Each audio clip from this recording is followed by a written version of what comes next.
You just realized your business needed to hire someone yesterday.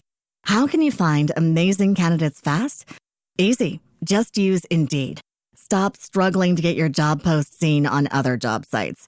With Indeed sponsored jobs, your post jumps to the top of the page for your relevant candidates, so you can reach the people you want faster. According to Indeed data, sponsored jobs posted directly on Indeed have 45% more applications than non-sponsored jobs. Don't wait any longer. Speed up your hiring right now with Indeed. And listeners of this show will get a $75 sponsored job credit to get your jobs more visibility at Indeed.com/ARTS. Just go to Indeed.com/ARTS right now and support our show by saying you heard about Indeed on this podcast. Terms and conditions apply. Hiring? Indeed is all you need. The Reign of the House of Rothschild, 1830 to 1871. By Count Egon Caesar Corti, 1928. Foreword.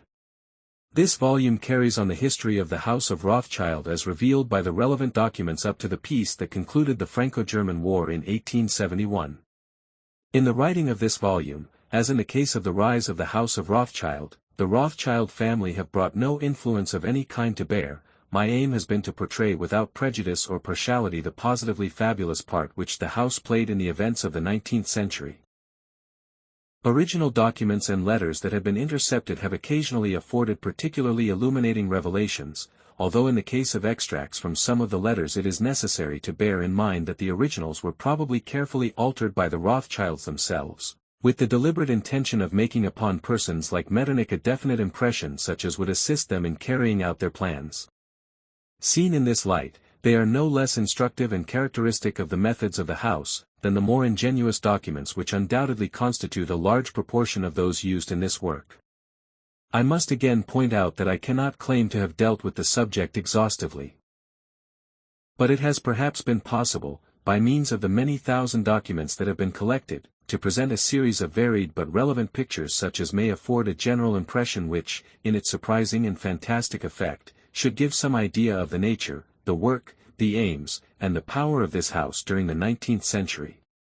The epilogue, which appears at the end of the book, of course makes no claim to continue the treatment of the subject on the same lines. It merely attempts to put one or two of the more striking moves executed by the House of Rothschild on the political chessboard during the 60 years leading up to the present day. Moves which show how the House, in spite of growing difficulties, vanishing influence, and the powerful competition of younger and richer firms, has endeavored until the most recent times to maintain its position, to influence international politics, and, although with diminishing success, to drive them along the path which corresponded to the interests of the bank. As in the case of the first volume, I have to express my gratitude to a large number of persons who have assisted me in my work. In addition to those persons mentioned in the first volume, I am also indebted to Professor W. Alison Phillips, and to the gentlemen of the Record Office and of the British Museum in London, who were particularly kind in the assistance they gave to me, a foreigner. Further, I am indebted to Dr. von Kurzel-Buntsheiner, to the expert writer on economic subjects, Art Drapla, to the legal authority, Herr von Meyer-Leonard of Frankfurt. And finally to Fräulein Lilly von Werner, the daughter of the painter Anton von Werner, who have all been most obliging in placing documents and portraits at my disposal.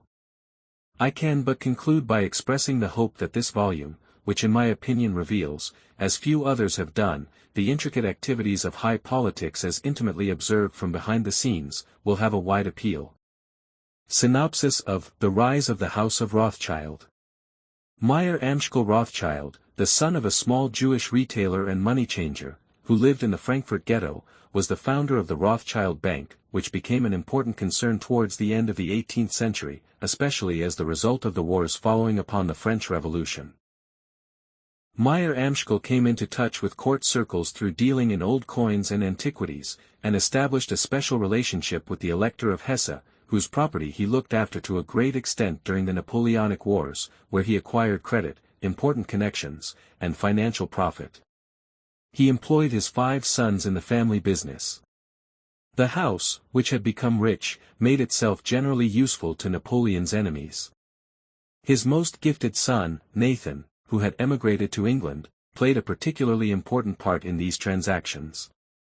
His second son, James, under the ingenious pretext that he was acting in France's interests, ventured to go to Paris, but remained in constant touch with Nathan, who was in the enemy country of England.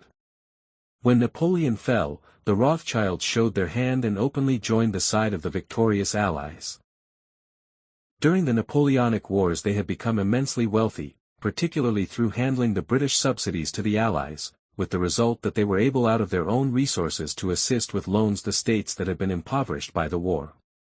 Austria was one of the candidates for a loan, and in 181 country ennobled the Rothschilds in order to put them, under an obligation, afterwards inducing Solomon, on the conclusion of a loan operation, to settle in Vienna, in which city he resided permanently, becoming the confidential advisor of the all-powerful Metternich. When, in 1820, Metternich wished to suppress the revolution at Naples, which had no money to deal with the problem itself, Metternich sent the fifth brother, Karl Rothschild, to Naples, where he carried through ingenious arrangements whereby that state was herself forced to raise loans to defray the costs of the invasion. Thus, besides the original House of Frankfurt there were now 4 branches, in London, Paris, Vienna, and Naples, each of them being managed by one of the 5 brothers, who worked in complete harmonious cooperation. Up to the year 1830 the wealth of the Rothschilds had constantly and prodigiously increased, and they now possessed a virtual monopoly of state loans, which they arranged for all the great powers of that period. The Rothschilds had just underwritten 3 important loans for France, Austria, and Prussia, and had not completed their flotation, when the July Revolution broke out quite suddenly and unexpectedly in 1830, with the result that Charles X lost his throne, and the House of Rothschild, with its large holdings of rent, which had suddenly fallen enormously in value, was faced with a serious crisis. The 5 brothers, however, courageously set about the task of saving the existence of this world house. At this point the story as contained in the 2nd volume begins.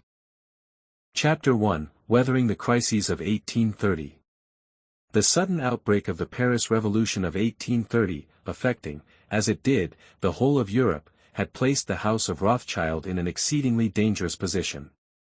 It required the active intervention of the English branch, as being the least affected, to save the situation. Solomon had hastened to Paris from Vienna, and he and James were staying together at the actual scene of action. The most important task, that of endeavoring to maintain peace, had to be left to them.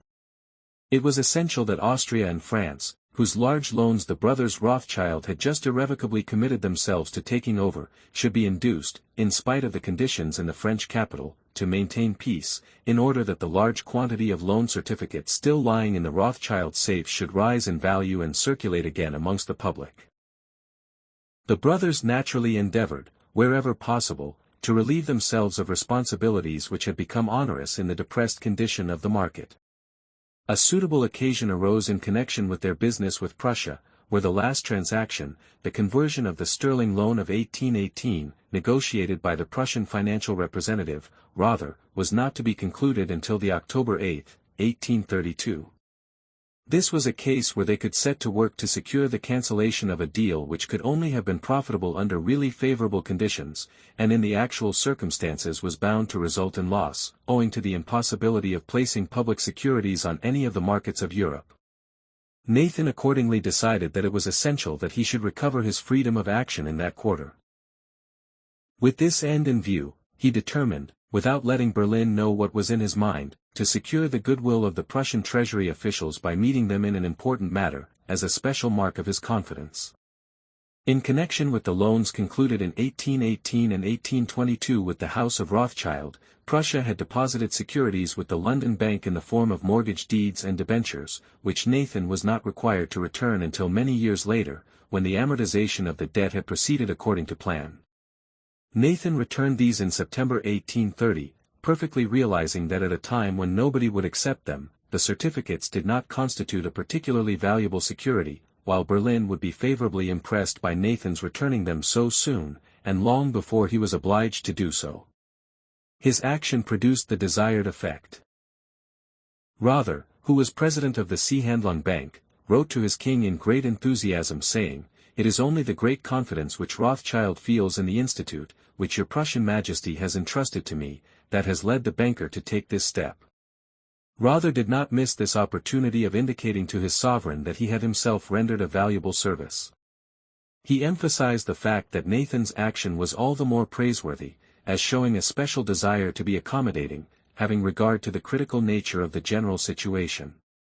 But Rother was soon to perceive why Nathan had been so friendly and obliging, for, towards the end of November 1830, Solomon's son Anselm came to Berlin on Nathan's behalf, in order, if possible, to secure the complete cancellation, or at any rate the substantial modification, of the conversion agreement concluded with the Prussian government on the February 25, 1830.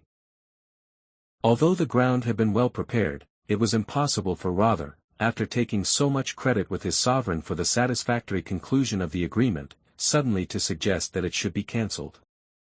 For weeks he discussed the matter with Anselm, who brought all his powers of persuasion to bear to induce Rother to accept the Rothschilds' proposal.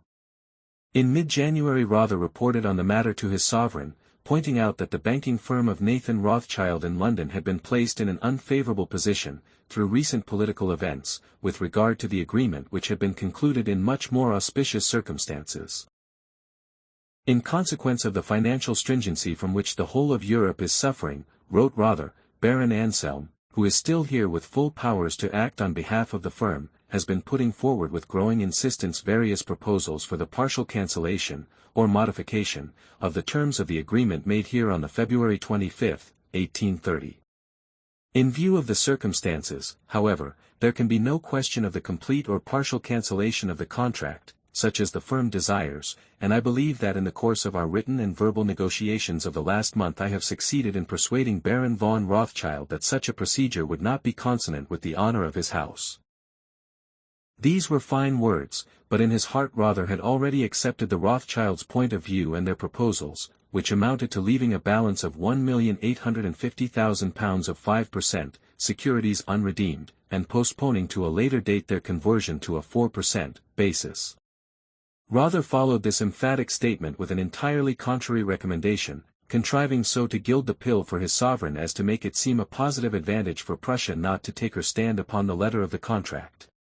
It is desirable, Rother further reported to his royal master, that these proposals should, if possible, be accepted, since, in view of such future financial transactions as are under present conditions inevitable, it appears to me to be of the utmost importance to your Royal Majesty's finances that the Rothschild business firm should be granted every possible assistance that is consistent with the credit of the state.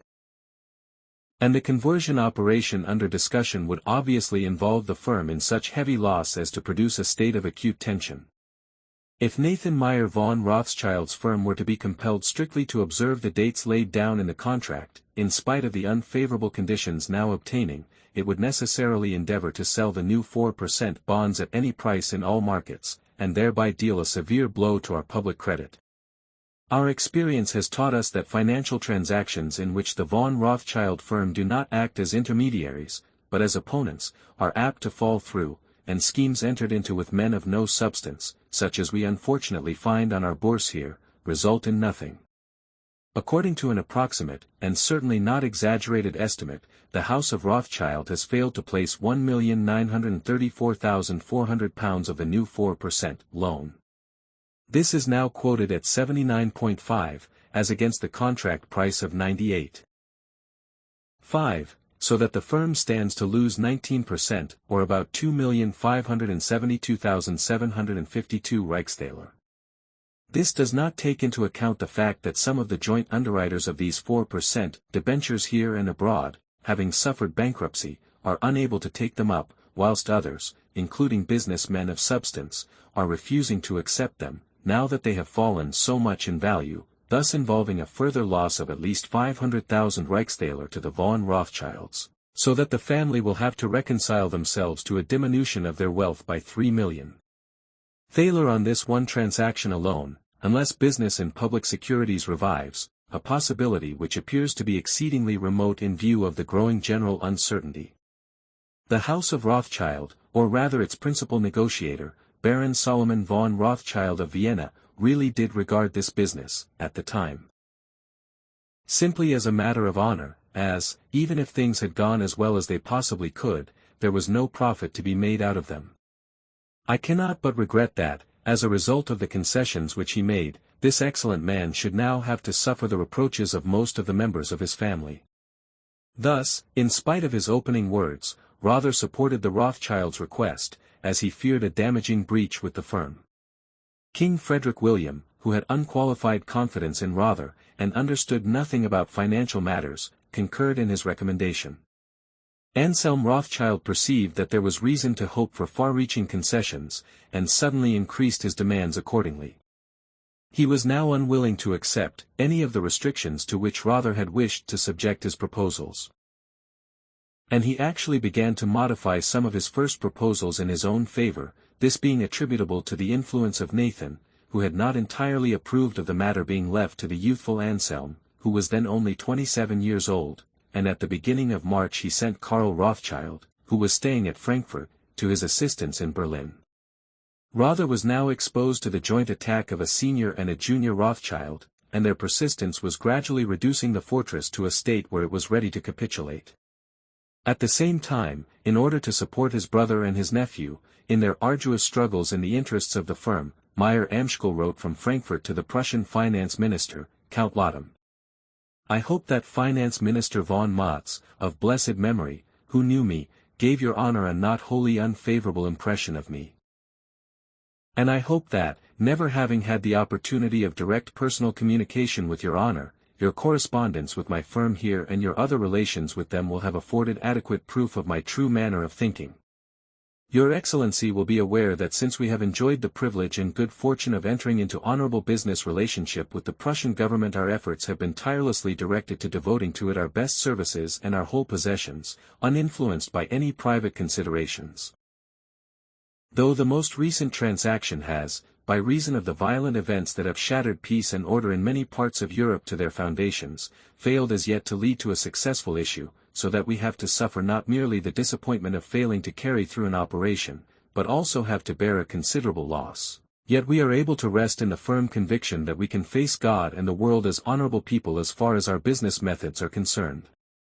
The decision in this, our just cause, which has been exhaustively discussed by my brother and nephew, is, according to their letters, soon to be taken. In taking the liberty to submit my request that the settlement of this matter may be expedited, I would excuse myself to your Excellency on the ground of the prevailing unsettled conditions, which involve me in innumerable tasks, to attend to all of which is difficult and almost impossible to me, in view of my age and failing health. I am therefore exceedingly desirous for the speedy return of my brother Karl, who has obeyed the urgent millions to go to Berlin. I regard him as my right-hand man, and find it hard to be without him. I would therefore submissively beg your Excellency, so far as in your power lies, most kindly to assist in carrying out the wishes which I have expressed. I cherish the firm conviction that the settlement of our business will be effected in such a manner as is to be expected of the just and loyal nature of the Prussian government. In consequence of this letter and the constant efforts made by the two Rothschilds at Berlin, Rother finally decided to report to his sovereign that the alleviations previously granted by the king at his suggestion did not appear to be adequate. They make such a point, wrote Rother, of the risks to which they would be exposed in carrying out the contract of the February 25, 1830, and of the loss which they would probably suffer even under the modified terms, and they find that they are so hampered in all their financial dealings, by the prejudicial reactions resulting from it, that they are aiming at securing complete relief from the contract, and the definite fixing of the sum which they shall be called upon to sacrifice in return. The brothers were offering to pay a fixed sum of money as compensation, provided that they could be entirely liberated from the obligations of the contract, though on the understanding that they should be permitted immediately to take up the business again, if circumstances should take a sufficiently favorable turn to make such a course of action appear desirable to them. Rother advised the king to accept these further demands of the Rothschilds. It is only just, he wrote, not to demand greater sacrifices from this firm than is absolutely necessary in order to achieve the advantages which the state expected to achieve through the conversion transaction. He also suggested that it would not be an easy matter to force the House of Rothschild to carry out their obligations under the contract if they should obstinately refuse to do so, notwithstanding the damage to their business prestige. Moreover, such a struggle would last a long time, and would bring discredit upon the country's financial administration. He therefore recommended that all the Rothschilds' demands should be agreed to, but suggested that it should be made a condition of any new agreement that their offer should be accepted only if they undertook to participate in a further loan transaction, subject to conditions which should be discussed, and which should be adjusted to the prevailing state of affairs. It is true that Rother fully realized that such a loan transaction could be carried through only under entirely different conditions. Recent political events, he wrote to the king, and the financial stringency prevailing in all great European states, make it almost impossible at present to obtain substantial sums on loan by the methods adopted hitherto. Through the recent French loan of January 1830, and the conversion from 5 to 4% of the Prussian debt contracted in 1818, in which latter transaction they associated a number of other banking firms with themselves, involving them in enormous losses, the von Rothschild banks have entirely lost their credit in transactions of this kind. They could not now find anybody to associate themselves with them in such a transaction, and although their wealth, even after losses estimated at 17 million gulden, is still very considerable, they lack the cash necessary for transactions of this kind, since their property, which consists of bonds of all the European states, cannot at present be turned into money on any bourse. The Rothschild banks are therefore now refusing to take over any large loans direct, seeking, as in the case of Austria, to deal with them on a commission basis, and while they will make advances on account, they proceed to sell the newly created bonds at exceedingly low prices, thus damaging the states concerned. Nevertheless, Rother meant to try to carry through a new transaction with the Rothschild Bank, involving an amount of several million thaler, in return for bills on the Prussian treasury running over a period of years. As he himself states, he wished, in spite of all his misgivings, again to deal exclusively with the Rothschild banks, since in his opinion the Berlin banks were not strong enough to carry through such big transactions. This solution pleased the Rothschilds exceedingly. Whilst they were yet unable definitely to bind themselves to such an obligation, as they realized that their business was suffering from temporary embarrassment. They did not say no. In order to keep the matter secret, they referred rather to one of the other brothers, namely, Solomon in Vienna. They said that he would have the final decision in this new transaction. There was the possibility that conditions might improve in the meantime, in which case it would be exceedingly pleasant to carry through an important deal with the state of Prussia. They were genuinely grateful to Rother. Through his decisive influence with the king he was worth his weight in gold to them. Without the Rothschilds having to bind themselves definitely to carry out the new transaction, the king agreed to everything. The contract of the February 25, 1830, was cancelled on the payment of the penalty mentioned above, and Rother was given a free hand and pie in pouvoir to conclude a new agreement for advances with the Rothschilds, when it should be judged that a suitable time had come. Thanks to Rother's powerful support, Nathan's plan of relieving the firm in that direction had succeeded. This relief was very substantial, and with regard to the Prussian government's wish for further transactions, the Rothschilds really did mean, as soon as they saw their way clear, to apply any free cash to that purpose. They would appear to be showing their gratitude in a practical way, and would, at the same time, be able to do a profitable bit of business.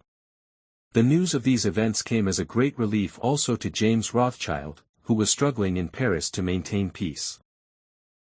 He was at the storm center, and the rent, which had fallen so sharply after the July Revolution, and of which his firm held such a large quantity, were still suffering from the internal and external political dangers that threatened the new throne. Up to the present things had gone quite well.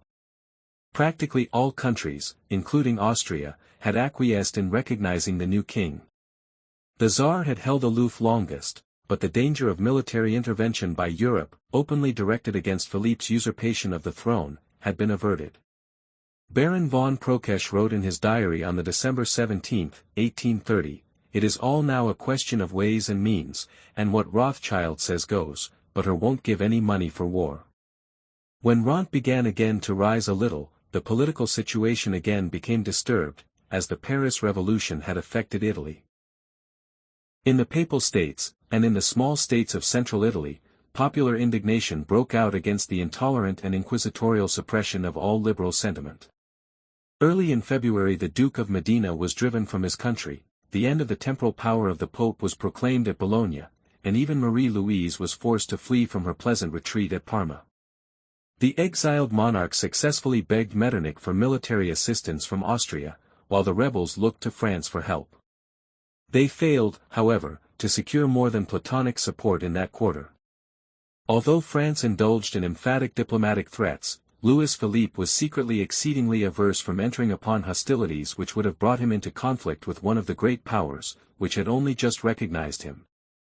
James Rothschild supported him to the utmost of his powers in his efforts to avoid such a contretemps.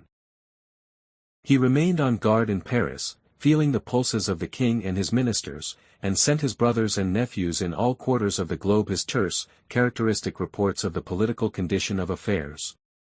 Rent stood at 59.25, he wrote, on the February 14, 1831, just after news of the risings at Medina and Bologna had reached Paris. I am satisfied, since I find ministers all for peace, and I hope that matters will come right. The king wants peace. I know that when trouble broke out in Italy, Marshal Soult wanted to take up a position on the frontier, but the king was so much opposed to this that he never mentioned the matter again. Even if Austria had intervened in the Medina affair, nothing would have happened, for it is realized that Austria would have been perfectly right in doing so, as he, Louis Philippe, is too weak. No one wants anything but peace, whatever they say. We are tensely awaiting news from Italy. That was what James always hungered after, news, and to get it earlier than anybody else. This was particularly important just now, when one had to estimate the influence upon the bourse of any possible military intervention by Austria in Italy. We are free from worry just now, James wrote 2 days later, to his brother Solomon, who had returned to Vienna, but it is not easy to judge what things will look like this evening, although everything seems settling down, and it is to be hoped that we shall be at peace again. It seems that things are not so bad in Italy. I beg you, my dear Solomon, if Austria should decide to intervene with regard to the papacy, to let me know at once, as such action is certain to react unfavorably upon Rent. The war minister told me yesterday that it would be very serious if that were to happen. Such an event might have grave consequences.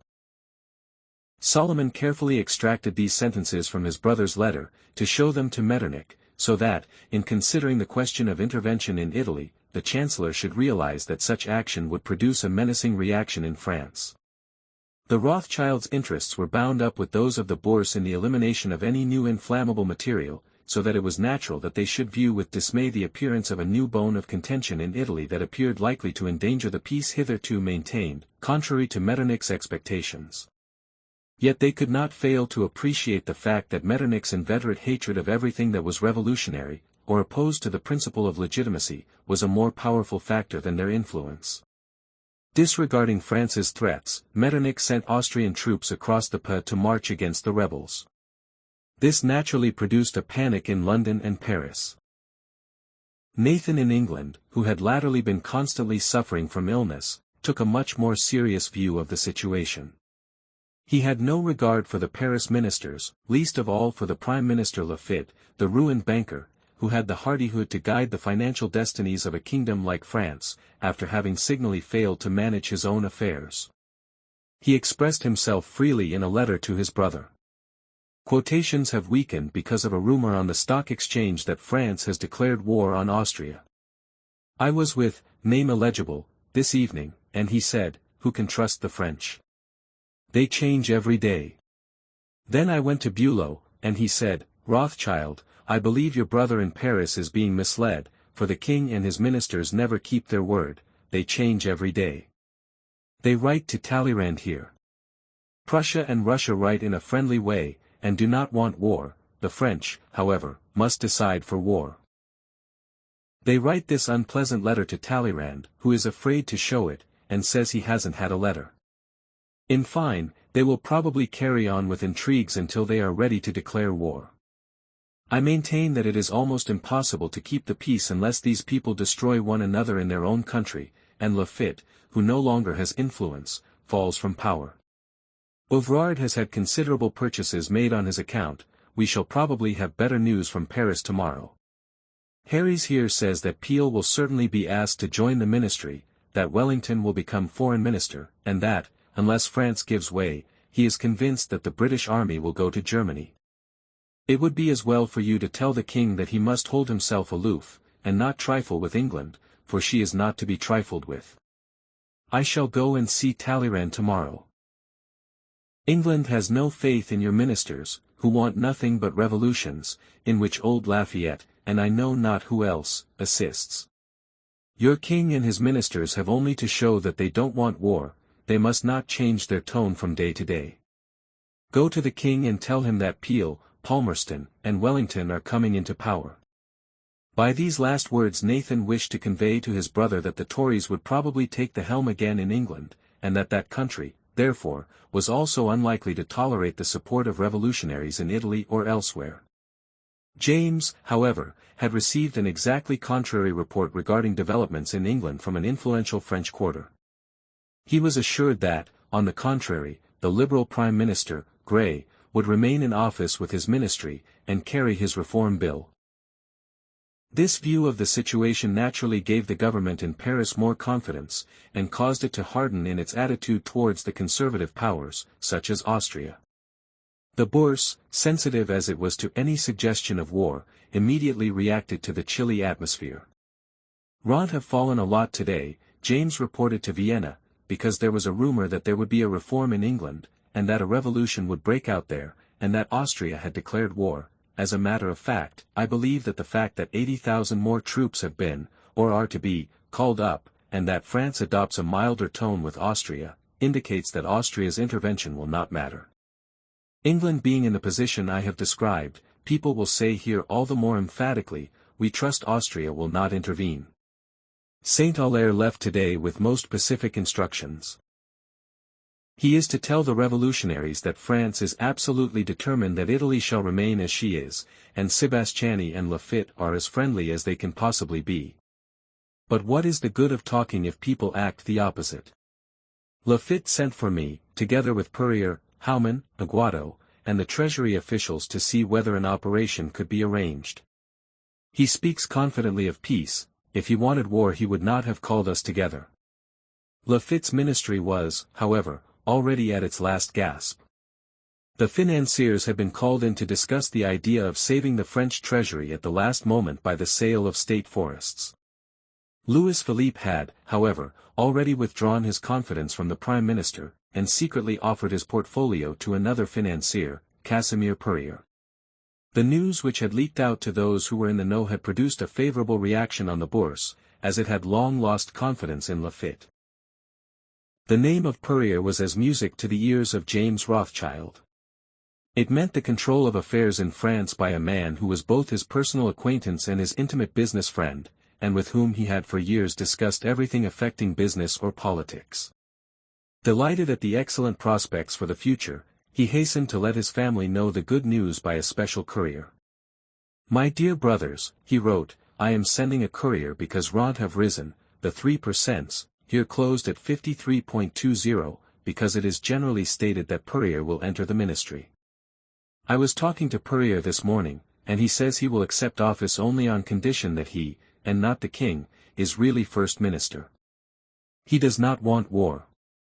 I said to him, "I am convinced in my heart that the foreign powers are not thinking of attacking France, and that our good prince is doing all he can for peace. Now, my dear Solomon, you must see that if my friend Purrier Lake's office his ministry is supported, for 32 million people making a revolution are a danger to all countries. And, Purrier said to me, if people want to do something for the king they should try to give France a piece of Belgium, that would really strengthen the king's position, but he does not press for it. He said to me, if the others will do something, we will keep peace forever. And now, my dear Solomon, I have been seeing Purrier daily for 6 months, and he said to me today, you are not making efforts for France alone, but for the whole of Europe, and you can count on my never telling you a lie. He is a very excellent fellow. Now I tell you that when Purrier is in the saddle it depends on the powers whether they have war or not. I tell the whole world that the powers only want peace. The business men are all in agreement about the loan here, and I shall go with them, because I don't want to be out of it. We can't say yet what will happen, but I am confident because of Purrier, as, if we have war, he will suffer losses on his properties and factories. For that reason I believe in peace. I have had a long conversation with Soult today, He too says, "We ask for nothing better than to disarm as soon as all the armies cease from threatening us. When we are certain of peace abroad we shall have peace at home." Purrier told me that he would keep the present chamber, and not dissolve it. For he can count on this chamber. It's not certain yet about Purrier, for until I see a thing in the Moniteur I don't believe it. In Austria things certainly did not look like peace. The revolutionary risings throughout the world so terrified Metternich that, in spite of Austria's financial difficulties, he pressed more and more obstinately for extensive military preparations. Count Collerat, the most powerful man in the state after Metternich, and in many respects his rival, had but a slight hope of maintaining peace. It had been decided to raise 3 powerful armies in Bohemia, Italy, and Inner Austria. For this, of course, the necessary money had to be raised, and, although it went against the grain with Solomon Rothschild to provide the means for military preparations, he was not prepared to remain outside when the Austrian treasury proceeded to conclude an agreement with the state bankers, of whom he, too, was one, as well as Escels, Sina, and Gemuller, for raising 36 million gulden through the gradual sale of 5% metalliques. In any case, the possible gain on exchange, and the 2% commission on such a substantial amount were not to be despised. Things certainly did not look like peace, for when Austria began to arm, France naturally followed suit. It would have been difficult to say which was in the worst condition financially, but they spent money lavishly on their military preparations. In these circumstances it was particularly important to learn what kind of ministry was to be finally constituted in France. James in Paris was still anxious about his friend Purrier, whose ministry was not yet assured. "My dear brother," James wrote to Solomon in fear and trembling on the March 11, 1831, "as the French government is sending a courier I am letting him take these clients to you to let you know that we have every hope of obtaining a peace ministry now. I saw Purrier at 7 o'clock this morning.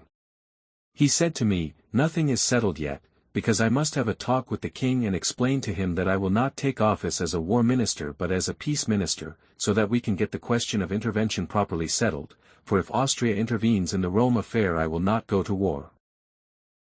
On news arriving that Medina had been occupied by the Austrians on the 6th, Sebastiani said to me, "We shall certainly maintain peace." Now, if their intervention had mattered he could not have said this to me.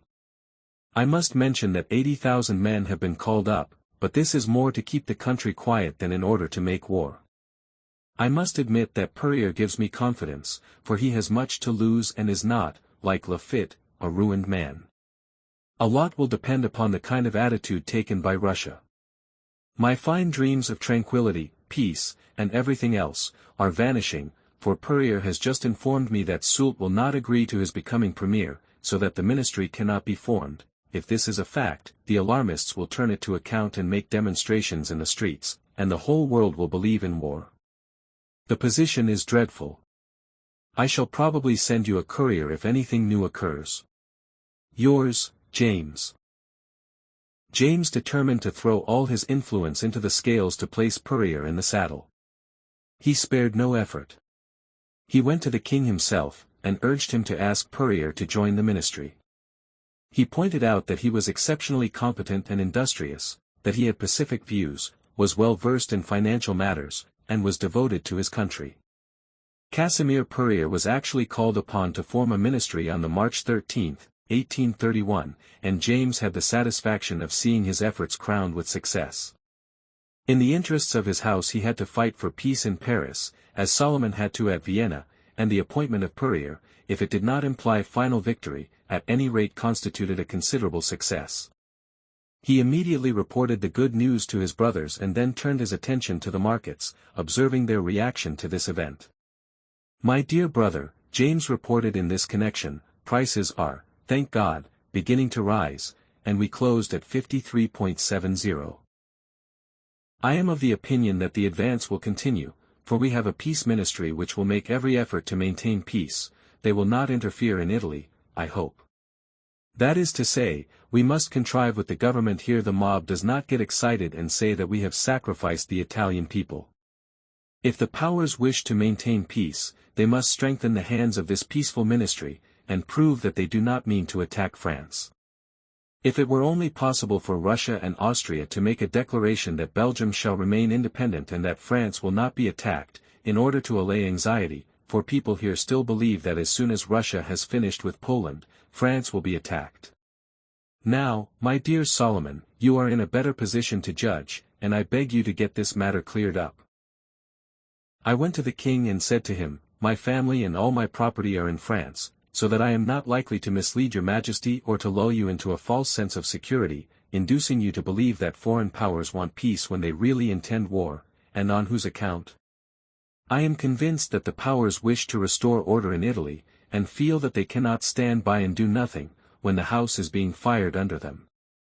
If your majesty will take Purrier into the ministry, your credit will rise and everything will. Now, you see, the changes have been made. The king is going to the Tuileries, and the ministry is to make a speech proclaiming its principles. What impression this will make I do not know, but I believe it can only be a good one if they have the strength of mind to go through with it, and I see that they are calling enough troops to Paris to frighten people. Everything now depends upon the foreign powers, and that is where you must bring your influence to bear. For if we do not preserve peace, no power will be able to maintain its credit and Rant will not remain as firm as I hope. Caceres, a natural son of Evrard, is selling the big book, Rant, which are entered in the big book of the state, and is frightening everyone off speculating on a rise, while any small drop makes a most lamentable impression on people's spirits. I confess that I have great hope and confidence in the present ministry, for they have strength and they want peace.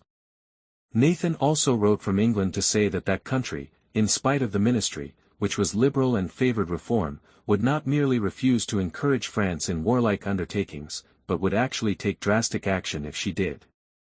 Our government, Nathan wrote to Solomon, who in turn hastened to pass it on to Metternich, has taken very strong measures against France, and these should make a very good impression throughout Europe. That is to say, if France does not remain quiet, but takes action against the other three powers, we shall join the three powers, but if the other three powers take action against France, we shall join France. It appeared, therefore, that England, too, wished to maintain peace. The name of the new French Prime Minister was a guarantee for the maintenance of peace throughout the world, and his first public statements in the chamber showed that he stood for the principle of non-intervention. James sent a further enthusiastic report to his brother about these statements in the chamber. A French loan was again being discussed, James wanted to take part in it again, and the prospects of the loan were essentially dependent on the general political situation. My dear brother, he wrote on the March 19, 1831, I am sending you a courier, not for business reasons, but merely in order to send to you, for Prince Metternich's information, the speeches of ministers here, which must create a profound impression both in England and in Germany. You will see that their principle is peace and nothing but peace. Now if Prince Metternich is really candid, they will do what he wishes here, and I beg of you carefully to consider with the prince how important it is to give the government the strength it needs. We are expecting a drop in prices here because the bankers, with the former President Duquesne at their head, are selling, because each of them wants to take part in the new loan, and I believe that as soon as the loan has been floated we shall see a sharp rise, for we have a friendly Prime Minister. And it cannot be said that the minister is deceiving you, for then lie would be deceiving the whole French nation, and would have to offend the great majority of Frenchmen. I have spoken to Werther and Apponii today, they are exceedingly pleased with Perrier's speech, and believe that their governments will certainly make every effort to strengthen the new cabinet, and Werther, who always looks on the worst side, is now quite optimistic. I therefore ask only one question, shall we maintain peace or not? If France carries out what she says, and having regard to Perrier's character I am sure she will, I do not see why we should not soon be disarming, and revert again to peaceful conditions. I would therefore urgently beg you, my dear Solomon, not to leave Prince Metternich any peace as to the importance of strengthening the ministry here, and pester him to maintain peace, which is so necessary to Europe, the prince alone having the power to maintain it. He knows you and realizes that you are a candid and honorable fellow, who always acts above board, and that all the reports which I have sent you for his information have proved to be well-founded. Yesterday morning Sebastiani was in a rage, and would not permit the Austrian intervention. Today, however, he is like a lamb because the British ambassador made him give a categorical explanation of his warlike speech of yesterday. Believe me, my dear Solomon, your Prince Metternich, who has already achieved such worldwide fame, can still further immortalize himself if he maintains peace now, for all the chancelleries act in accordance with his decisions. Write and tell me what the prince's present opinion is, and if you can let me have anything to communicate from him to Casimir Purrier, so much the better, since that greatly increases and strengthens confidence. This all sounded very fine, but meanwhile the Austrian troops had advanced in Italy. They were not content to occupy Medina and Parma, but marched on Bologna in pursuit of the provisional government of Medina. Bologna had also revolted, and shaken off the papal yoke. Everyone hoped for assistance from France, but this was not forthcoming. The Austrian troops entered Bologna, and the papal rule was restored. This was naturally very unpleasant, both for the Paris Peace Ministry, which stood for the principle of non-intervention, and for James. James did everything to allay the indignation which was flaming up in Paris, and to prevent any hasty action being taken.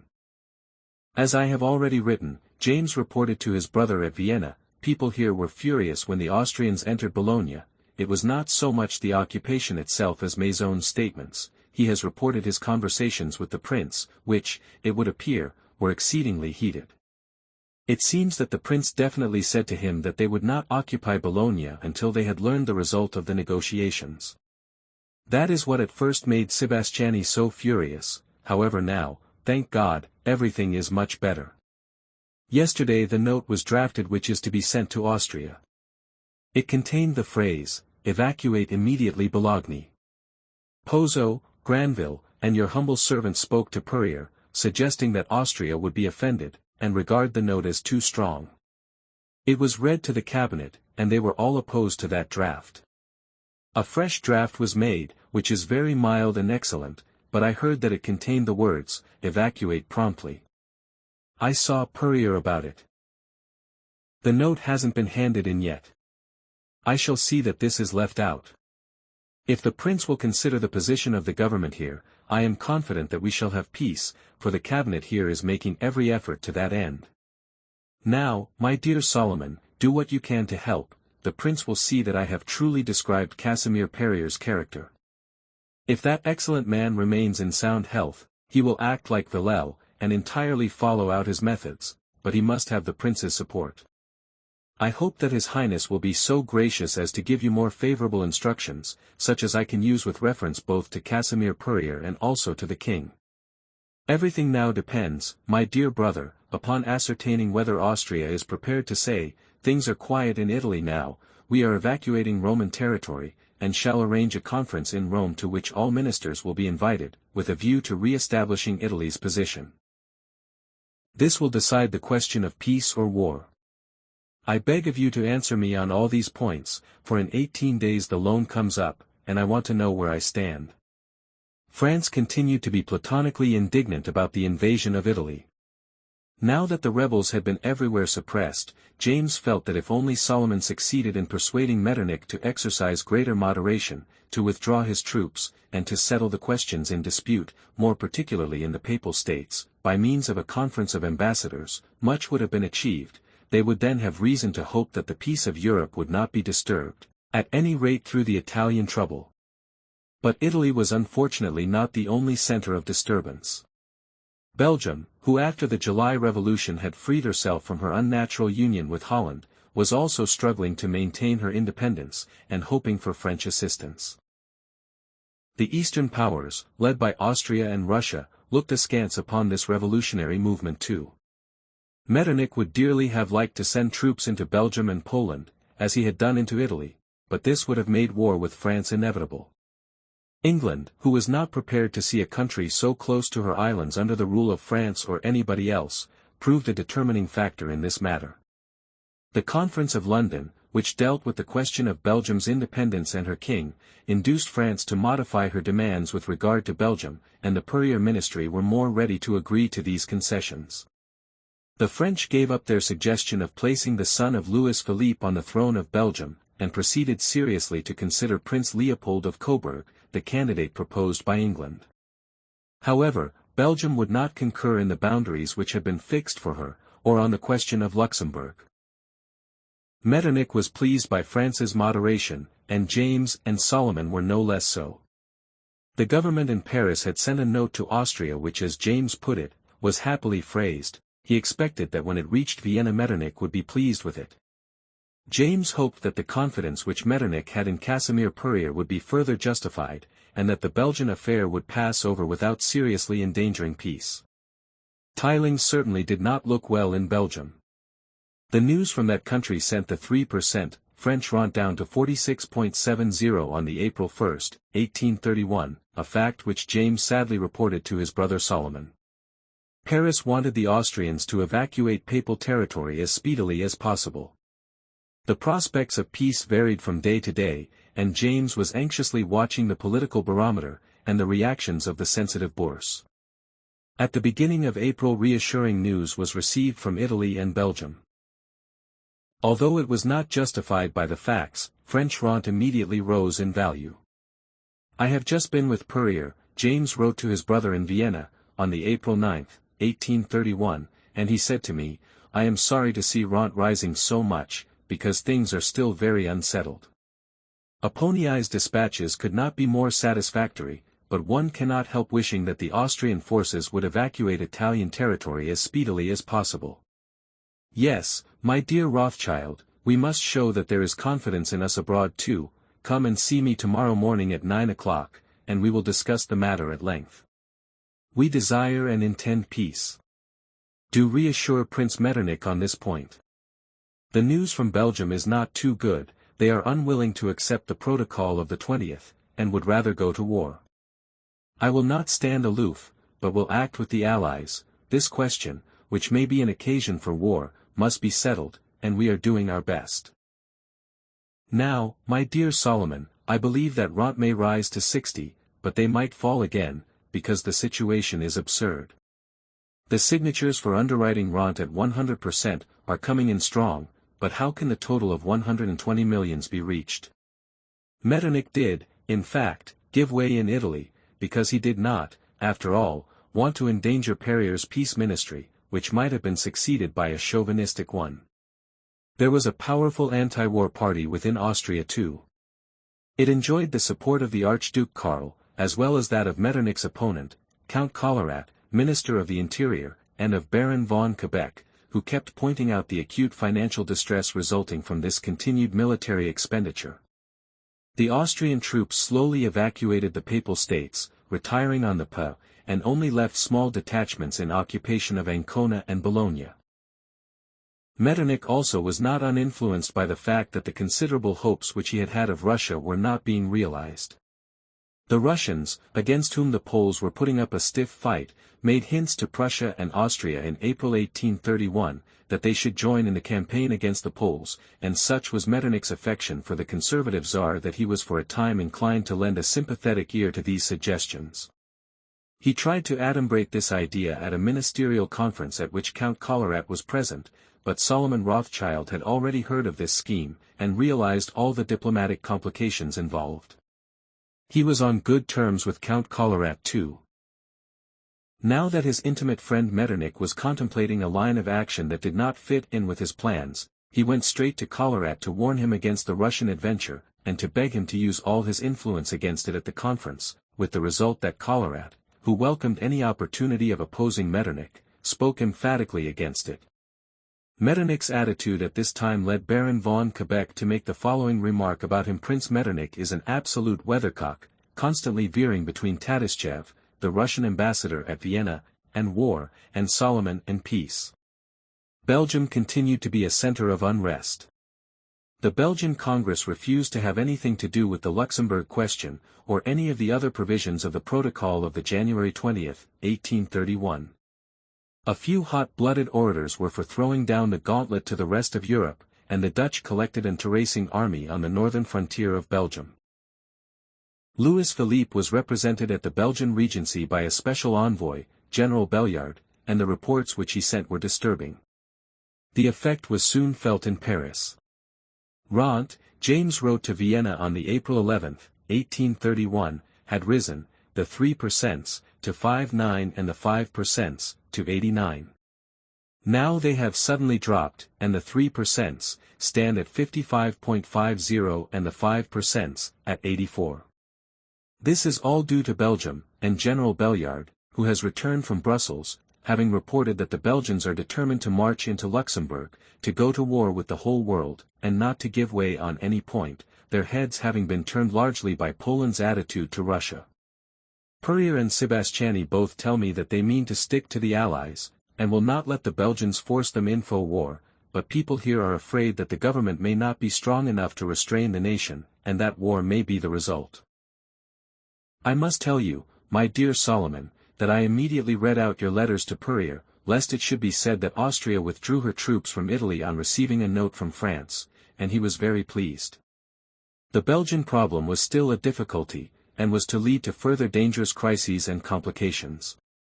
The French ministry, however, felt that it was much more secure, and it had the best possible reason for satisfaction, for the 120 million loan, which had scarcely seemed a practical proposition at 70, was actually being issued at 81.50.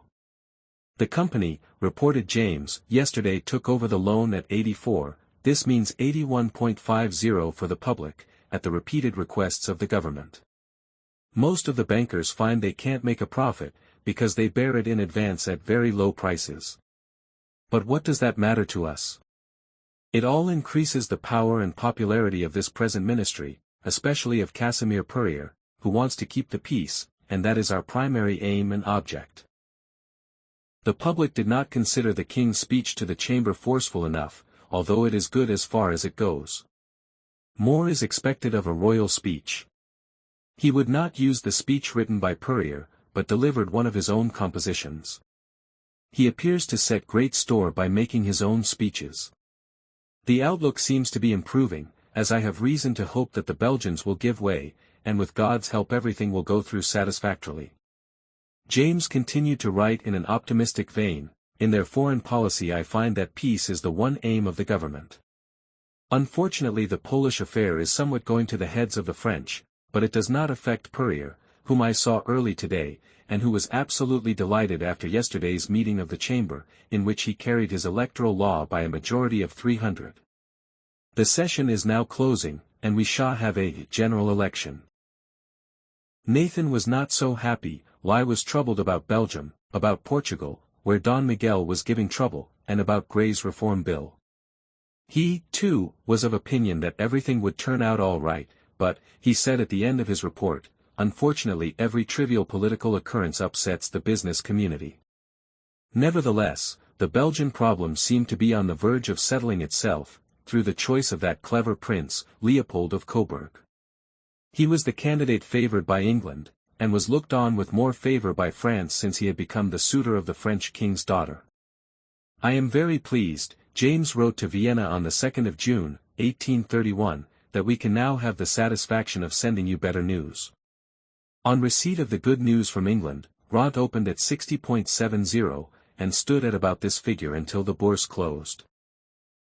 There were several buyers at the end of the day, and we were informed that the government had received news by telegraph that Prince Leopold had been elected king at 1 o'clock, by the same majority as before.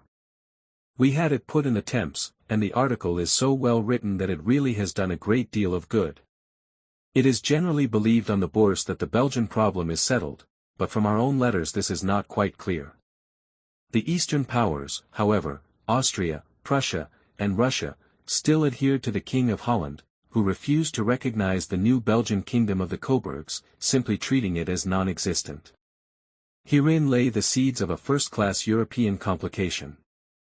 Sebastiani, the French Minister for Foreign Affairs, said to Rothschild at this time, "Try to prevent Austria from arming so openly and intensively." Everything seems to be happening at once, as I have just had news that the Emperor of Brazil has arrived at Cherbourg with his family, having abdicated in favor of his son. His Empress is following on a French frigate. The next item will be to conquer Portugal and give her a constitution. The Brussels deputies had travelled to London in order to discuss the detailed conditions regarding the assumption of the government by their newly elected king. They were still unwilling to recognize the decision of the conference, in accordance with which Luxembourg and Limburg were to be allotted to Holland. Nathan Rothschild immediately called on the delegates in London, and learnt from them that they had instructions to offer to Holland a monetary indemnity for leaving these two territories to Belgium. For on this point the Belgians refused to yield. James in Paris took a wholly favourable view of the situation. His view was that the Coburger was not a partisan, either of England or of France, who would gladly have Belgium in her pocket. The most important thing, after all, was that the 3% rent stood at 60.70 and the 5% at 89, somewhat higher. His only anxiety was that the reinstated Duke of Medina, who was carrying out an extreme policy of revenge and reaction, should again become a source of trouble. In any case, everything is very uncertain, wrote James. Rents are rising and falling 5 points at a time, and we must keep our heads. The Almighty will turn everything to a good purpose. Sebastiani said to me, Belgium is as good as settled, and the world is furious with me, because I mean to keep peace. Whoever else may lose their heads, we will keep peace. I am a man of honor and I stick to what I say. You may count on peace, if only Prince Metternich will back us up, and prevent the Duke of Medina from acting so stupidly, and exposing us to attacks in the chamber. You see. My dear brother, he is absolutely devoted to the cause of peace. What I told you yesterday I heard in strict confidence from the Minister of Marine. In the end the Luxembourg question was shelved, and the Belgian delegates were persuaded to accept the conditions proposed by Prince Leopold for taking over the government. He proceeded to Brussels in accordance with his promise, although he could only count on England and France, and was assured of the hostility of the Eastern powers and the King of Holland. The course of events, which appeared to be converging on a satisfactory conclusion, was gratifying to James as establishing the success of the Conservative ministry, my ministry, as he called it, when writing confidentially to his brothers. The chamber had just been dissolved, and the country had been asked to express its opinion through an election. The result was an unqualified success, and the new chamber contained a large majority in support of the ministry. This result is all the more remarkable, Count Egon wrote to Metternich from Paris, since the government refrained from making any attempt to influence the electors. Baron Rothschild, qualified elector in the department Seine-et-Oise, who controls 15 to 20 votes in respect of his property at Ferrières, told the ministers that he was prepared to use his influence with his people against the election of General Lafayette. They thanked him for his offer, but asked him to refrain from doing so. To act thus at a highly critical moment implies no small faith in one's lucky star. I have the satisfaction, my dear brother, James wrote to Solomon, of being able to regard the course of events much more calmly, according to all the information I receive, and I have every reason to hope that the horizon, which is still dark, will shortly brighten. James spoke in terms of the highest praise of Perrier's ministry, although he fully realized that the ministry had to contend with bitter foes at home, and had to deal with passions, ambitions, and vanities. Up to the present, however, he said that it had fought loyally and worthily for general peace and harmony amongst the powers, which constituted the main interests of the French nation and the whole of Europe. Our ministry, James wrote, will derive great strength from the satisfactory solution of the Belgian problem. Anarchy in Belgium provided our anarchists with a field of operations from which they could prepare the ruin of France, and now we see Belgium settling down and organizing herself. Prince Leopold will soon arrive to take possession of his throne. Peace will be established in Belgium, and disorderly elements will be firmly dealt with. At the same time we have to reckon with the fact that there will be an opposition of 150 members, some of them clever and eloquent, others full of ambition and cunning. They will be bold and enterprising, and, having the benefit of unlimited freedom of the press, will be supported by their insolent and perfidious journal. They will give the ministry no quarter, and we shall have to wait and see how events will develop. James had every reason not to feel entirely reassured, in spite of all the promising indications. The main crisis in Belgium was still to come, and involved the danger of a mighty conflict between the Eastern and Western powers. King Leopold's arrival at Brussels was more than the Dutch could stand, and on the August 2, 1831, they gave notice that the armistice was at an end, and marched on Belgium with a strong force. Leopold, who had only a small force at his disposal, appealed to France and England for help, and French troops did actually enter Belgium. This news naturally produced a panic in Paris. There were wild movements on the Bourse today, James reported, 3%, Rent closed at 53.20, and the 5% at 84. The French ministry was to be reconstructed, and James was of opinion that the new ministry would be still stronger, as the chamber feared the ultraliberals. I haven't quite got the courage, James wrote to his brother, and I don't want to run any risks, or I would buy. Goodbye, my dear brother, don't worry, the world is not going under. I feel satisfied that the chamber will get over its foolishness. To James's great satisfaction, the rumors of a change of ministry came to nothing. Purrier remained in office, and succeeded skillfully in allaying the indignation of Austria and Prussia, from whom immediate military intervention was generally feared, by the declaration that the troops would be recalled home as speedily as possible. The Conference of London also intervened at once, and with energy, on behalf of peace.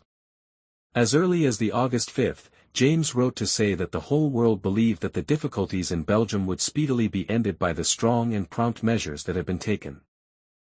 Yesterday's alarm on the Bourse, he continued, that Prussia would send troops to the assistance of the Dutch, has entirely passed, and, on calm reflection, one cannot but realize that Prussia is, of all powers, least in a position to demand war, and has done most to avoid it. The King of Holland is much blamed, and people find it almost impossible to believe that he would take such a step without previously having secured the promise of assistance from other powers. It is, however, to be hoped that, when the King of Holland sees the British fleet and the French army, he will give way. We have had no letter from London today, but we do not doubt that the British fleet has already sailed, because the ministry has written again from here, asking that it should. In a few days we shall see whether all the powers desire peace as keenly as they have all the time been saying. I believe that Russia does not want peace, although fortunately her government is not in a position to make war alone. When this matter is peacefully over, we can hope for quiet for some time, as the ministry will be strengthened, and we must hope that we shall have peace for a long time. In point of fact, the Belgian problem did not give rise to a European war. Prussia decided against intervention, and Metternich was restrained from military adventures by the elements in his own country which were opposed to such distant expeditions, by an outbreak of cholera at Vienna in August, and last, but not least, by Solomon Rothschild's constant admonitions against military intervention. Joint action by France and England had effectively checked the King of Holland, and the final solution of the Luxembourg and other territorial problems had been deferred to a later date. For many more years these constituted a bone of contention between Belgium and Holland, and resulted in a crisis some years later, to which further reference will be made. The most important failing for the House of Rothschild was that the general European war was avoided, in spite of these, and any subsequent, revolutionary disturbances. The two states whose loans the brothers Rothschild carried in their portfolios did not become involved in any warlike adventures on a large scale, and the small military operations they undertook were soon over. A beneficent tranquility supervened, which allowed Rent, and other securities on the various European bourses, to recover. Thereby the principal danger to the House of Rothschild was averted. Relieved of their responsibilities in Prussia, holding a large mass of appreciating securities in Vienna and Paris, and feeling reassured as to the political future, at any rate as to the next few years, they proceeded to look out for profitable financial transactions, such as they had not been venturing upon recently, owing to their straitened financial resources, and the general uncertainty of the political situation. Of the five brothers, James had especially distinguished himself in the campaign after the July Revolution. Even at the most critical moments he did not lose his head, and, as his letters prove, always contrived to maintain a fairly optimistic outlook. Lai had always done what Lai could to assist in maintaining peace, his methods displaying the most consummate ingenuity. James had been positively everywhere. He was to be seen in the rooms of the king and of the ministers, in the political salons of the capital as veil as on the Bourse, and at the meetings of industrialists and business men who controlled the economic life. He was always the advocate of peace and discretion. The House of Rothschild as a whole had really reason to be thankful to him at that time. It was largely due to his efforts that the house was able to meet all the due claims made upon it, even at this difficult period. At the beginning of the year 1832, the crisis in the firm's fortunes, which began with the July Revolution, might be regarded as weathered. An important asset contributing to this result had been the unique position which James had so rapidly achieved at the court of the French king, and amongst those whom he had called in to assist in the government. The French Prime Minister often told James, before anyone else, of important measures of the French government, and, for instance, repeatedly informed him of the substance of a royal speech to the chamber the day before it was delivered. The credit of the House of Rothschild had suffered only temporarily, the difficult times were now over, and the reputation which the firm enjoyed for solidity and financial power, even under the most adverse conditions, was again secured throughout Europe. Chapter 2, The Rothschild Loans in Relation to Home and Foreign Politics, 1832–1835. The avoidance of a first-class European crisis, and the relief afforded by the gradual recovery of rente, made it possible for the House of Rothschild again gradually to enter into loan transactions with states and private individuals, subject, it is true, to special precautions and limitations. As early as the middle of May 1831, Solomon and Karl Rothschild proceeded to put into effect the arrangement for making advances to Prussia, which had been promised when times should improve, on the cancellation of the old agreement.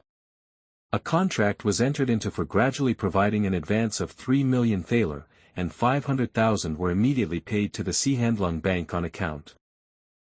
At that time Prussia was as sadly in need of money as Austria, for although war did not result, both states had embarked upon expensive military preparations. This was especially true of Austria. As early as February 1831, that country, instead of realizing an expected surplus, had already incurred a deficit of 22 million gulden, as the result of extra military expenditure, and in the course of the year this sum increased to, roughly, 85 million gulden, in consequence of the additional expenditure on armaments that Metternich kept demanding. As Quebec, who sharply criticized Metternich's action, put it, there was no way out, except by the road to the king of financiers. The four banks, under the leadership of the House of Rothschild, gave Austria a loan of 30 million gulden at a discount of 20%, but made it an express condition that they should be relieved of any responsibility in the event of war. The Rothschilds thereby achieved a double object. On the one hand, they secured a piece of business which would be profitable under peace conditions, and, on the other hand, made wise by their former experiences, they obtained an insurance against the war policy of Metternich, which they disliked, for this clause would, on a declaration of war, immediately deprive the Chancellor of the advantages of the loan. This, however, did not satisfy Metternich, and he racked his brains for a means of obtaining ready money. He remembered the 20 million francs which in 1815 had been set aside out of the French war indemnity for the purpose of building a German federal fortress, and which had been left on deposit with the brothers Rothschild at 3.5% interest. The money, however, belonged to the whole German Federation, and not merely to its leading members, Austria and Prussia. But Rothschild was a confidential banker of these two states, and they both had an interest in obtaining cash. They soon came to an arrangement for taking the money into their own control, on the pretext that, in spite of repeated demands, the Rothschilds had not provided any security for the considerable amount involved. It suddenly became apparent that general conditions were such that the credit even of the most firmly established businesses could be easily undermined, and that the Rothschilds could provide security only in paper, and not in tangible effects, as they were not possessed of any. The two administering states therefore felt that they had no alternative but to take the money into their own control. There was one serious difficulty about this: they did not wish to say anything to the Federal Diet about it, as objections might be raised. It was, therefore, arranged that the Rothschilds should apparently keep control of the money as heretofore. The Rothschilds understood the position perfectly, and exploited it for obtaining favorable counterconditions. The transaction was concluded, Austria and Prussia each received half the money, while the Rothschilds remained debtors to the Confederation, and Austria and Prussia guaranteed the payment to Rothschild only if the necessity should arise. In actual fact, it was not until the year 1846 that they repaid these monies to the federal treasury. In addition to their transactions with governments, the House of Rothschild was receiving numerous requests for loans from private persons, especially the Vienna and Frankfurt branches, which received applications from the higher German and Austrian nobility, so many of whom were heavily in debt and living beyond their means. Prominent amongst these were the requests of Prince Paul Anton von Esterházy, Austrian ambassador in London, who was a great-grandson of Haydn's famous patron, and notorious for his extravagant manner of life. He had inherited the expensive and magnificent passions of his equally extravagant father, but he was the special favorite of the Chancellor Metternich. As a result of his enormous expenditure, which was the talk of the whole of London, he fell more and more heavily into debt, and had to have recourse to loans which, in the end, seriously imperiled his colossal inheritance. In June 1831, Metternich decided to approach Solomon Rothschild, and begged him for advice regarding the financial settlement of Esterházy's affairs. He naturally meant that Rothschild should grant a further loan, and remarked that the prince's brother-in-law, the Prince of Thurn and Taxis, might stand security. Rothschild replied to Metternich that he felt that, having regard to the discredited state of the Esterházy family properly, it would be exceedingly difficult to negotiate a mortgage on it, in spite of the guarantee of the Prince of Thurn and Taxis. My humble advice would be, Solomon wrote, that, as the Prince of Thurn and Taxis seems to have the noble desire to lend a helping hand to his brother-in-law, he should decide to make the loan himself. My firm at Frankfurt on Main, which for many years has had the honor of having dealings with the House of Thurn and Taxis, would carry through this business with all the more enthusiasm if His Highness should request us to do so, because it is particularly devoted to all the parties interested. Although the Rothschilds always endeavored to be of service to important families, this reply shows what caution they exercised. They contrived, however, so to treat those who applied to them that they felt under an obligation to the house, even when it did not fully meet their wishes. This is well illustrated by the introductory words in a letter written about this time by Prince Esterházy to Solomon Rothschild. As your friendly feelings to my house are well known to me, the letter ran, and as you have accepted my invitation to come and see me and have shown your sympathy in my financial affairs, and have also assured me of your readiness to assist me and my son with your advice and help, I cannot but feel grateful to you. You are well known for your exceptional qualities, and your only pleasure is to do good and be helpful, so that I cannot but hope for the best. Rothschild dealt with this letter, as far as Metternich was concerned, by assuring the writer that nothing would give him greater pleasure than to collaborate in the settlement of the Prince Esterházy's affairs, with the approval of Prince Metternich. Rothschild hardly ever did anything of this kind without first obtaining a definite statement from Metternich, as in that way he had a kind of additional insurance if anything went wrong. As a general rule, proposals sponsored by Metternich were always favorably considered by the Rothschilds, for, while they were rarely losers by any accommodation they granted, they nearly always followed it up by asking a favor for themselves. The Rothschilds had long been handicapped by the fact that, while as foreign Jews they were tolerated at Vienna and in the monarchy's territories, and through their riches and ingenuity they had won access even to the highest circles. Yet they were subject to certain hampering restrictions imposed upon the Jews. The most serious of these was that Jews were not allowed to acquire any real property within Austria. Solomon Rothschild was still living in the Hotel zum Römischen Kaiser, although it is true that he and his clerks had taken over the whole hotel. Besides, during the crises of the July Revolution they had been seriously embarrassed by the fact that their enormous property consisted almost entirely of paper securities, the value of which was far too dependent upon the vagaries of the Bourse, and upon war and rumors of war. Solomon pondered on a way out of this difficulty, and it was not long before he approached Metternich with another request. As was his practice in such cases, Solomon began by enumerating the services which his house had performed for the state of Austria. Most gracious Chancellor, when His Majesty, the Emperor, by his letters patent of the year 1822, was pleased to elevate me and my brothers to the state of hereditary barons, we felt that we could flatter ourselves that we must, situated as we were then, have given some proof of our devotion to the sacred person of His Majesty and the most noble house of Austria, in order to have deserved his gracious notice. As we look back upon the time that has since elapsed, and call to mind the various services which in the intervening period we have had the good fortune to be called upon to render to the government, we feel that, without being immodest, we may ourselves bear witness to the fact that we have not merely continued to be worthy of the favors so graciously conferred upon us in the past, but have perhaps also earned some further claim upon the grace of His Majesty the Emperor. Your Highness, under whose benevolent auspices it has mainly been our good fortune to exercise our activities in His Majesty's service, has had a special opportunity of appreciating the value of any services we may have rendered.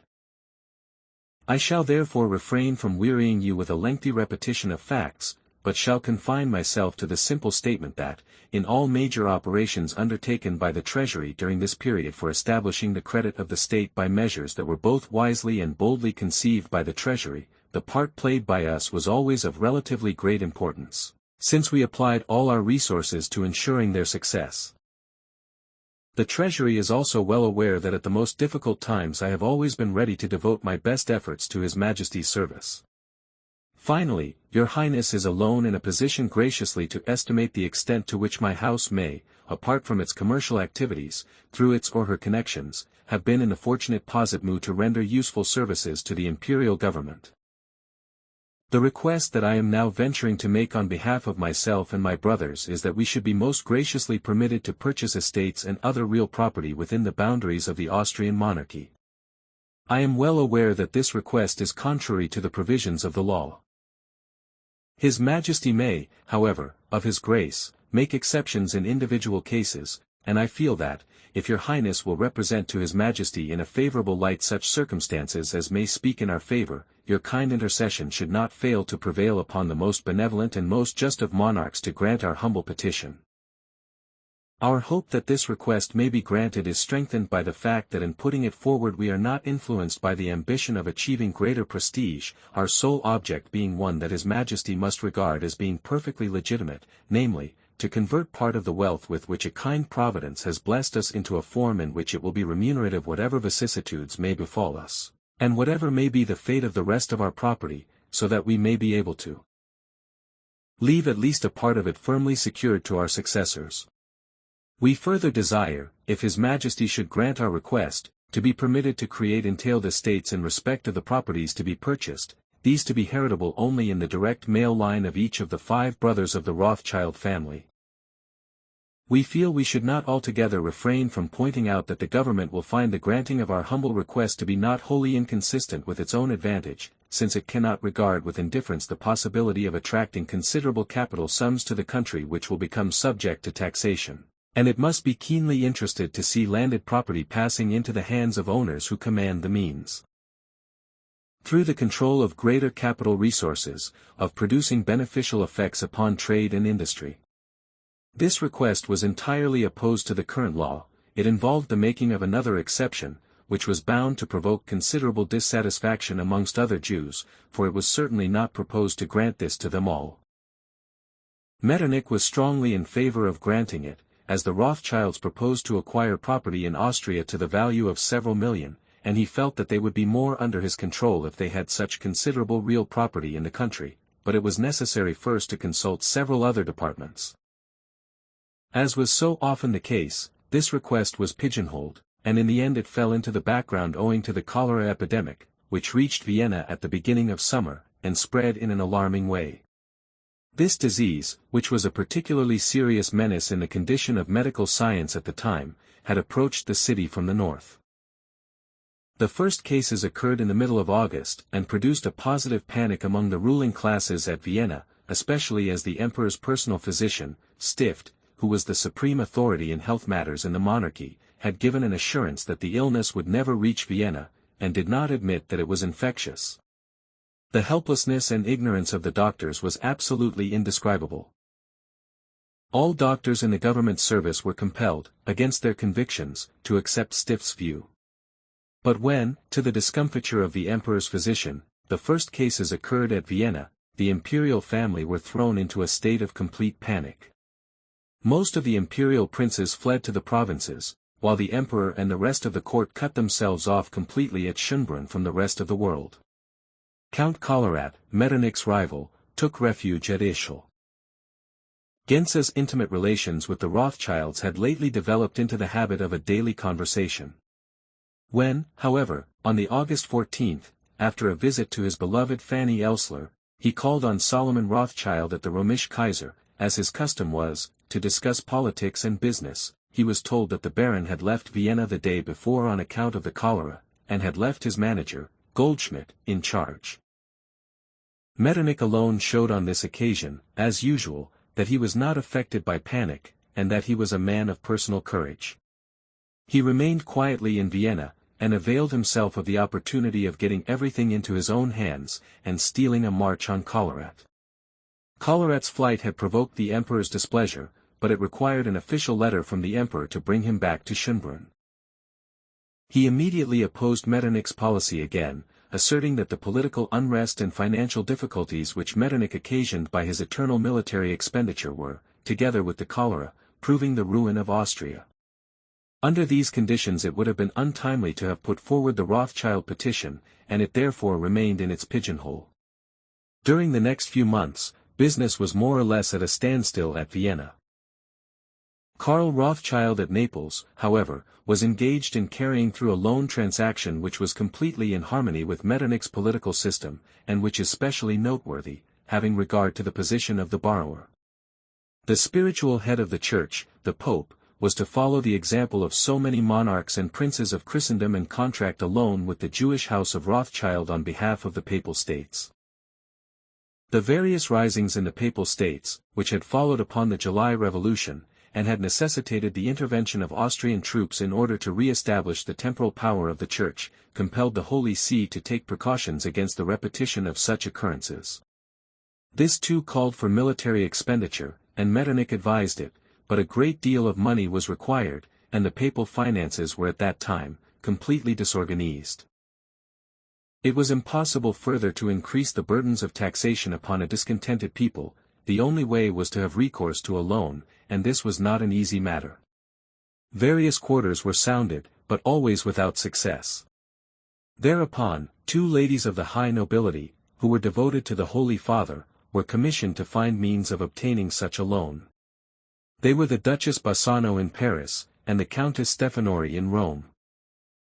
On her list of financiers to be called upon, the Duchess in Paris found the name of James Rothschild, while the Countess in Rome found that of Karl Rothschild of Naples, who at that time was constantly traveling between Frankfurt and Naples.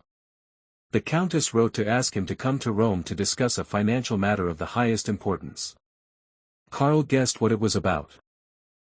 He wanted first to discuss the matter with his brother in Paris, and he also preferred to conduct the first negotiations, if any, by letter, in order to prepare the ground in advance. He therefore put off his journey to Rome. The Austrian minister at Naples, Count Lebzeltern, who was in constant personal touch with Karl Rothschild, reported to Vienna that the Pope was obviously in great financial difficulties, and that Karl Rothschild did not show any keen desire to lend his money to the Pope. He had therefore been thinking of a way out by which the business could be carried through by substituting for the Papal States, Naples, as being a more reliable debtor. The kingdom of the two Sicilies had long wished to acquire the principalities of Benevento and Ponte Corvo, which belonged to the Papal States. Karl Rothschild proposed that Naples should purchase these from the Pope, and that he should advance the purchase price to the state of Naples. The Holy See, however, would not agree to this, on the ground that it could not surrender any portion of the territory of the Patrimonium Petri without breaking its oaths. There followed a period of intensive negotiations between Karl Rothschild, Naples, and the Papal States, but it was easy to see that Karl Rothschild was playing for time, and waiting for the political situation in Europe to clear up, and for the return of generally peaceful conditions. He shows, observed Count Lebzeltern, little inclination to make his firm solely responsible for a business of such importance, and one that, in view of prevailing conditions, involves so much risk. Metternich was dismayed by this report. He was exceedingly anxious to provide the Pope with the means necessary to re-establish in the rebellious provinces what Metternich called authority, order, and peace. The Chancellor therefore decided to make a personal appeal. He invited Solomon to his house, and explained to him the importance which Austria attached to the conclusion of the papal loan. Metternich begged the banker to use his influence with his brothers, especially with the one at Naples, so that they might make every possible effort to carry the matter through. He also instructed Count Egon, in Paris, to take similar steps with regard to Thames. James was, at the moment, negotiating with the Roman banker, Torlonia, who had travelled to Paris, Naud, who had offered to take up half the loan, since the House of Rothschild would not deal with the whole amount. Egon went to the two bankers, and made proposals in accordance with Metternich's instructions. The final result was that the Pope received his loan from the two bankers jointly. James reported this to Egon with great delight. From the start, he wrote, we were exceedingly anxious to see our name associated with the flotation abroad of a loan for the Roman state. The fact that Your Excellency sponsored it, and that we were informed that Austria was interested in its conclusion, merely served as a strong additional spur to us in our efforts to carry the matter through. We are happy that we have succeeded in settling this matter, and we doubly congratulate ourselves, as we are simultaneously carrying out the intentions of His Holiness's government and the wishes of the Austrian government. Nevertheless, James had misgivings. He feared that the Papal States would not punctually carry out their obligations with regard to interest payments, and urged Austria to exert pressure upon the Papal government in this direction. When we undertook this loan, thereby assuming a very heavy responsibility to the public, who will associate our name with this business, we naturally counted upon the fact that the Holy See would appreciate the implications of the responsibility we have undertaken, and the extent of its responsibilities, and the degree to which its credit will depend upon a strict and punctual performance of its obligations. It would be absolutely impossible for it to obtain any further credits or any further assistance whatever abroad if it were to fail in any way in carrying out its obligations with the utmost punctuality. The reason why James was worried was because there were rumors current that, in the case of former loans, the Papal government had, on occasion, suspended interest payments. James emphasized the fact that punctual payments were the lifeblood of credit, and that they alone would make it possible in future, in a case of necessity, to obtain new money. Janus further turned the situation to account by calling attention to the condition of his Jewish co-religionists in Roman territory, expressing a hope that their conditions would be improved as a result of the loan. He stated in conclusion that the fact that Austria had given his house a kind of moral guarantee that the Papal government would conscientiously observe their obligations, had given him the confidence necessary to invite other capitalists to take part in the scheme, and he did not omit to convey the usual impression that an arrangement which, after all, involved a substantial profit for his firm, constituted a political favor for which the Rothschilds were entitled to the gratitude of the states concerned. Solomon, who was still staying at Munich, which had not yet been visited by the cholera, expressed his satisfaction to Metternich at the conclusion of the arrangement.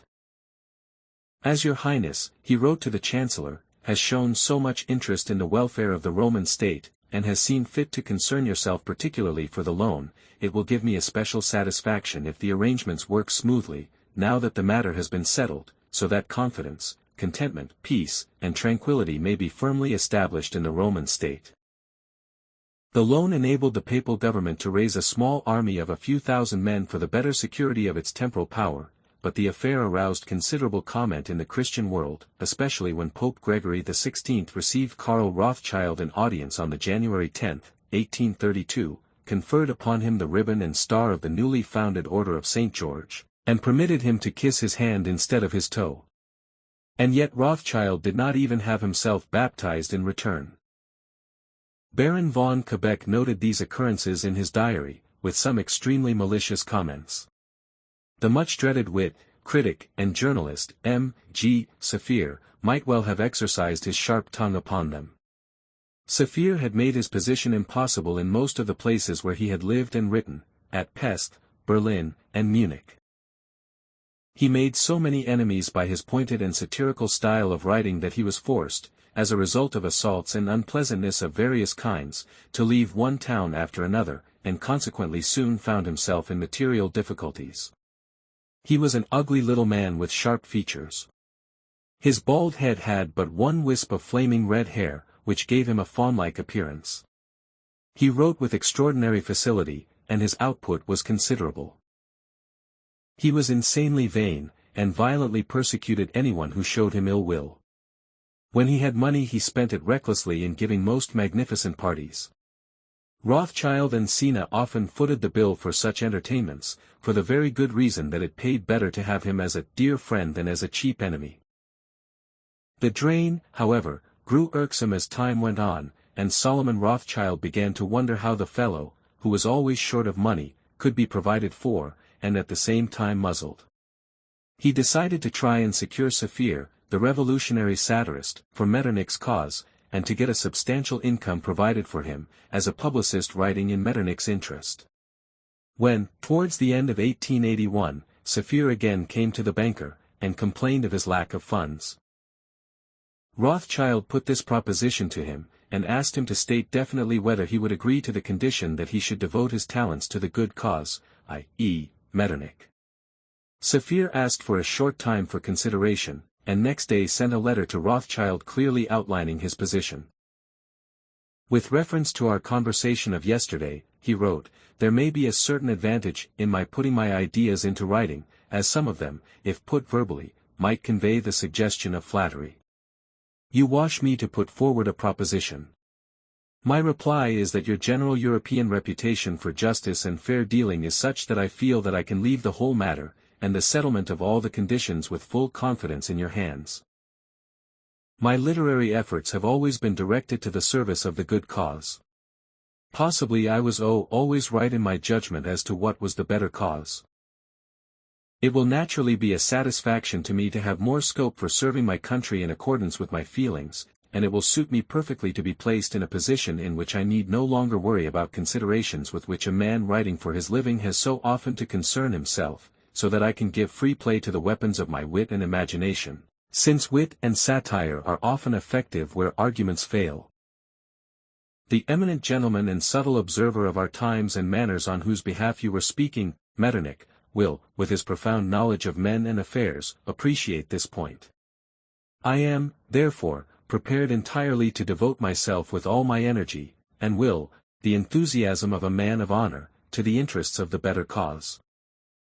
You are well able to judge of the value to be attached to an established writer, and to give an opinion as to the money which his services may justly command. Rothschild reported the result of these negotiations to Metternich, and the latter was quite sympathetic to the idea of securing for his own ends the man whose clever and witty pen had so often been dipped in malice and hatred. Your Highness, Solomon Rothschild reported, can make of this man what you please, and in my opinion his youth and the grim necessity of earning a living have been more responsible for his past faults than malice itself. He was moved to tears when he heard your Highness's kind opinion. I feel I must say that the request in her Saphir's letter that the arrangement should be made to apply over a certain period is not unreasonable. In my opinion, 2 to 3 years should be sufficient to try the experiment, and at the end of that time one could furl her consider how he could best be made use of.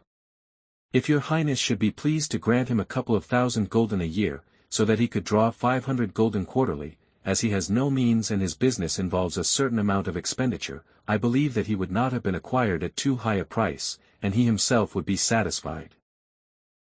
If your Highness is prepared favorably to consider this suggestion, I should be glad to have your decision at an early date, as, owing to the cholera, I cannot foresee how long I shall still remain here, in Munich.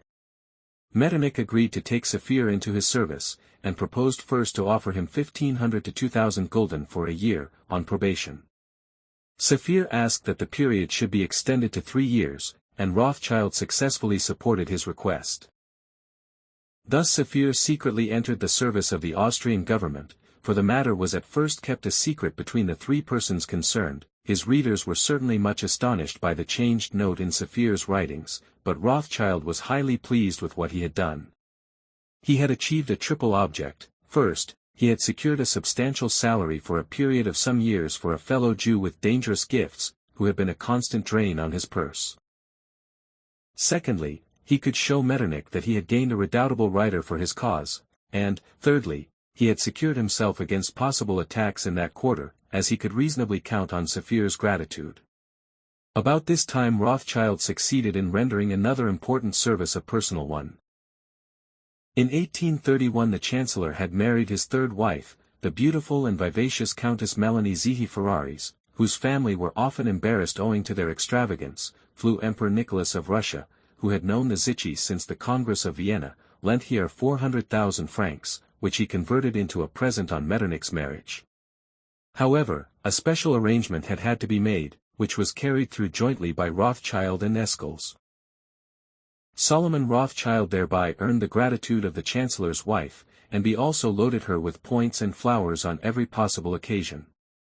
It was through her chat the Jewish baron achieved his unique position in exclusive Viennese society. It was not only at Vienna that the social rise of the Rothschilds was so marked. Nathan was invited to the best houses throughout England, and James's quite exceptional position at the court of the new king, Louis Philippe, was most clearly marked by the conferring upon him of the Grand Cross of the Legion of Honor, the Knight's Cross of which he had held since 1823. The magnificent balls and banquets which he gave to the leaders of society at his splendid palace in Paris helped him to consolidate his position. On one of these occasions an unpleasant incident occurred, which caused the heir to the throne, the Duke of Orleans, to be quite unjustly annoyed with James Rothschild. Whilst, with the help of England, Louis Philippe was consolidating his position abroad, he was far from being so successful with society in Paris, amongst whom the legitimate nobility had a great deal of influence. As Baron Hugel, who was in Metternich's confidence, wrote from Paris, there was a kind of opposition of the salons. And those families who had remained loyal to the exiled king went so far as to carry on secret correspondence with their datives who had left the country with Charles X. These émigrés intrigued throughout the world, and made special efforts to induce the Eastern powers to make war on Louis Philippe, in order to place Charles X on the throne once more. The Legitimists in Paris made satirical remarks about the people who swarmed about the new king and the heir to the throne with a view to securing good jobs, and the opposition paper, Le Mode, published a drama à clef, de la Comédie de la Cour de Oiscourt, in which all these adventurers were represented as hens in a farmyard, flocking round the Grand Pullet, as the Duke of Orleans was called. From this time onwards the heir to the throne was always known by the nickname Grand Pullet. The Duke of Orleans was present at an informal gathering in James Rothschild's house. This gave an opportunity to a certain young Monsieur de Blainmesnil, the son of an ardent legitimist who would not go to court, of saying to a fellow legitimist in a voice loud enough for the Duke of Orleans to hear, "Why, here comes the Grand Pullet." This apparently harmless remark was aimed at the close connection between the new royal house and the Jew banker. It was overheard by adherents of the new regime, and one of them came forward on behalf of the prince. Heated words ensued, and the Duke of Orleans at once realized what was happening. Two of his adjutants went to the young men to demand an explanation. They assured the adjutants that they had no wish to offend the Duke, and had not thought that he could overhear their remarks, and the matter was then dropped. But the heir to the throne never went to James Rothschild's house again, in spite of all the efforts that Rothschild made, and all the invitations Ho sent him. Meanwhile, anxiety was still felt over the Belgian problem, which was far from being finally settled. The independence of that state had not yet been recognized and there was still reason to fear that warlike complications might arise. On account of the cholera, Solomon Rothschild had not yet returned to Vienna, and his business was being carried on by his confidential manager, Leopold von Wertheim-Stein. Austria had, meanwhile, issued a further loan of 50 million gulden, in which the Vienna branch of the House of Rothschild participated. Solomon wanted to travel from Munich to Paris via Frankfurt in order to take general stock there of the position and undertakings of the firm. He wanted to bring his Paris brother some cheerful news. He therefore wrote to Metternich from Frankfurt. "Your Highness is aware that we have subscribed a quarter of the last loan of 50 million, and have also purchased securities on the Bourse in order to maintain the price of metalliques, that we are carrying through other important financial operations, and that we are also negotiating new ones. As these are closely affected by the course of political events, and I would like to see my brother happy and free from worry, I would humbly beg your Highness to be pleased to let my manager, Leopold, know your opinion as to the present situation, and whether the Austrian government will recognize Belgium, and allow the settlement to be ratified. I would also regard it as a special mark of your favor if your Highness would have the kindness to honor me with a few words in writing. They are sure to bring me great peace and comfort. I am thinking of starting for Paris in the immediate future, and am sending a member of the firm there today, so that we may get your Highness's gracious news as soon as possible, and without any fear of letters being tampered with. I shall have the privilege of submitting to your Highness my most humble reports from Paris, and trust that they may be of use to the Austrian government. Meanwhile Nathan wrote from London to say that the Reform Bill would be passed, that it was hoped that the Eastern powers would ratify the agreement regarding Belgium, and that, in his opinion, all public securities would improve in the next 3 months. On his arrival in Paris, Solomon had really good news to report. He had to make use of an amanuensis, as he suffered from severe rheumatism in the region of the eyes. But this did not prevent him from thoroughly investigating the situation in Paris. During my stay in Paris, he wrote to Metternich, I have seriously occupied myself with the study of the internal condition of France, and have arrived at the satisfactory conviction that the government grows stronger every day. In my opinion, the opposition in the country consists only of certain newspapers, the kind of opposition which is not to be taken seriously. All decent people are supporting the present ministry, and seeking to maintain tranquility. The former kind of popular outbreak, ententes, is out of date, and, however much and however violently the opposition papers may write, they will not be able to start them again. The spirit of goodwill is manifesting itself in the Chamber of Deputies. If only the great powers would send in their ratifications of the Belgian affair, M. Purrier would be able to state publicly, I wanted peace, and I can now show that I have completed the work that I began. Such a statement would still further increase the confidence which this man inspires, and everything would then proceed satisfactorily in the chambers.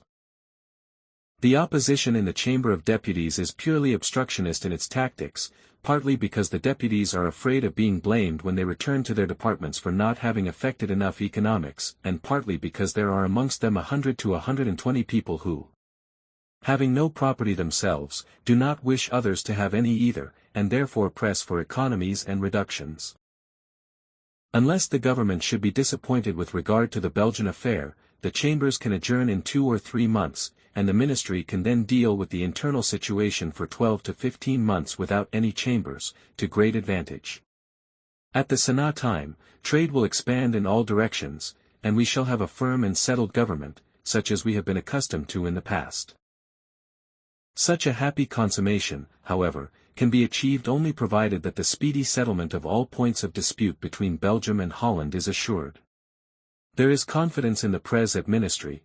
It is, of course, unpleasant to have to admit that peace is dependent entirely upon a single individual, but this will adjust itself in time, when the necessary stability has been achieved. It is reassuring in this connection to note that the King is absolutely devoted to M. Purrier. Your Highness's well-known judgment is such that, on perusing this letter, you will be able to appreciate how far the views I have expressed are sound, and it will be a cause of great satisfaction to me if I shall prove to have presented the position adequately. Solomon deliberately painted things in rather rosy colors, for the French cabinet were, in point of fact, actually considering a counter-move to the further intervention of Austrian troops in the Papal State. The papal mercenaries who had been raised with Rothschild's money had failed to control the sporadic rising which had broken out on the withdrawal of the Austrian troops, and the Holy Father had been forced again to apply for help to Count Radetzky, the Austrian commander in Italy. It was not in the least gratifying to Metternich to be called upon again to play the role of papal policeman, but on the January 28, 1832, the Austrians again occupied Bologna. This was a serious blow to Purrier's peace ministry.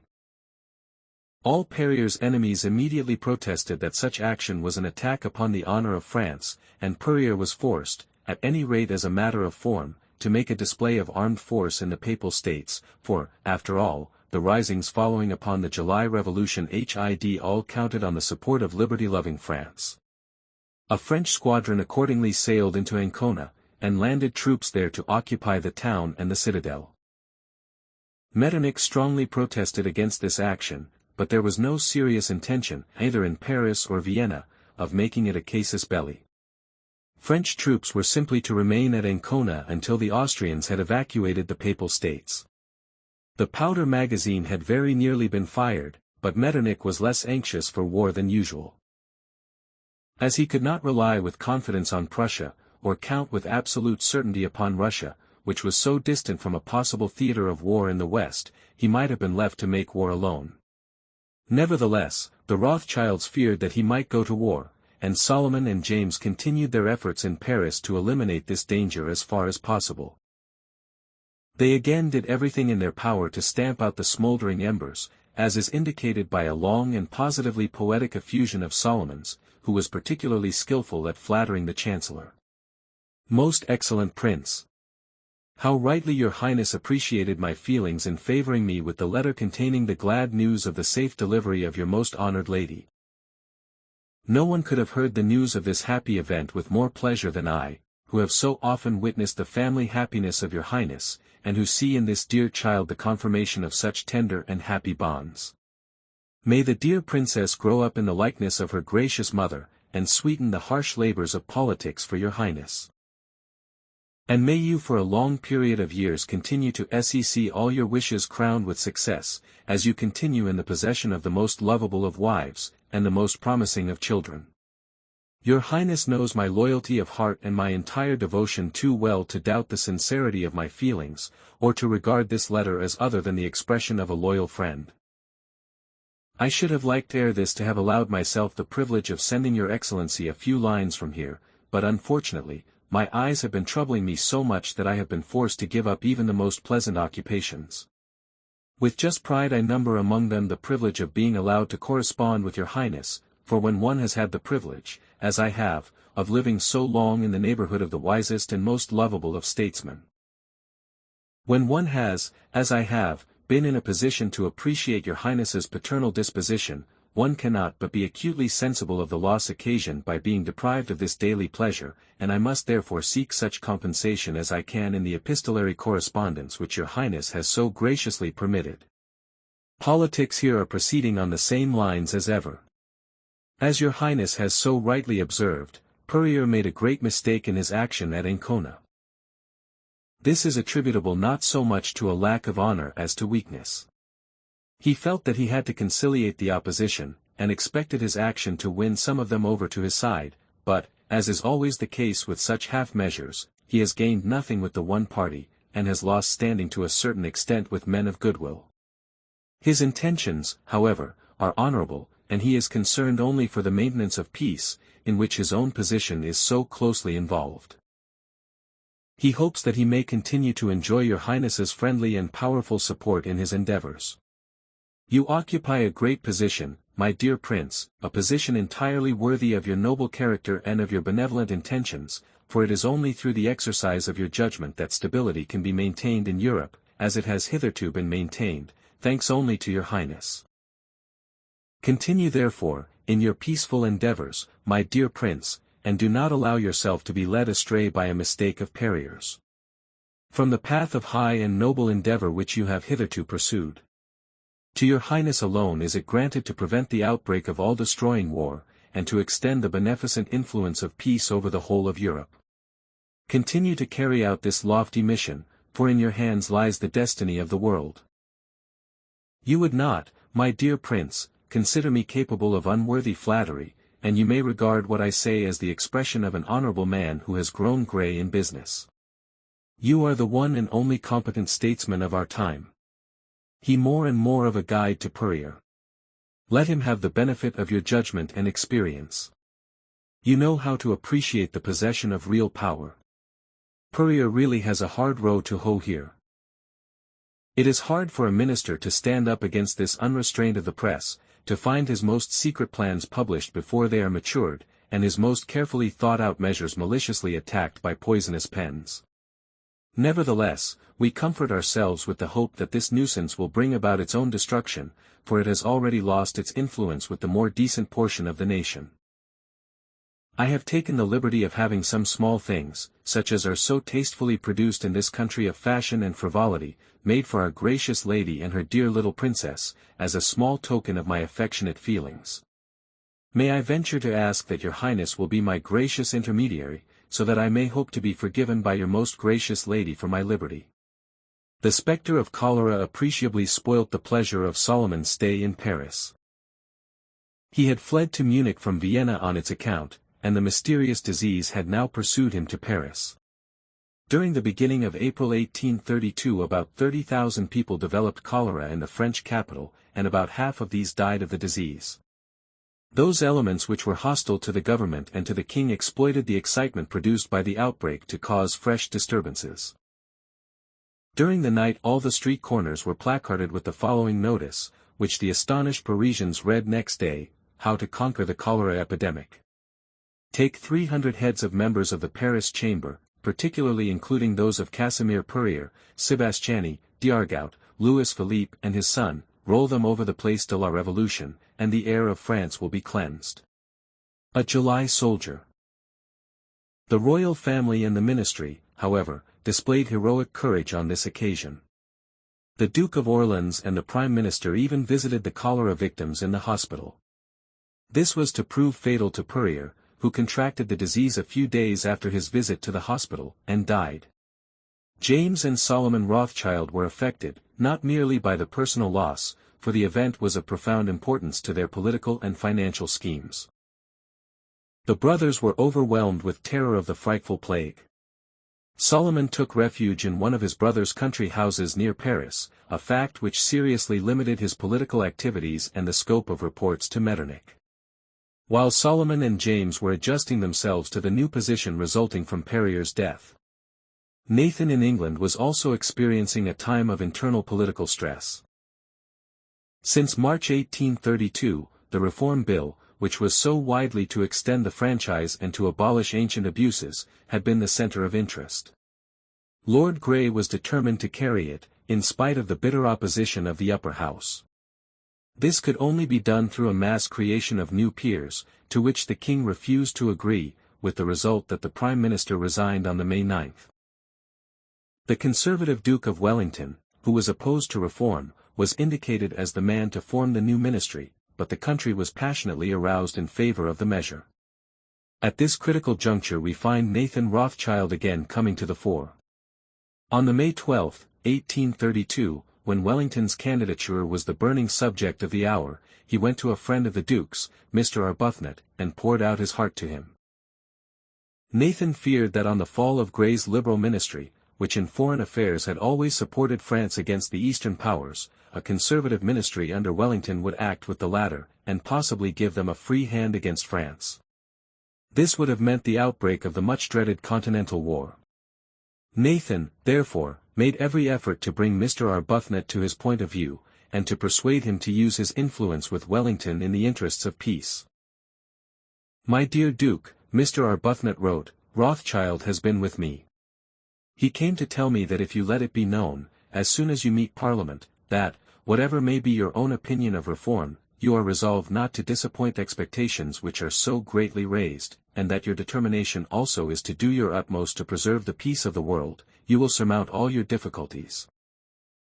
He says that among the moneyed men there is an alarm lest there should be such an opposition to all reform as would cause commotions, and he adds that the foreign ministers, he instanced Talleyrand, Weissenberg, and Bülow, are in great anxiety lest the King of Holland should be led to expect such support from the new government as would lead to war. He assured me that the general feeling was that you would surmount your difficulties if men's minds were tranquilized as above stated, and if, having the reins in your hand, you were resolved to keep them. He is determined, he said, to keep up the funds to his utmost, and he is confident he will succeed. It was, however, a false alarm, and Nathan's intervention became unnecessary. For the masses the name of Wellington stood for the collapse of reform ideas, and the result was that a storm broke out throughout the whole country such as put any possibility of a Wellington ministry out of the question. King William IV was made personally aware of the bitter feelings of his people, for mud was thrown at his carriage in the streets of London. Reluctantly he was forced to yield to the will of the people, and Grey's ministry was recalled to office, whereby the passage of the Reform Bill was assured. As the ministry remained in office, all fear of a change in the trend of Britain's foreign policy vanished, and the danger of war was averted. Nathan could again devote himself to his business, and he had once more shown himself capable of dealing with a critical situation. The Reform Bill was finally passed by the British Parliament on the June 4, a fact which made a profound impression throughout the world.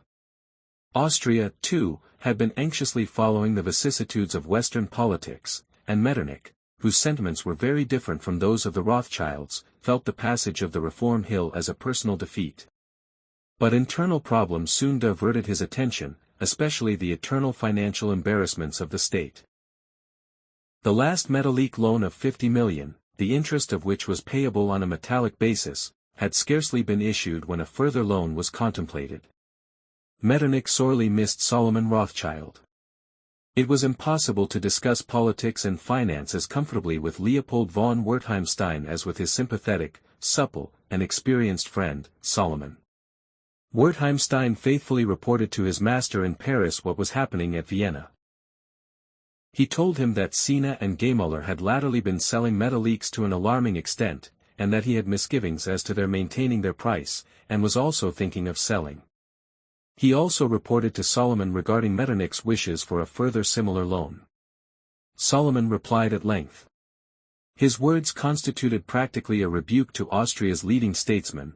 That Sina and Gaymuller are constantly selling, he wrote, is a matter of indifference to me.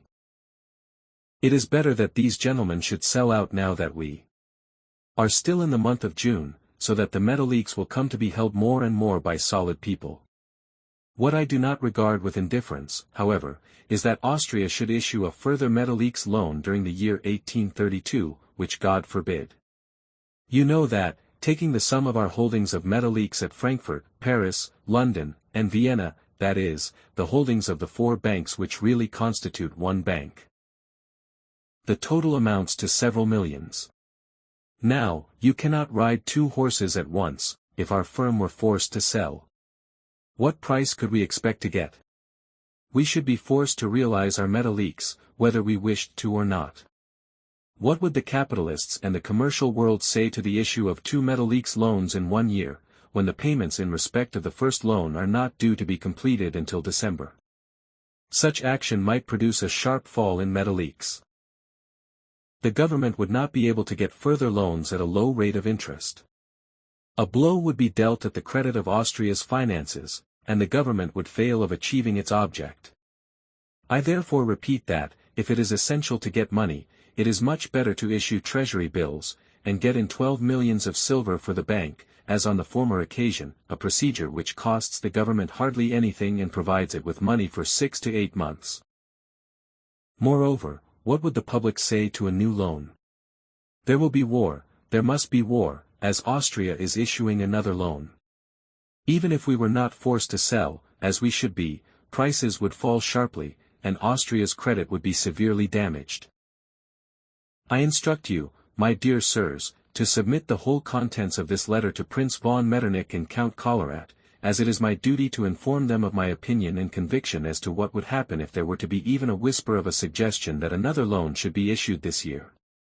In any case, tell Prince von Metternich from me that the government here is making every possible effort to maintain peace and to suppress subversive propaganda.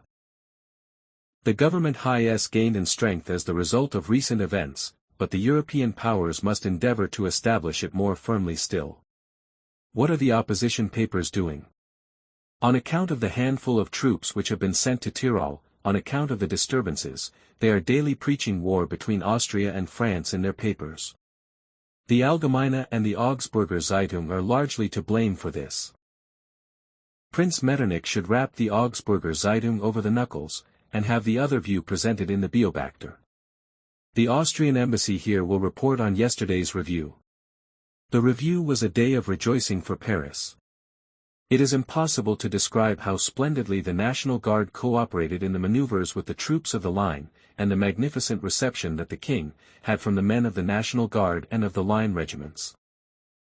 Prices on the Bourse would have risen considerably yesterday if several papers had not written so definitely on the possibility of war with Austria. Solomon's warnings were regarded. No further Metallique loan was issued in 1832, and it was not until the following year that the 4 banks again subscribed a similar loan. The 2 secretaries, Wertheimstein and Goldschmidt, to whom Solomon's letters were addressed, were having a difficult time. All foreign Jews at Vienna had to apply every 3 years for the renewal of their toleration. The Rothschilds alone were not merely exempted from this regulation, their names did not even appear in the official list of tolerated Jews. In the case of Goldschmidt, this regulation had been ignored by the authorities, and they had allowed him to remain with Solomon Rothschild without interference. As, however, Solomon Rothschild's absence was protracted, the officials began to take up the question of Goldschmidt. Solomon thereupon submitted a petition to His Majesty to obtain toleration for his secretary, and especially begged Metternich to support his request. Your Highness, the letter ran, is in a good position to judge how far Goldschmidt may be deserving of His Majesty's favor, for you have known him over a period of years. I would therefore regard it as a personal favor to myself if His Majesty would be graciously pleased to grant the request of my secretary, since I often have occasion to be absent from here for some time, and to give my manager authority to act on my behalf. Solomon also emphasized that Metternich would thereby earn the lifelong gratitude of an honest man, and the Chancellor did actually support the petition. The loss of the French Prime Minister, Purrier, profoundly affected the political scheme of the House of Rothschild. In Austria they suffered the loss of a friend which they felt no less acutely. Friedrich von Gentz died on June 9, 1832. It was to him that the Rothschilds largely owed their position with Metternich, and therefore in Austria generally. Since Gentz was venal and easily accepted money from the whole world, including foreign states, they had found him easy to deal with. Metternich knew what was happening, but he turned his blind eye to the situation, as the master of style whose writings were as distinguished for the clarity of their thought as for their moving pathos was indispensable to him. The older Gentz grew, the more extravagant he became. Rothschild fully appreciated the treasure that he had in Gentz, the Chancellor's right-hand man, who was the first person to deal with any important dispatch. At the beginning of their association the Rothschilds allowed him to win in speculations on the bourse, but they soon dispensed with this polite fiction, and supplied him with considerable sums, finally definitely appointing him agent of the firm, with an annual salary of 10,000 gulden.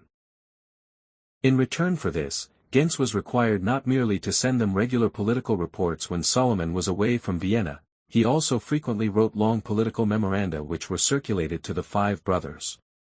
It was obvious that he used secret and official information for this purpose. He also often conveyed news to the Rothschilds which Metternich wished to become known in this way. As the years passed, the Gentz-Rothschild association had grown more and more intimate, and towards the end of his life the Privy Councillor's diary records almost daily that he has been with Rothschild, dined with him, transacted some profitable business with him, or sat with him in his box at the theatre. The last years of Gentz, who, at the age of 67, was seized with a violent passion for Fanny Elssler, a girl in the early 20s, were divided between services to the Chancery, the Rothschilds, and to the spirited actress. Any payment that he received was easily spent, as he took to Fanny Elssler everything that he could possibly spare. We constantly find in his diary passages such as the following: I was with Fanny from 7 until 11, I brought her substantial presents. 100 ducats and 400 Friedrich Diors, and spent an evening with her that was worth more than all the gold of Aurangzeb. Gentz's constant request for cash finally became too much even for Rothschild, although he was prepared always to help him out and give him presents. In the course of time he began to ask for securities and make conditions, and on one occasion he purchased from Gentz his silver dinner service in a moment of acute embarrassment. Gentz was also constantly compelled to ask the Rothschilds to grant him advances on account of his salary from the Austrian treasury. In these matters Gentz showed a supreme contempt for the world in general, setting himself completely above ordinary morality, and a remark made by the Emperor Francis about his relations with Fanny made no impression on him at all since, as he put it, he did not bother about the sovereign. Specially characteristic is a letter from Gentz to Metternich about an advance of Rothschilds in respect of a gratuity which he hoped to receive from the state. After your Highness's recent kindness to me, the letter ran, I would not venture to trouble you with further requests if my need were less pressing. I have asked Rothschild to advance me 4,500 gulden, being the amount granted to me by His Majesty at the beginning of 1829, until such time as your Highness may succeed, by your kind recommendation, in obtaining for me a similar gratuity in respect of the current year. Rothschild did not either definitely agree to my request nor did he refuse it, but he gave me to understand that he could accede to it only with your Highness's concurrence, and therefore asked me to put it to him in writing. Presumably he intends to submit my letter to you, and a single word from your highness can determine the success of this step, which I have taken at a time of extreme pressure, and the failure of which would deprive me of my last hope. Gens admitted that there was apparently a striking contrast between his manner of life and his bitter complaints, and that it might be possible to conclude that he was either unforgivably frivolous or that he had less to complain of than he alleged. Gens assured the Chancellor that the lighter side of his existence was the result of a deliberate attempt to dull the sorrows of his spirit and to conceal from others how ill he was faring. Gens begged the prince not to withhold a helping hand from him in his difficulties. "There is only one more thing I would ask," he wrote, "and that is, that you will not let Rothschild know that I have prepared your highness to expect his application. This might affect his confidence in me, and I shall be delighted for him to have the credit of having successfully arranged this by his own efforts." The letter is practically an epitome of Gens, revealing the frivolous hedonist and extravagant spendthrift, showing how this highly gifted man, with his supple and sympathetic nature, who at the age of 68 lived careless as a child, and loved like a youth, was indispensable both to the mighty chancellor and to the acute and powerful financier. He was dead now, and the Rothschilds had lost an intimate link with Metternich and the Foreign Office, as well as a priceless source of information. Solomon observed on a later occasion that it was only after Gens's death that he had been able to appreciate the inestimable services that Gens had rendered to him and to the whole House of Rothschild over a long period of years. The Belgian problem was still unsettled. The King of Holland continued to resist, and maintained the occupation of the citadel of Antwerp. As no solution was in prospect, England and France were forced in 1832 to consider the means by which they could bring pressure to bear upon Holland. The Eastern powers, however, would not cooperate.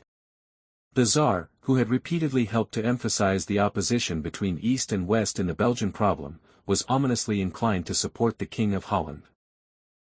The French finally decided on military intervention, and took possession of Antwerp on behalf of Belgium, while the British sequestered Dutch shipping. It was obvious that the King of Holland definitely intended by some means or other to regain Belgium. His brother-in-law, the King of Prussia, did not wish to proceed against him by force of arms, but neither did he wish to be drawn into a war of indefinite duration on his account. The Tsar was more inclined to contemplate war. He was unable to forget that Louis Philippe, who ruled only by grace of the Revolution, was the father-in-law and protector of the newly fledged King of Belgium, and, besides, he was much inclined to listen to the supporters of the exiled King Charles X at Prague, who did all they could to urge Petersburg to war.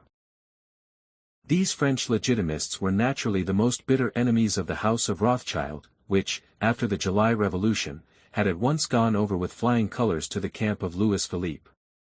The Duke of Blocas, who was staying with his king at Prague, received reports from all quarters as to the state of the legitimist cause. His letters were carefully copied by Metternich's police, and thus reached the Chancellor at the same time as the persons to whom they were addressed. They often contained bitter words about the Rothschilds, who supported peace, and applied their money to maintain it, whereas the cause of the émigrés could be served only by the Eastern powers deciding to let loose the dogs of war. The British Tories and their bankers, who also favored war, and hoped for Russia's military intervention, sent a representative to St. Petersburg to offer Russia a loan for this purpose. While passing through The Hague, the envoy gave a legitimist agent called Courtier some interesting sidelights on the attitude of the Rothschilds in political matters. They have fallen, he said, to prodigious extent under revolutionary influences, and the bonds with which they have bound the monarchs are fatal to them. The Englishman's principal source of information was the Paris banker of Rothschild, who also had legitimist dealings and who was filled with concentrated hostility to the Rothschilds. Another émigré simultaneously reported from Frankfurt that the Russian loan had been concluded with the firm of Hope, although England and France, and the bankers that supported them, with the House of Rothschild at their head, had put every possible obstacle in that firm's way. The émigré's report clearly revealed whither the hopes of such circles were directed. The object of this loan, the report ran, leaves no doubt at all as to the firm determination of the Emperor Nicholas to declare war next spring. Courtier also reported as to this £6 million loan, and expressed the hope that Russia would now set things going. It was true that Rothschild, who had been bought by the two revolutionary governments, had succeeded in frustrating the earlier negotiations, and thereby delaying everything, but in the end their intrigues had been brought to naught. Corti stated, indeed, that Rothschild had had the shamelessness to say quite openly on the London Stock Exchange that he knew how to bridle the sovereigns, as he controlled them all through his purse. In the end, the legitimist Tory bankers had united against him, and carried the loan through in spite of him. This coalition, wrote Corti, serves a great political idea, its object being to place sufficient funds at the disposal of the sovereigns to enable them to fight the revolutionary movement, which is served by all the Rothschilds, under the leadership of the London one, and of Talleyrand, the French ambassador in London. At that time General Count Pozzo, who was in the service of Russia, was staying in London, and he supported the Austrian ambassador, Levin. Nathan followed the activities of these two with grave suspicion, and wrote to his brother James in Paris about them, in his comically bad German. My dear brother, I hope that you are quite well and happy. I have heard from a trustworthy source that Holland's reply is not satisfactory, and that it is believed that Russia is behind the King of Holland. You must write to our brother Solomon, to tell Metternich not to let himself be bamboozled into war by Russia, for Pozzo is with the king and was not well received, and, he and Levin are intriguing to make Austria and Prussia declare war. I have, however, been informed in a reliable quarter that Prussia will not go to war, and that they are making a great mistake, because England and France jointly can do a great deal. We shall keep peace, there won't be war, stocks are falling and rising. Write and tell Solomon that Newman, the Austrian representative in London, is always spending a great deal of time with Pozzo, and believes our government to be weak. The man is 7/8 mistaken, and now Pozzo has not been well received. The king invited him to Brighton, and he sat 6 places from the king. The king asked him how long he would stay here. He replied, 6 weeks, and now we know that Russia wants war, and Metternich is being bamboozled by those people. Pozzo and those folk are making themselves ridiculous and do not understand England, so ask our good brother Solomon to tell Prince Metternich not to let himself be bamboozled by Russia. Pozzo is here simply to spy, and I am convinced that England is stronger than she was in the time of Wellington. Now, my dear brother, don't let yourself be bamboozled by anyone. If England and France hold together, it will be difficult to touch them.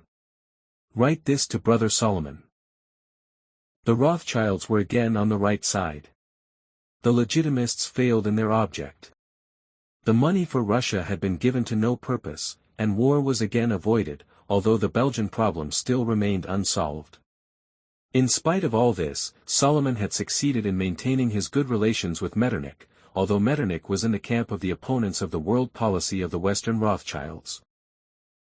At times this was exceedingly difficult, but Solomon was successful in maintaining the close relationship undisturbed, so that it was possible for him, as before, constantly to approach the Chancellor with petitions. These generally concerned the protection of his co-religionists in the most various quarters of the world, but he occasionally put forward quite remarkable, and indeed comic, requests. Thus on one occasion James and Solomon commended to the Chancellor a certain M. Roquerolles, who had brought a fine flock of merino sheep to Vienna for sale. They asked Metternich to assist this gentleman as far as he could. I am taking the liberty, Solomon wrote, humbly to request your highness to put in a word for this man when there should be an opportunity for doing so, as there is sure to be in the salons of your highness, which are the meeting place of brilliance and fashion, for I am convinced that in no other way can M. Roquerolles' venture be attended with real success. This was really asking rather a lot, and it is difficult to understand how Solomon imagined that Metternich would make propaganda in his salons for the sale of merino sheep. Meanwhile, monetary conditions throughout the world had improved. And the Rothschild banks had so far made good the losses incurred during the July Revolution that they could proceed, not merely to conclude fresh agreements for advances with Rother and Prussia, who held full authority from his king, but could also arrange to take up the loan of which they had asked to be relieved when they were feeling embarrassed. The whole of the 5% public debt was converted to a 4% basis. Rother was delighted at the way the Rothschilds met him, because this would help to advance the credit of the Seehandlung Bank. The brothers gave this bank a blank credit, and told Rother that he could, if occasion should arise, draw through it £500,000 from London, 1,000,000 gulden in Frankfurt, 2 to 3 million francs in Paris, and 1 to 2 million gulden convention currency in Vienna. Rother gave Solomon Rothschild the chief credit for all these satisfactory transactions, and as Solomon desired a Prussian order, he asked his king to grant him one. The court was glad to take the money, but did not want to confer an order upon a Jewish businessman. Rother therefore suggested that, as a mark of goodwill and of satisfaction with the part played by Solomon in connection with the transactions which had just been concluded, he should be presented with a handsome porcelain vase, with a portrait of the king on it. I have come to the conclusion, wrote Rother to the finance minister, Count von Laudem, that, in view of the fact that all the Rothschild banks have interested themselves in the matter in question, and that Solomon incurred the reproaches of his partners for the way in which he met me over my first proposals, which were prevented by unforeseen and purely external circumstances from being brought to a successful conclusion, any mark of appreciation shown to him alone would tend to widen the breach in the family, and that he would not derive the satisfaction therefrom that His Majesty intends. As a result of Rother's recommendation, Solomon received a vase worth 426 Reichsthaler, Nathan in London a porcelain set of the value of 566 Reichsthaler, and Amschel Meyer at Frankfurt porcelain vases to the value of 515 Reichsthaler, from the Royal Porcelain Factory at Berlin. The three brothers each wrote a separate letter of thanks to the king, expressing their gratitude for the high proofs of his most gracious goodwill and the magnificent presents, which they would always treasure, and which they would always keep in their families as previous heirlooms. Solomon expressed the hope that he would in future be able to furnish fresh proof of his truly disinterested service. And Nathan wrote that the magnificent present would be an everlasting testimony for him and his to the gracious kindness of His Royal Majesty. Rother also expressed his thanks for these tributes to his business friends, and took the opportunity of again calling attention to the fact that they had been able to show that they had sustained a loss far exceeding 2 million thaler through their efforts to save the honor of their firm. Shortly afterwards Rother secured a distinction for the only son of Nathan, who so far had no title. The eldest sons of Baron Nathan Meyer von Rothschild in London, Lionel and Anthony, he wrote to the king, are financial advisers and knights of the Elector of Hesse's Order of the Lion. Only the youngest son, Nathaniel, who has also distinguished himself in his business, and has just returned from a business journey to Constantinople, which he has carried out to the satisfaction of all the Rothschild banks, as yet holds no kind of title. I would beg you to confer upon Nathaniel the dignity of Privy Commercial Advisor. The considerable sacrifices which all the Rothschild partners have latterly made in the financial interests of Prussia may excuse my expressing a wish, the granting of which they would regard as a special act of grace on the part of your Royal Majesty. In this matter, too, the wishes of Rother were carried out, and all parties were satisfied. The business of the Rothschilds continued to expand.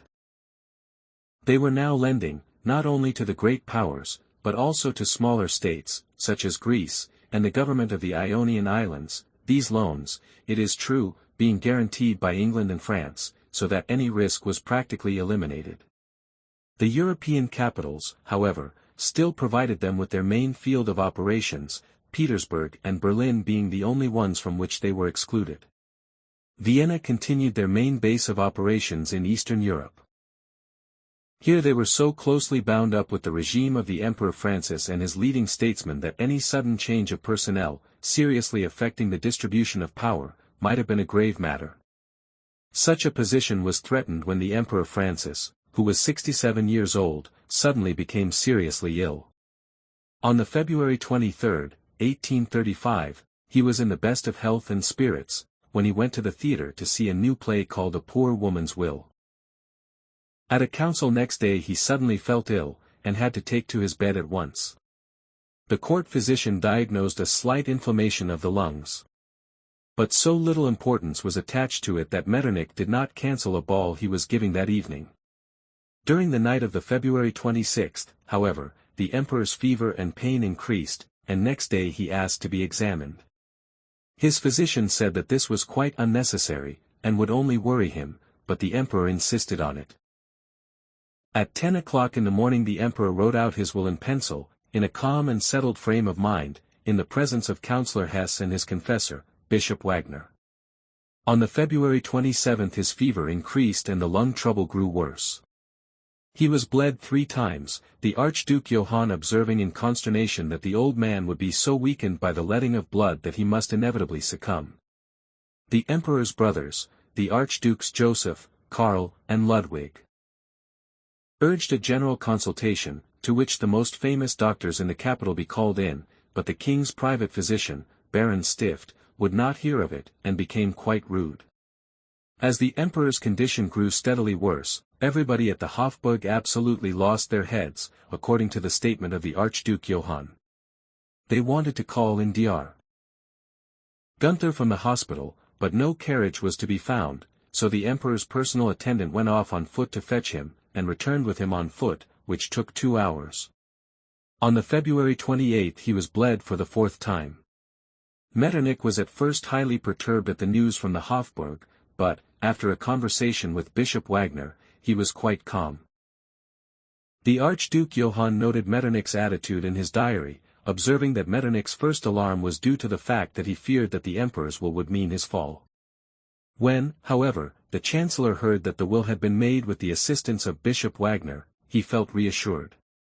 The Archduke Johann was not certain, however, whether this view, which was generally held in Vienna, was correct. Today we know that the Viennese were most probably light. The Emperor Francis died at 1:45 on the morning of the March 2. He left a will charging the heir, Ferdinand, who was physically and intellectually undeveloped, to rule, but not to make changes. In all the more important matters he was to take counsel with the youngest brother, the Archduke Ludwig. Finally, and this was the most important point, he bade him place the same confidence in Metternich, his most loyal servant and friend, as the Emperor Francis had placed in him, and to take no decision affecting public affairs or persons without first consulting him.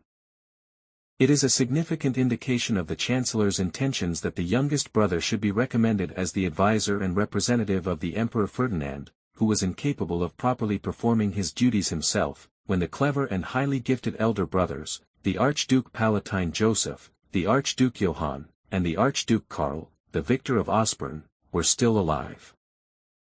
The fact was that, as Metternich stated, the will was drafted in the Chancellor's office, and the Archduke Ludwig was mentioned because he would do what the Chancellor wished and was easy to direct. Count Collerat, who was the most pronounced opponent of the Chancellor, and the most notable man who succeeded him in that office, was unmentioned and passed over. Metternich actually had the last paragraph drafted as follows: I hereby name as the man whom I most emphatically commend to my son as a loyal counselor, worthy of his fullest confidence. He did not, in fact, insert his own name, for Bishop Wagner was to see that Metternich's name was written by the emperor in the blank space, as was, in fact, actually done. This meant that, in view of the new emperor's incapacity to rule, and the insignificant talents possessed by the Archduke Ludwig, through the elimination by the will of all the other archdukes and statesmen, Metternich was fully secured in his position. It is well known, Quebec wrote in his diary on the March 3, that the emperor's illness has made him feeble-minded. He understands nothing of what is being said to him, and is prepared to sign anything that is put before him. We now have an absolute monarchy without a monarch. The confirmation in power of their patron, Metternich, under a completely insignificant monarch, was the most satisfactory thing that could have happened to the House of Rothschild. The emperor's death produced a panic on the Bourse, which was completely uninformed as to the course of events, and the Rothschilds, well knowing that there would be no change in the administration, and that there was therefore no cause for panic, bought heavily. Count Eponii praised the House of Rothschild for their courage and firmness, praise which was not really deserved, for they were acting merely in their own interests. I must admit, the ambassador reported from Paris, that the attitude of the House on this occasion has contributed in no small measure to maintaining confidence amongst the public, and to checking ungrounded and unnecessary panic. The two brothers Rothschild hastened to calm people's fears by offering to purchase any Austrian securities that anybody wished to realize, at the top price of the day, and the enormous financial influence which this house exercises on the Paris market did not fail immediately to allay the panic which had begun to affect hasty and nervous spirits. This patriotic gesture came easy to the Rothschilds, as they knew from Metternich that the death of the emperor would not produce any prejudicial change, and that prices would rise again at once. Things happened as they had foreseen. Securities rose in value, and they prospered more exceedingly than ever. For now things actually ran much more smoothly than under the Emperor Francis, who in many matters, especially in the case of new discoveries, such as the railway, opposed even Metternich's advice and wishes with a rigid veto. Chapter 3, The Part Played by the Rothschilds in the Early History of Railways in Europe. The first application of rails, and therefore the basis of modern railways, takes us back to the 17th century. At that time, especially in England, wooden rails were frequently used in mines, in order to bring to the surface more quickly and easily the trucks that had been loaded with coal, but it was not until 1793 that Mr. Outram, an Englishman, hit on the idea of substituting iron rails for wood, whereupon the ways came to be known after the name of the inventor, Outram ways, and later, tramways. It came to be realized that a horse drawing a load on such rails was 11 times more effective than on an ordinary road, and accordingly, as early as the 20s of the 19th century, such ways were built, especially in connection with coal mines, by means of which heavy loads could be drawn by horses to the nearest waterway. Since Fulton's steamer, Clermont, had made her first successful voyage on the River Hudson in 1807, the idea of applying the newly discovered steam engine to the propulsion of ships had been successfully developed, and George Stephenson, who was originally a smith in a mine, conceived the idea of using the machine which had hitherto been applied only at sea to the propulsion of trucks on dry land. He installed in his mine the first steam trucks. They were of his own manufacture. And then, in 1825, with the assistance of several far-seeing capitalists, he built the first railway in the world on which locomotives were run. This was the railway from Stockton to Darlington, and its main purpose was to carry coal from the Durham coalfields. Stephenson had to light against enormous opposition, against petty private interests, even against contempt and ridicule. A man called Nicholas Wood, who held a distinguished position as a railway expert at the time, actually stated, "I should not dream of telling everyone that the ridiculous expectation, or rather prophecies, of the enthusiastic speculators could possibly be realized, and that we shall see steam coaches traveling at a speed of 12, 16, 18, or 20 miles an hour. Nobody could do more harm to the prospects of building or generally improving such coaches than by spreading abroad this kind of nonsense." But as early as the September 27, 1825, when Stephenson's railway was opened, a train capable of drawing 80 tons was running at a speed of 10 to 15 miles an hour. At first the means of locomotion on this railway was mixed. Horsepower was used as well, the horses being harnessed to help on a slope. The speed of trains was paralyzed by the fact that there was a law enforced requiring that a postilion should ride 50 yards in front of the locomotive to warn people of the approaching monster. Nevertheless, unreasoning prejudice was unable to block the advance made by a man of genius. The achievements of the Stockton-Darlington Railway, considerable for those times, became generally known, and led to no less than 18 new concessions for railways being granted, including the railway from Liverpool to Manchester, which was the next to be constructed. The only locomotives on it were Stephenson's. He had won the prize with his rocket in the steam coach competition of October 1829 at Rainhill. All doubts were silenced after the opening, on the September 15, 1830, of the Liverpool-Manchester Railway, which marked the commencement of an era of intensive profit and industry for the two sister cities, and therefore also of success for the undertaking itself. The enormous developments opened up by the new discovery were now first generally recognized, and from this year dates the general extension of railways throughout the world. Like so many others, Nathan Rothschild had followed Stephenson's experiments with interest, but also with a good deal of skepticism. At any rate, he was determined not to venture a farthing on an undertaking which not only the general public, but also highly respected and competent men, declared to be a wildcat scheme. He, too, was of opinion that the horse, which could travel anywhere, could never be effectively supplanted by a machine.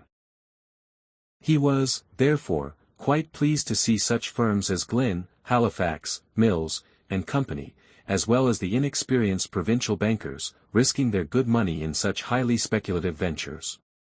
He was acting in exactly the same way as other big banks such as Baring and Ricardo, who also avoided having anything to do with them. When, however, Stephenson's successes became more and more pronounced, and after the construction of the first and second railway in England, a positive railway fever seized the country. Innumerable companies were being formed for new railway schemes, and Nathan, who had followed these developments closely although taking no part in them, came to the conclusion that this new discovery offered incalculable opportunities for profit, which his house must not be allowed to miss. In England it was certainly rather late, as there were already so many people in the field, but on the continent, where his brothers lived, the situation was different. Nowhere on the continent was there a railway carrying steam engines. There were only here and there a few short sections of horse tramways. Here was a field for the enormous resources of his house. If his brothers in Austria, France, and Germany were to take the initiative in the construction of railways before any others entered the field, this might result in an enormous increase in the wealth and power of the firm. Nathan at once communicated these ideas to his brothers, and found that they were immediately prepared to enter into them. His suggestions made a special impression upon Solomon Rothschild in Vienna. This was partly due to the fact that another highly gifted man, who might indeed be called a genius, had called Solomon's attention to the tremendous possibilities in railway construction on a large scale. This man was Franz Xaver Riepel, professor at the Vienna Polytechnic Institute, and special expert in mining. He had worked for many years in the Witkowitz Iron Works. Witkowitz lies close to the enormous coal basin between Moravian Ostrow and Carwin. The iron works had grown up there because of the convenience of the neighboring coal fields, as it was impossible to carry coal for any distance at that time owing to the inferior and expensive methods of transport. Riepel's idea was to follow England's example and transport the coal by railway to the great waterway of the Danube. On looking into the matter further, he thought it should be practicable also to carry large consignments of salt from Wiklicka in Galicia on the railway, and for this purpose to build a railway from Bania, southeast of Krakow, right in the northeast of the monarchy, via Moravian Ostrow and Brunn, to Vienna, a distance of about 60 miles. Riepel found a wholesale merchant called Samuel Wiedermann, who was in close business relation with Solomon Rothschild, particularly interested in the idea. Wiedermann, perceiving that Riepel's schemes could be realized only with the help of a great financial power, introduced Riepel and Solomon Rothschild just at the happy moment when Solomon had received the encouraging reports and suggestions from his brother Nathan in England. As Riepel sketched out his ideas, Solomon got a vision of enormous sums flowing into his coffers, through making all the valuable ores easily available, and arranging for their easy transport, and for that of the important raw material, salt, to the capital. He took up the scheme with enthusiasm, and immediately decided to take the first tentative step towards putting it into effect. At the beginning of 1830, Solomon, having heard what Riepel had to say, sent him and Leopold von Wertheimstein to England to find out all they could about the actual railways there. They were to ascertain on the spot how they were built and managed, with a view to applying the experience so gained in building the projected railway to Galicia. In later years Solomon Rothschild expressly emphasized the fact that the principal credit for the idea of the Nordbahn was due to Riepel. "It is a satisfaction to me," he wrote to the head of the treasury, Count Mitrowski, "and I feel I am but doing my duty in taking this opportunity of expressly putting on record the fact that it was Herr Franz Riepel, professor at the Polytechnic Institute, who, in 1829, first adumbrated the wonderful idea of the Galician Railway, and discussed it with me, with the result that I decided to have the necessary preliminary work done for forming an adequate estimate of the undertaking from a technical, commercial, and financial point of view, in order that, if it should appear to be adequate for the purposes for which it was intended, I might be in a position immediately to proceed with the carrying out of this truly national project." The two delegates devoted particular attention to the Liverpool-Manchester Railway, which had just been finished, and sent a detailed report upon it to Solomon Rothschild. On this Solomon decided definitely in favor of the construction of the big railway in Austria, and went so far as to suggest the idea of carrying it right through Austria by extending the railway of Bochnia-Vienna to Trieste in the south, i.e., to the Adriatic Sea. Solomon Rothschild intended seriously to proceed with the preparation for the construction of the railway, when the sudden outbreak of the July Revolution in France upset all these plans. Solomon himself wrote at a later date in this connection, "The political difficulties that arose in 1830 and the disturbances that followed, with their exceedingly depressing effect upon trade and industry, forced me to my great regret to postpone to quieter times, more favorable to such undertakings, the carrying out of this scheme, although it had been definitely decided upon." This was not unnatural, for during the period immediately after the Revolution the House was fighting for its very existence, and it took years for tilings to settle down again and recover themselves. It was not until 1832 that the position of the Rothschilds had so far improved that, jointly with two other firms, they took over the unsuccessful business of a horse tramway from the engineer Zola, father of the famous novelist, which operated between the Danube and the Lake of Gmunden. Meanwhile, a veritable railway fever had broken out in England. Everybody was engaging in railway construction, and, as soon as Nathan saw that the position of the house was becoming consolidated again, he advised his brother to take up the scheme once more. Solomon thereupon arranged to have the whole route over which the railway was to be constructed examined by expert engineers under the direction of Riepel, with a view to ascertaining the best line. The result of these investigations was to establish the fact that by this means the greatest and most distant provinces of the empire could be brought into closer association with one another and with the capital, and entirely new combinations, having their effect, upon industry, commerce, politics and strategy, would result. On the April 15, 1835, at the suggestion of Metternich, who was in a position, in view of the ineffectiveness of the new Emperor Ferdinand, to assure the banker in advance that his application would be granted, Solomon decided to put forward his official application for permission to construct a railway, first from Bochnia to Vienna. The Emperor Francis had been known to be opposed to any such venture, and, although he had been dead only 6 weeks, Solomon hastened to take advantage of the altered circumstances. His application was particularly cleverly worded. In accordance with his usual practice, he endeavored to bring out the advantages to the state, which in this case were indeed notable, and to keep his own motives and the material considerations in the background. Most excellent and most puissant Emperor. Most gracious Emperor and Lord. The most loyal and humble bank whose signature is subscribed, has for several years been conducting the most careful investigations with regard to the question of laying down a railway between Vienna and Bochnia. The result of these deliberations has been that we have come to the conviction that the achievement of this great means of communication would be of benefit to the state and the public weal, no less than to those who join in the undertaking. And this conviction is shared, after careful consideration of the various local and commercial conditions of the territories and provinces concerned, by other persons who would interest themselves in this truly great patriotic venture.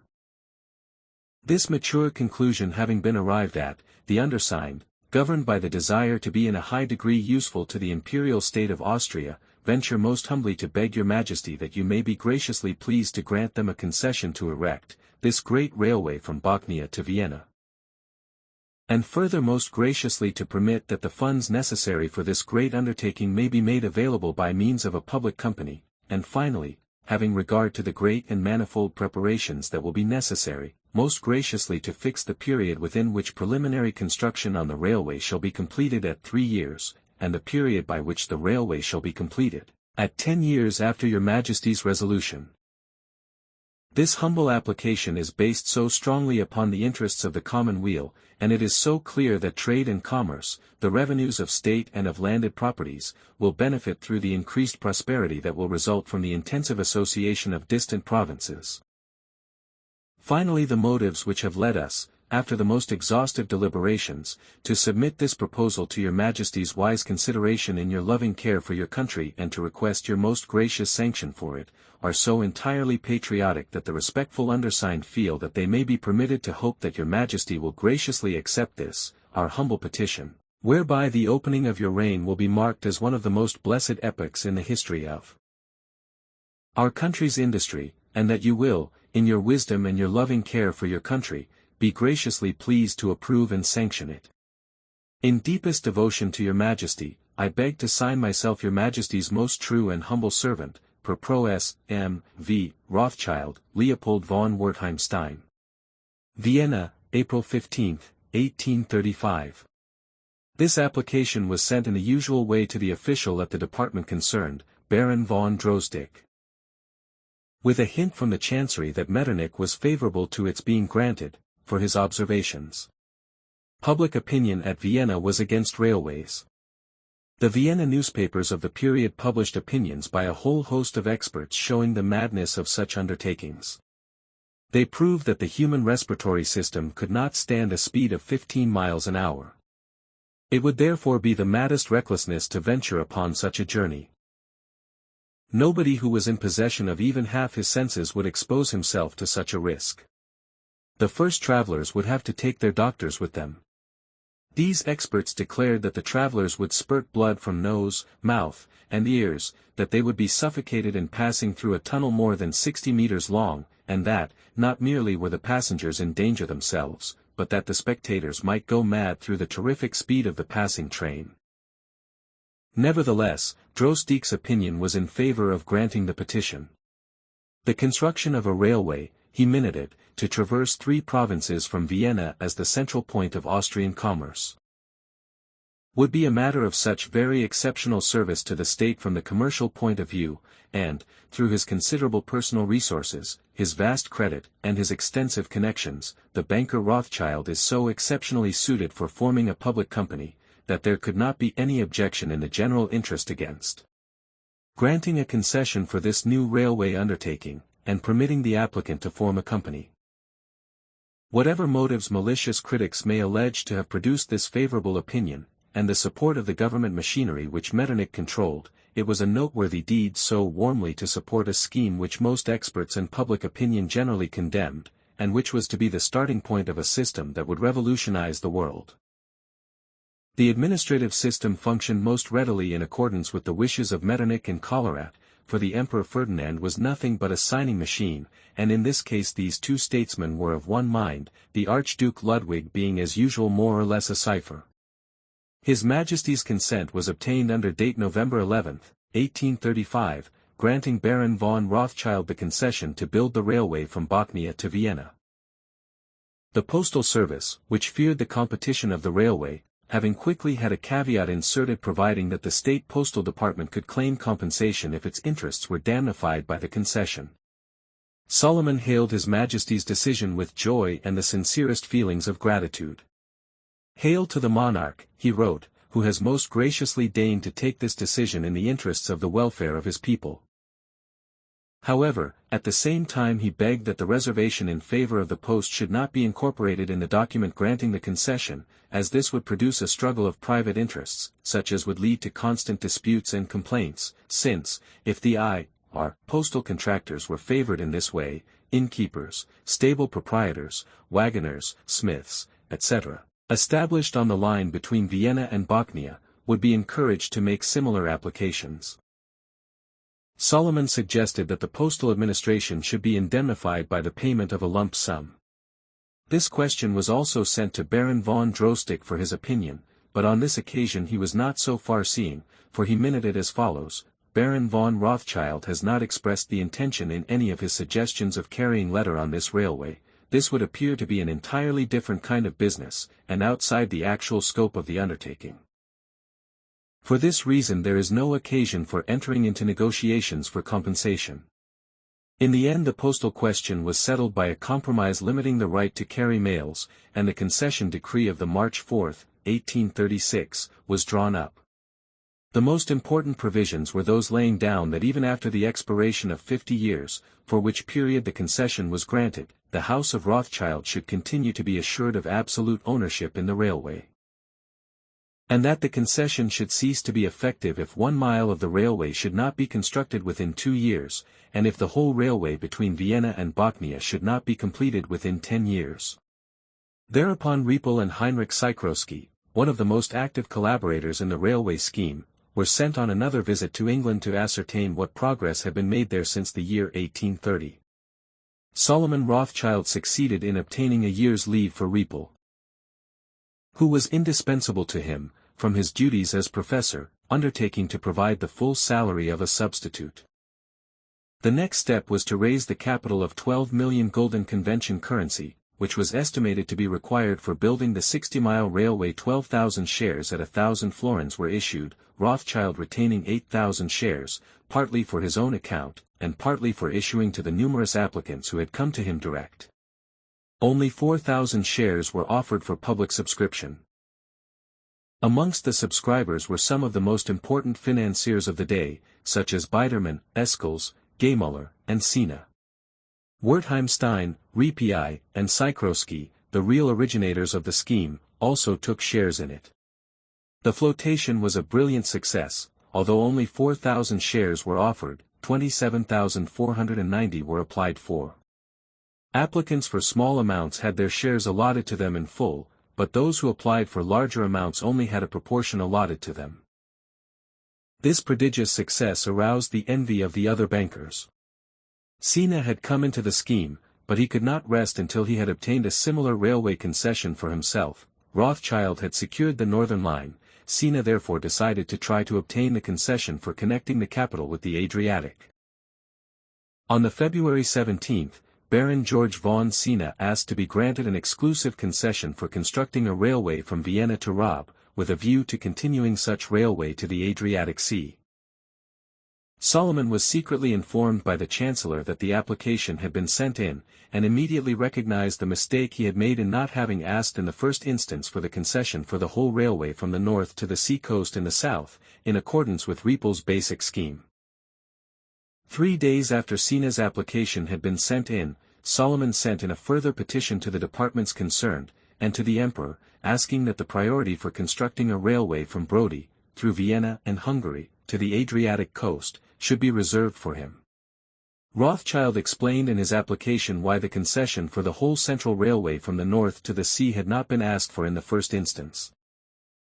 Although it is evident, Rothschild wrote, that the realization of this great scheme would be most profitable for the promoters and of great benefit to the common weal, it cannot be disputed that it appears to be impracticable and inadvisable to attempt to carry out the whole of this enormous work simultaneously.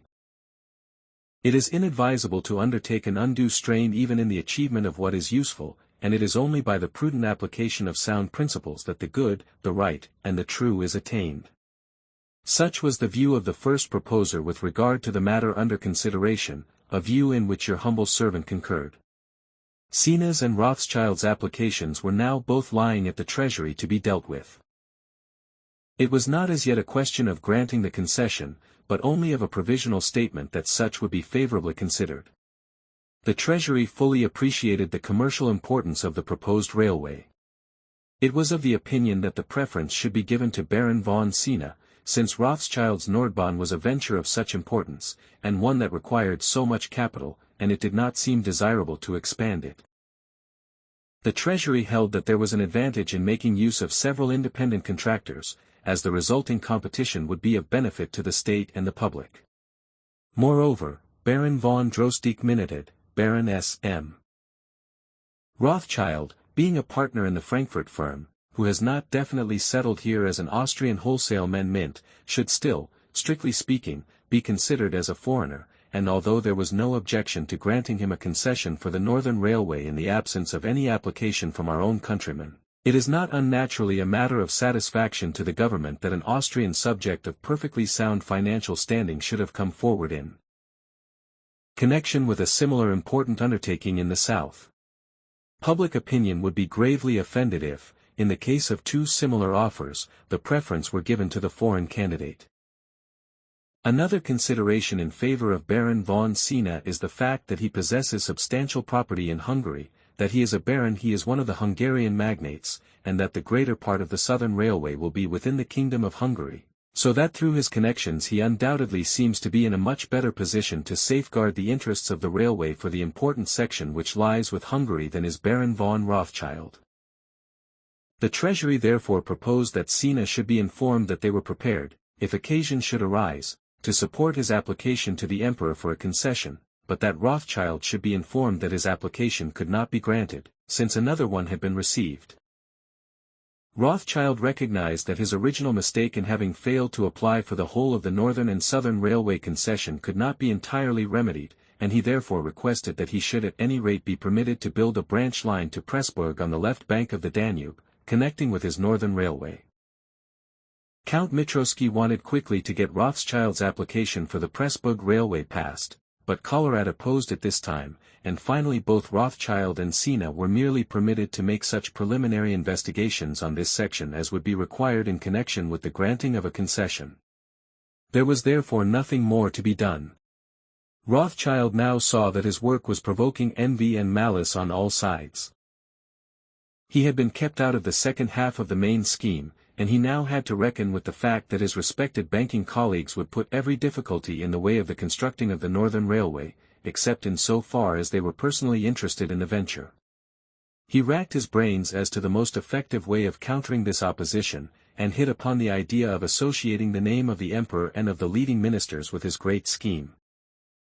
This would flatter their vanity, and there would be the further advantage that these important persons, having become intimately associated with the whole undertaking, would be morally compelled, in the case of any crisis or unforeseen difficulty, to lend their active assistance, unless they were prepared to see their names associated with a possible failure.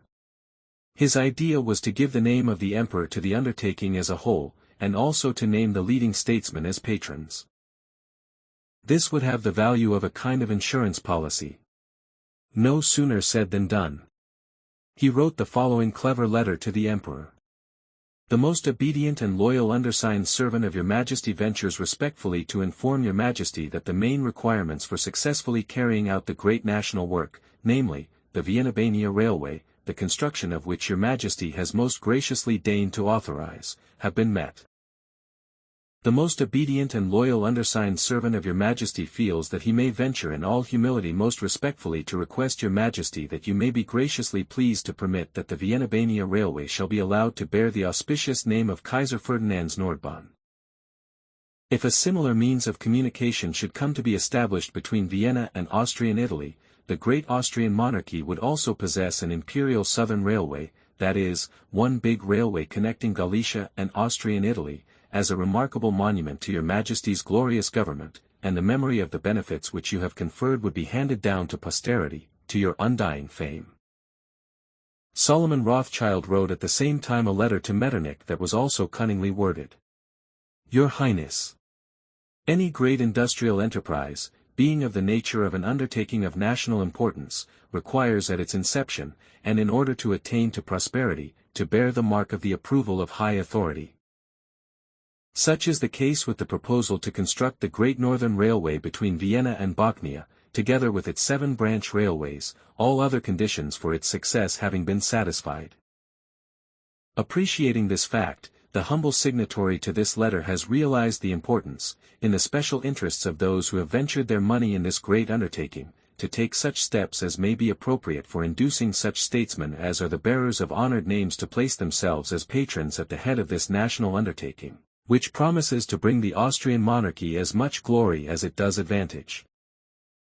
The humble signatory to this letter has ventured in this connection to consider the names of His Excellency Count von Mitroski, the head of the Treasury, and His Excellency Count Collerat, Lord President of the Council, and humbly begs that your Highness will graciously be pleased to encourage us by accepting the name of High Protector of the Vienna-Bochnia Railway, whereby the company would feel themselves exceptionally honored, and success would be doubly assured. Metternich minuted as follows: It has for a long period been in accordance with the practice of the Austrian monarchy that persons of high position should appear as patrons at the head of organizations or associations formed for benevolent and useful purposes. The high importance of this undertaking from the industrial, commercial, and economic point of view is beyond dispute. The Chancellor, therefore, together with Count Collerat and Count Mitroski, feels no hesitation in accepting the patronage, provided that your Majesty shall be graciously pleased to express your concurrence. The 3 statesmen also sent forward, with their approval, the petition for the Emperor's name. It is a well-known fact, wrote Count Mitroski on the petition, that the rulers of our imperial house, and the sovereigns of other countries too, have always given permission that canals and roads which have appeared to be of especial importance for their country's welfare should bear their names. The public itself has taken this view of the undertaking, as is shown by the fact that within so short a time not only was the considerable authorized capital subscribed, but almost double the amount was applied for. This undertaking is on a colossal scale, such as has never before been contemplated in Europe, and, together with all the developments that may result from it, will remain as an everlasting monument to the first years of your Majesty's reign. Not only, therefore, do I see no objection, in view of these considerations I would express the most emphatic hope that your Majesty may most graciously deign to permit that the Vienna-Bochnia Railway may henceforward be known as the Kaiser Ferdinand's Nordbahn. Solomon Rothschild's petition was accordingly accepted by the obedient Emperor Ferdinand on the April 9, 1830, and thereby the project was given a support which in later years was to prove exceedingly useful. Thus the stage seemed to be splendidly set for the construction of the Nordbahn. On the April 25, 1836, the first general meeting was called, at which Solomon stated that he would hand over the entire concession, without reserving anything for himself and his house, to the company. Rothschild made it a condition that he should always have full access to any information affecting the company's affairs, that he should be indemnified for the expenses he had incurred, amounting to 12,652 florins, 50 kronen, and that 100 free shares should be issued to the most deserving of those who had collaborated in bringing the scheme into being. In return he gave a solemn assurance, as the minutes of the meeting record, to devote his future efforts to this great national undertaking with the same zeal that he had shown for it hitherto.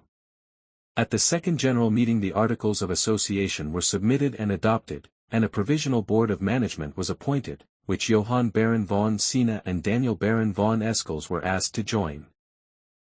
They were anything but friendly to the undertaking, and really joined the board to find out their rival Rothschild's plans. Stirred up by these men, a powerful opposition came into being. It soon found support, especially amongst the comparatively ignorant public, and such business men whose private interests were threatened made use of it for their own ends. The spokesman of this opposition was Ludwig Baron von Pereira, a partner in the Bank of Arnstein and Escels. He was secretly supported by Baron von Sina, and was acting in the interests of those two banks. He was put up to send in a memorandum pulling to pieces all the statements, estimates, and proposals of the Provisional Board of Management of the Nordbahn. In this elaborate statement, Pereira was at pains to set out everything that might tend to show that the scheme was ill-conceived or impracticable. First he dealt with the terrible consequences that might result from the least increasing gradient. Even though, wrote Baron Pereira, one appears to be looking at a plane extending as far as the eye can reach, a plane which at first sight seems to be perfectly flat, accurate measurements may easily reveal an upward gradient of more than 1/3%. In such a case the railway would become involved in enormous loss, since running over a slightly rising gradient would cost a great deal more money. It may be imagined how embarrassing it would be, on this apparently level surface, suddenly to discover a somewhat too steep gradient after the construction had been begun. Such an unforeseen difficulty, although not allowed for in the calculations, would have to be dealt with in order to make the rail traction possible. A cutting would be necessary, and considerably unforeseen expenditure would be entailed, especially as one often encounters rocky patches. Moreover, sandy districts will cause difficulties such as will produce positive amazement when they come to be dealt with in practice. The greatest possible degree of technical perfection is far from having been achieved in the machine so far discovered and used. The greatest difficulty is offered by the construction of the wheels, which so far have not been made to revolve independently, as in the case of carriage wheels, but are so constructed as form one piece with the axle, and to revolve together with it. As the wheels have no individual movement, any crookedness in the railway is out of the question. And for this reason only barely perceptible bends are possible in a railway for steam traction. In the case of the slightest carelessness resulting in the locomotive approaching a bend too quickly, it will either jump the rails or tear them or break the wheels, for something must yield to the force of the speed. If the railway is to attract Galician freight traffic, it must work cheaper than the horse carriage. Experience, however, teaches us that under the stress of competition these people will lower their freight charges. It is, therefore, not impossible that they will sustain the competition of the railways, for it is just in those districts that fodder and other expenses of carriers are particularly low. Only those railways can succeed which depend mainly on passenger traffic. Hitherto railways have not been able to compete with horse traffic. Moreover, passengers and freight are only to be carried in the one direction, from Bacina to Vienna, and not in the reverse direction. For this reason alone the Bochnia Railway would be at a special disadvantage as compared with any other, since in no other case do we find this disparity between the up and down traffic. In his detailed memorandum Pereira endeavored to show that the goods traffic which was counted upon would not be obtained. In his wild attack upon the whole undertaking, Baron Pereira did succeed in discovering objections which actually proved to be well-founded. He stated, for instance, that it would be absurd to build a single-track railway with sidings. He stated that it was clear on the face of it that a double track would be needed, and he could show that all railways which have hitherto been built as single tracks are now being converted into double tracks. I do not, therefore, see why we should start with a faulty method of construction. This objection was put forward by Pereira only in order to swell the estimate for the cost of construction, as he wished to show that the estimates were far too low, on which point he certainly proved in the end to be perfectly right. But at this point Pereira overlooked the fact that he had just endeavored to show that even a single-track railway would not obtain enough passengers and freight to pay. Pereira closed his statement with the observation that, as an expenditure of 14 million florins was far from sufficing for the construction of the railway, it would be impossible to apply lower fares than those of the postal service, and as, moreover, there would not be a sufficient quantity of goods to pay, the usefulness of the railway became highly problematic. Rothschild's powerful enemies, who also had friends amongst the emperor's entourage, saw to it that the emperor heard of the difficulties which there was reason to believe were inherent in the Rothschild-Riepel scheme. They even succeeded in prevailing upon the weak emperor to address an imperial rescript to Metternich, which read as follows. Dear Prince Metternich, you have informed me how far the preliminary work in the construction of the Bacina Railway, for which I have granted a concession, and which I have permitted to be identified with my name, has proceeded. Since numerous unfavorable rumors about it are abroad, you will also report to me whether difficulties have arisen in the further progress of the work on this railway, and, in that case, what these difficulties are. Ferdinand. Count Mitrowski thereupon immediately communicated with Leopold von Wertheimstein, who was authorized by Solomon to deal with all questions affecting railways, and asked him to indicate with the frankness and thoroughness that were due to His Majesty any possible obstacles or difficulties, as well as any means whereby these might be obviated, either by the efforts of the company that had been formed for the purpose of constructing the railway, or otherwise by the help and support of the administration, if this were practicable.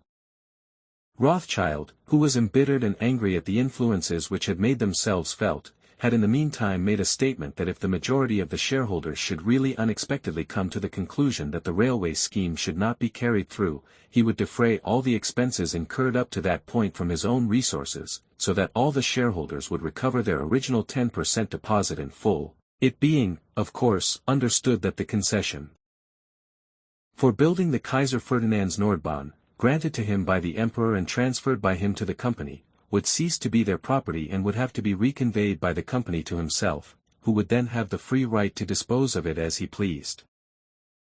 Shortly afterwards Solomon Rothschild left for Paris, whence he informed Count Mitrowski that he had made this statement in order to reassure the shareholders with regard to their 10% deposit, and that he intended, without hurry or fuss, to have a new accurate technical and commercial investigation made by the Board of Management in order to prove conclusively that the objections raised with regard to the usefulness and practicability of the railway were unfounded. Solomon Rothschild proceeded to instruct Riepel to go through Pereira's memorandum criticizing the scheme, and to examine it in detail to see how far it was justified. Riepel's counter-memorandum answered with biting incisiveness the points made by his opponent. First of all he dealt with the objection that it would be more sensible to have a double-gauge railway. We also appreciate the fact, wrote Riepel, that a double gauge is more convenient than a single-gauge line. But it appears to us to be pure madness to propose a double line while doubting the possibility of carrying freight traffic amounting to 1.5 million hundredweight, for a single line would be more than sufficient for such an amount. Robert Stevenson in London advised us not to construct the second line until the freight carried should exceed 5 million hundredweight per annum. Riepel's reply proceeded to deal with his opponent's memorandum point by point, stating, One ought not really to condescend to reply where it is a matter of the first elements of the theory of railway construction, but out of a genuine desire for peace I commend the following reassuring considerations to the somewhat hasty novice in technical matters who has written the memorandum. 1. The Nordbahn track between Vienna and Brunn consists of long and straight sections such as do not occur in any other European railway. If anyone does not believe this, let him come and see for himself. 2. The steepest gradient between Vienna and Lundenburg is less than 1/1000. If anyone does not believe this, let him come and try for himself. 3. The radii of curvature so far applied to the Nordbahn are of a length of 1,500 to 1,804.000 meters. It is obvious, therefore, that we are still more cautious than our technical advisors. If anyone does not believe this, let him come and test the curves for himself. 4. The critics fear that in planning the track we might come across unrealized and insurmountable hills is entirely without foundation, as well as what he says with regard to rocks, marshes, etc. None of these objections have any basis in fact. If anybody doubts this, let him ironic and watch the surveying operations. 5. The sand which our critic so much fears is an absolute gift of the gods to the Nordbahn scheme, and we shall gradually carry it along the whole of the permanent way for the top-dressing of the track. 6. We have no intention of using a ground auger, because we don't want to be a laughingstock. 7. Everyone is agreed that steam engines have not yet been perfected, we must therefore content ourselves with what England has so far achieved. If the technical advisor of the opposition knows anything better, we shall gratefully accept it. Let him speak. With reference to the offensive doubt expressed lest the gradient at the Weiskirchen watershed should not have been ascertained, although the gradient is given in the prospectus, I enclose the particulars regarding the survey of this gradient, as being the proper method of meeting this insult with the contempt it deserves. 10. It is to be regretted that it should be possible to find persons in Austria, enjoying the reputation of competent experts, who are prepared to assert that it is necessary to take a survey of the gradients of the Prater, the Marchfeld, the Thogethaland, etc., before one can confidently decide that it is possible to lay down a railway running through these flat, open valleys and plains. Such a lack of practical imagination deserves no reply. Riepel also endeavored to defend the financial estimates, and proceeded to deal with the specific attacks of Baron Pereira, or, rather, of the uninformed advisers who are at the back of him. After a detailed exposition as to the amount of freight that might confidently be relied upon, Riepel observed, particularly strange is the remark that hitherto railways have not been able to compete with carriage by road. This statement would deny to all railways such as at present exist and flourish the possibility of continuing to lead a healthy existence. This statement would deal a final blow to all railways for all time, making it ridiculous to go on wasting thought on railways, as they all have to compete with road transport. To those partly foolish and partly malicious enemies of the gross national work which they are calling in question, I would say, and may my words follow them to their hiding places, that there is not, and never has been, anything great or good or beautiful which stupidity and malice have not endeavored to defame, and that it would be the wiser course to acquiesce good-temperedly, permitting the duly authorized Board of Management of the Nordbahn quietly to proceed with its work in accordance with the principles of common sense, and of commercial wisdom, applying the results of scientific investigation, whereby we cherish the hope that the Kaiser Ferdinand's Nordbahn will succeed in silencing and putting to shame stupid and malicious tongues. If, however, although I think it unlikely, we should even then not be left in peace, and if these mischief-makers should still refuse to allow us Austrians to become somewhat more industrious, more famous, and perhaps happier, the time will perhaps come to expose these wretched mortals and attack them mercilessly with all available means of publicity, and if necessary with the most unsparing ridicule. Wertheimstein enclosed this memorandum with his reply to Count Mitrowski's letter asking for further information to enable him to deal with the imperial rescript. In his covering letter Wertheimstein especially expressed Solomon's appreciation of His Majesty's rescript, as constituting a further proof of His Majesty's gracious concern for the prosperity of the Kaiser Ferdinand's Nordbahn, and of the fact that he continued to enjoy His Excellency's confidence. With reference to the question, the letter went on, how far the preliminary work for the construction of the Kaiser Ferdinand's Nordbahn has advanced. This has been exhaustively dealt with by the Provisional Board of Management in the enclosed statement, to which the dutiful undersigned has nothing to add beyond expressing to Your Excellency his profound regret that, after the preliminary investigations had been so satisfactorily completed, an undertaking which is certain to be of inestimable benefit to the commonweal should, at the very start, be defamed in a passionate spirit of obvious malice, whereby its speedy progress to a satisfactory conclusion has been retarded. Our opponents have not left untried any means whereby they might achieve their obvious intention of shattering confidence in the undertaking, so that the company might be wound up. Through every channel of publicity the undertaking has been represented in the most unfavorable light, and the most highly colored versions have been given as to the practical difficulties connected with it, not to mention the objections that have been put to government departments without any of these noisy critics ever having investigated the painfully collected data himself. They have in the most unscrupulous manner misrepresented the honest intentions of the first founder of the undertaking, and have accused him of being a speculator intent only on making a quick profit on the flotation.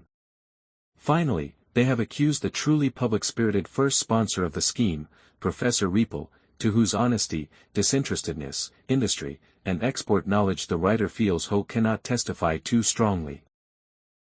Of the most utter superficiality and wrong-headed rashness, besides attributing unworthy motives to him, as the writings of our critic, Huron Pereira, show.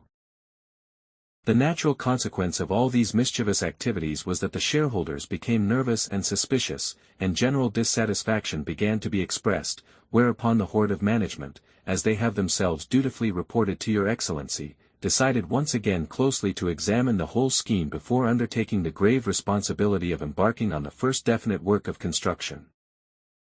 By way of finally refuting the objections of the opposition party, Wertheim-Stein called attention to the recommendations of Riepel and Sikorski, which he enclosed, advising that construction should not commence unless and until the new commission, which was to be appointed, had pronounced in favor of it. He concluded by requesting Mitrowski to continue to plead the cause of the great national undertaking at the steps of the throne. Such was the heartfelt outburst provoked by the petty critics and enemies that had appeared on all sides. Lest public excitement should be increased still further, it was decided to refrain from publishing the opposition report and the reply thereto. But Solomon Rothschild and Wertheim-Stein perceived that the moment was propitious for obtaining further advantages from the state, and they desired to exploit Mitrowski's friendly feelings. Now that the emperor's name and his own were associated with the undertaking, its non-completion would have constituted a personal reverse. The clever move of securing these names was already producing useful results. Accordingly, leave, from the state service, was applied for engineers, including the well-known Karl Gaia. Application was made for the import of steam engines free of customs duty, and permission was again asked for extending the railway to Pressburg, which would serve to consolidate the whole scheme. Then Solomon proceeded to make a definite move against the opposition, who themselves had seats on the Provisional Board of Management of the Nordbahn, by presenting them with the alternative of either ceasing their opposition or withdrawing from the association.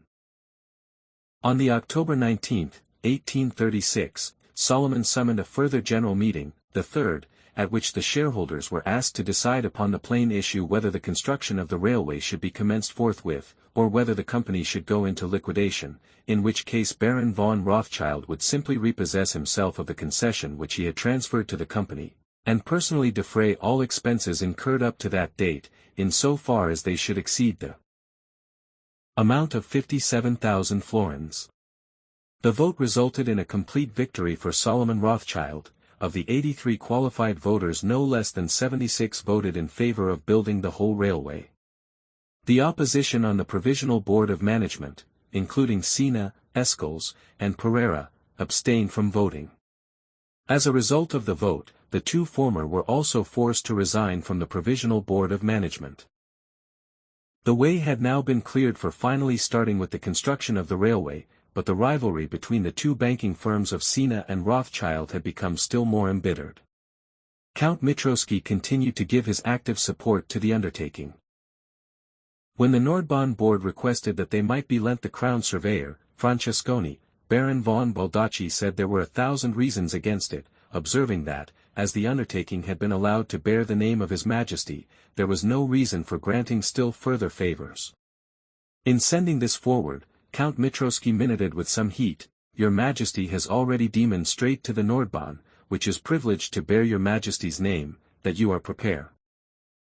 I to grant this most deserving undertaking your Majesty's special protection, to which the very fact that it has been graciously permitted from the very commencement to bear your Majesty's name gives it a special claim."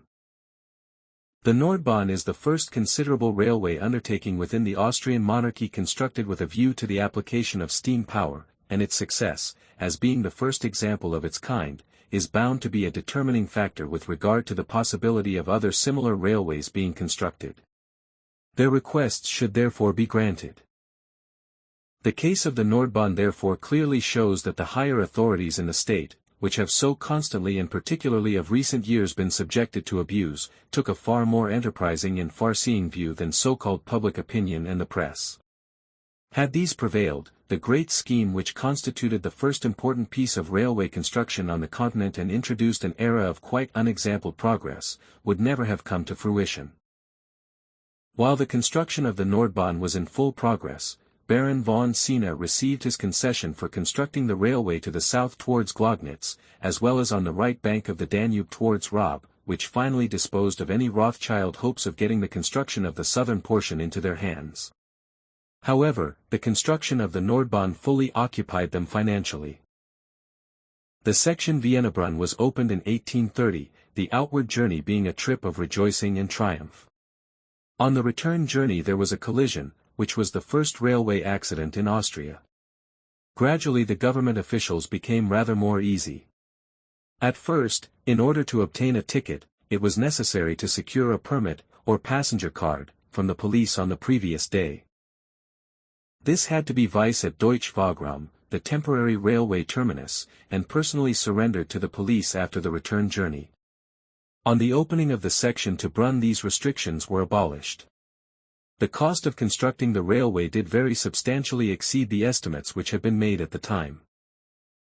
Pereira was proved right, for the building of the railway as far as Liebknecht, 42 miles, or about two-thirds of the total length, alone consumed 2,400,000 more than the 14 million gulden originally subscribed, and it was only the advances made by the House of Rothschild that enabled the further construction of the railway to proceed.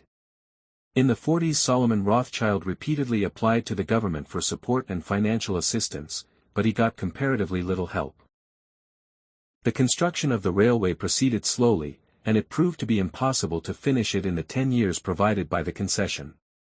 The government, however, consented to grant an extension of a further 10 years, and it was not until 1858 that the railway was fully completed according to plan. After the first difficult years of construction, profits soon began to be realized. The shares, which in 1842 were still under par, rose in 1843 to 103, in 1844 to 129, and in 1845 to 228. It became increasingly evident that capital sunk in this manner in railway construction over a period of years would ultimately prove an inexhaustible source of wealth and prosperity, in which the districts served by the railway would share. While the first big steam railway to be built on the continent had become associated with the name of Solomon Rothschild, his brother James in Paris had not been idle. There, too, the public and the press raised the most absurd objections to the idea of railways. The fire from the engine, several expert articles asserted, would set forests and crops on fire. The noise of the trains would make the neighboring country houses and properties uninhabitable, and drive mad the cattle pasturing in the vicinity of the railway. There were, however, a few progressive and far-seeing engineers who actively and enthusiastically advocated the idea of building a passenger railway in France, which country up to the year 1835 had not had one. Prominent amongst them was Emile Pereire, who was of Portuguese origin, having left that country on account of the persecution of the Jews. He belonged to the school of thought which had been founded by the philosopher and first socialist, Count Saint-Simon, and had started as a journalist in collaboration with his brother Isaac. His financial articles had attracted James Rothschild's attention. Emile Pereire had enthusiastically taken up the idea of building a local railway from Paris to Saint-Germain. James Rothschild was favorably disposed to consider a railway proposition as the result of what his brothers, Nathan and Solomon, had told him, and he accordingly lent a sympathetic ear when his co-religionist, Émile Périer, approached him with the suggestion that he should finance such a project. As Périer's ideas were supported by the results of practical experience elsewhere, James proceeded to negotiate for the local railway. The authorities, however, refused to take the scheme seriously.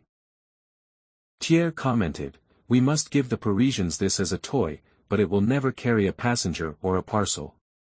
Even the famous French physicist and astronomer, Dominique François Arago, in addressing the chamber, declared, as had previously been stated in Austria, that travelers in passing through a tunnel a few meters long would be suffocated. The toy was, however, sanctioned, and the Paris Saint-Germain Railway was opened on August 26, 1867. Its success soon proved what a good idea it was, and the chambers, which had in 1835 rejected a scheme for building a railway by the state, were made to look foolish. Thus in Paris, too, the Rothschilds were taking the lead in railway construction. In the case of the second passenger railway, however, they did not have things all their own way. The railway in question was that between Paris and Versailles, and the idea of this railway occurred simultaneously both to Rothschild and Food. Émile Périer, who was in Rothschild's service, built the railway on the right bank of the Seine, the famous Rive Droit, the concession for which was granted in 1836, while it was completed in 1839, Food financed the railway on the left bank of the Seine. The two railway companies became bitter rivals, and the rivalry extended to other fields in which the respective financial powers were engaged. Finally, James Rothschild succeeded in obtaining the concession for constructing and developing a northern railway in France, and this gigantic undertaking made very heavy claims on the financial resources of the Rothschilds in the 40s. On July 21, 1845, the opening of the French Northern Railway became possible. In the middle 30s, Nathan was keenly engaged in railway construction in Belgium.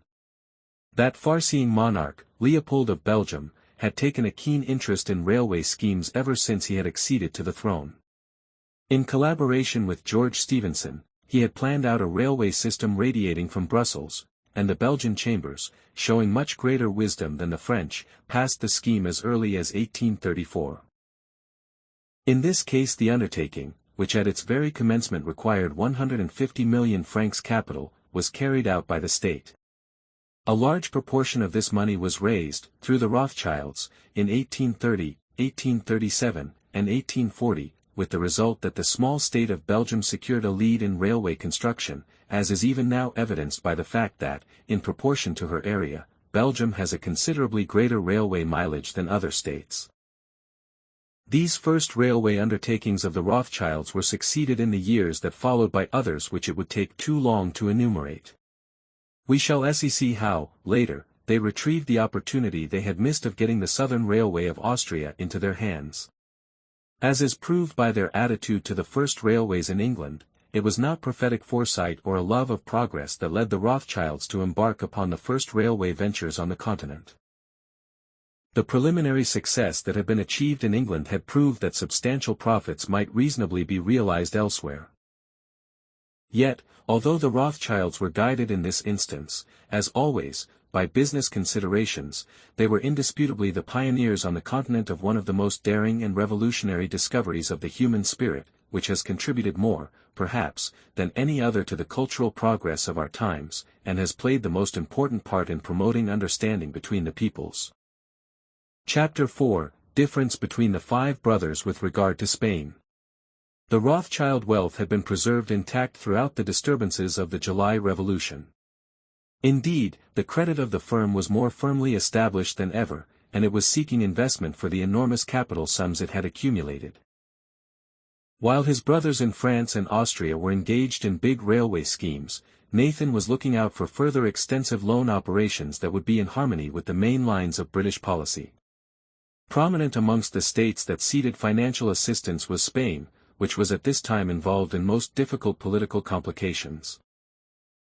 Since the year 1823, when a Bourbon and reactionary France had intervened in Spain in order to re-establish the absolute rule of King Ferdinand VII, who had been overwhelmed by the revolution, conditions in the two countries had completely changed. When, after the July Revolution, Charles X was exiled, and the constitutional king, Louis Philippe, was placed upon the throne of France, Ferdinand VII found himself deprived of French support. A further difficulty was the dispute that developed in the royal family at the beginning of the 30s, about the succession. King Ferdinand VII had no children by his first three wives. His fourth wife, Marie Christine, the beautiful Neapolitan, presented him with two daughters in Spain. However, succession was only recognized through the male line, so that Don Carlos, an absolutist, with views as conservative as those of Metternich, was the heir apparent. The Queen persuaded her husband to promulgate a pragmatic sanction declaring women, and consequently their daughters, entitled to succeed. Don Carlos, however, did not recognize this measure as valid, thus starting the long dispute about the succession.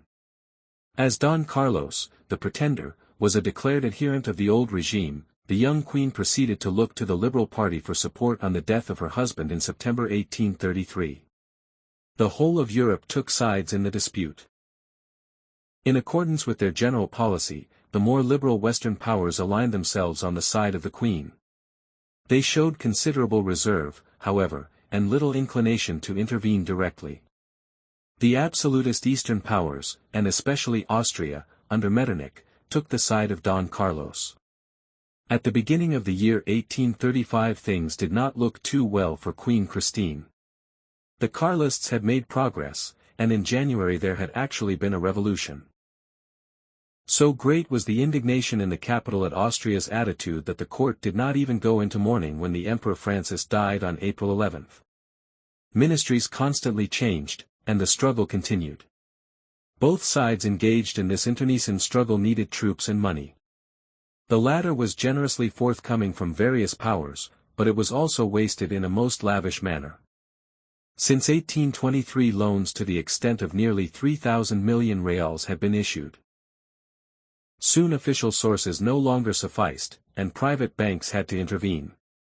They endeavored, however, to hinder the granting of credits, according to the political tendencies of their various governments, to the party whose cause they did not favor. Both sides approached the House of Rothschild for money, and it was particularly difficult for the Rothschilds to come to a decision since their activities ranged over both the Western and Eastern powers, and the countries where their banks operated were in both political camps.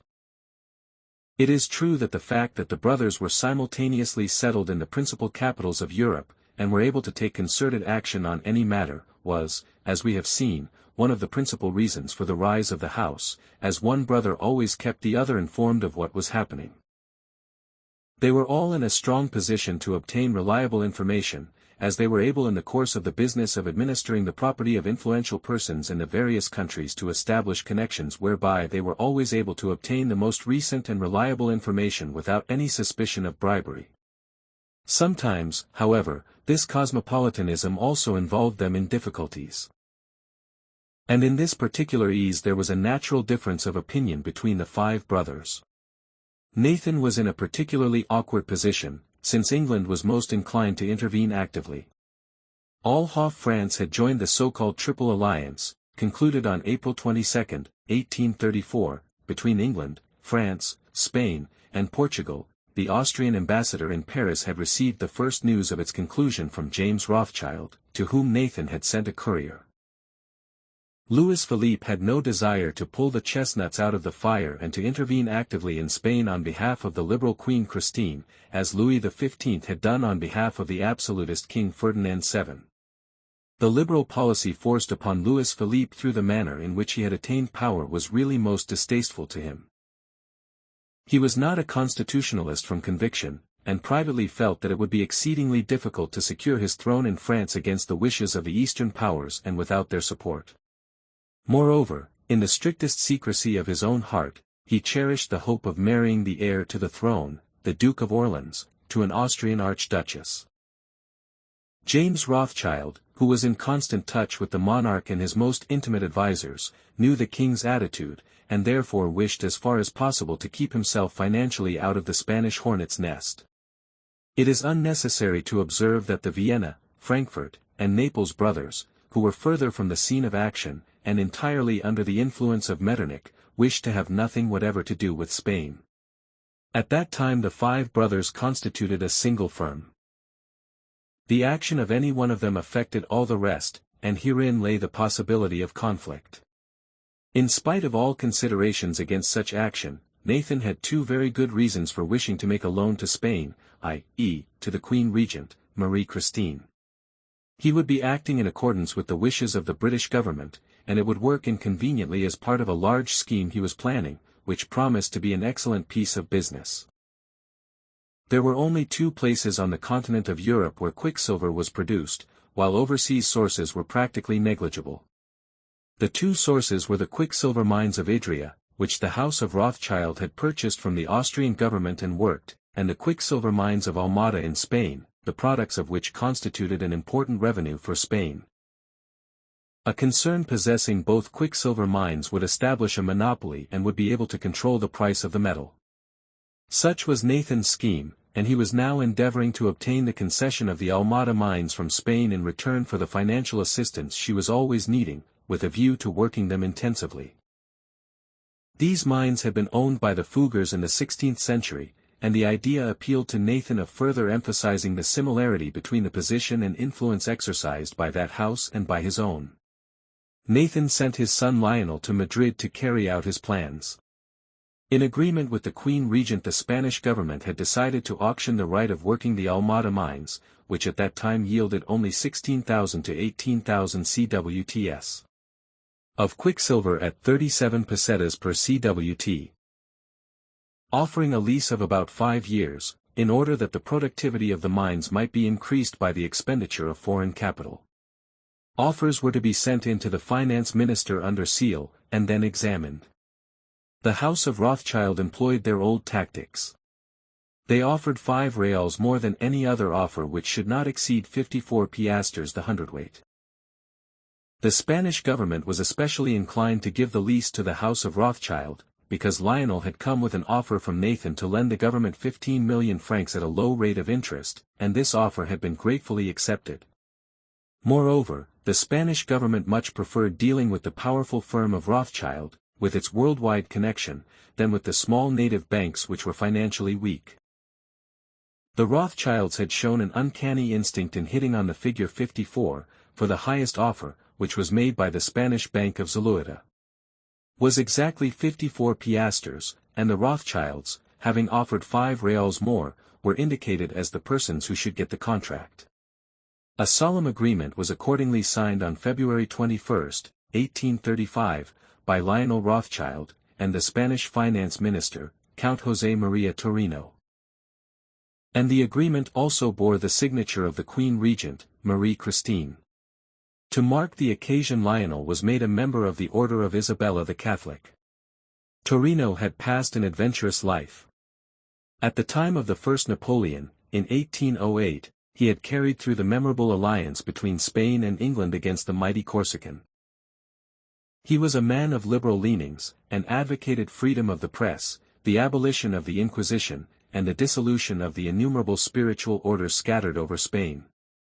He was, therefore, forced to leave Spain when the reactionary King Ferdinand VII returned, and lived for a long time in Paris, where he made the acquaintance of James Rothschild, but fell out with him, probably owing to the refusal to grant a loan. On the death of King Ferdinand VII he was recalled to office by the Queen Regent, and had been made finance minister on June 15, 1834, thus attaining a position which was of the very greatest importance to the House of Rothschild, even though it intervened in Spanish affairs only through Nathan's branch. This fact did not at the time prejudice the quicksilver mine agreement, because Torino needed the money for the state. Indeed, Lionel had, on May 27, in accordance with the usual custom of the House, asked for and obtained certain modifications of the agreement in their favor, the most important of which was that the Spanish government should renounce a right to terminate the agreement at the end of 3 years in return for a slight increase in the price per hundred. The Rothschilds agreed to pay 55 piastres per cwt, and all alterations in the contract were agreed upon on June 4, 1835. The Rothschilds having brought pressure to bear on various important persons, not neglecting the civil lists of the Queen, to which they are said to have contributed 500,000 francs, the Queen being in very straitened circumstances at the time. The transaction was profitable to both parties, for, by virtue of the monopoly which they had achieved, the Rothschilds were enabled to sell the mineral, which cost them 55 piastres per cwt, at 76 and even at 80, in London. This naturally yielded a very considerable profit, and everything was done to increase output, a fact from which the Spanish government also benefited, and they took advantage of the position constantly to ask the House of Rothschild for advances on account of the quicksilver royalties. Nevertheless, Spain's financial position grew steadily worse owing to the interminable civil war and maladministration. Not content with the advance of 15 million francs, and the receipts from the quicksilver mines, Torino again approached the French house, i.e., James, in spite of his previous refusal, for an advance. James, however, had no political reasons for lending money to Spain, and the quicksilver business had been satisfactorily settled. Torino's request was, therefore, refused, a fact which made him indignant, not only with James, but with the whole House of Rothschild. Meanwhile, Torino succeeded in arranging the loan with Arduin, another banker, but on very unfavorable conditions.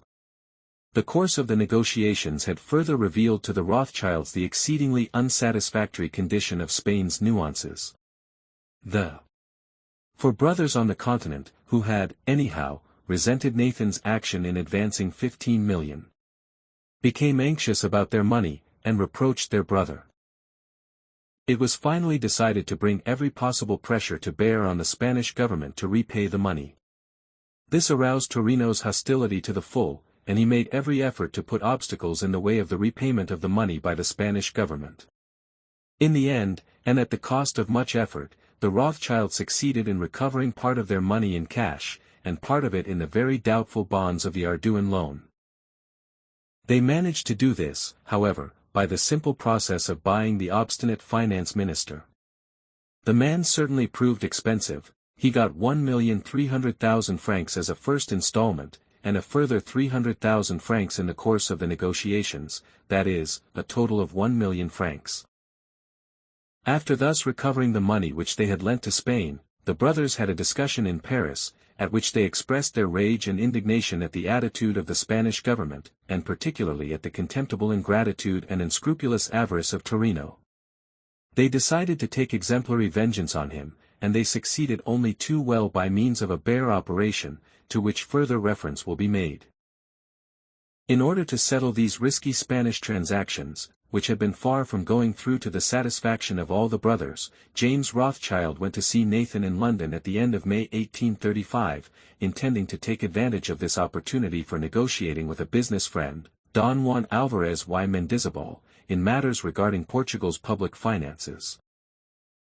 While he was there they received the alarming news that Martinez de la Rosa's ministry had been forced to resign on the question of Franco-British intervention, and that the new prime minister was none other than the notorious Count Torino.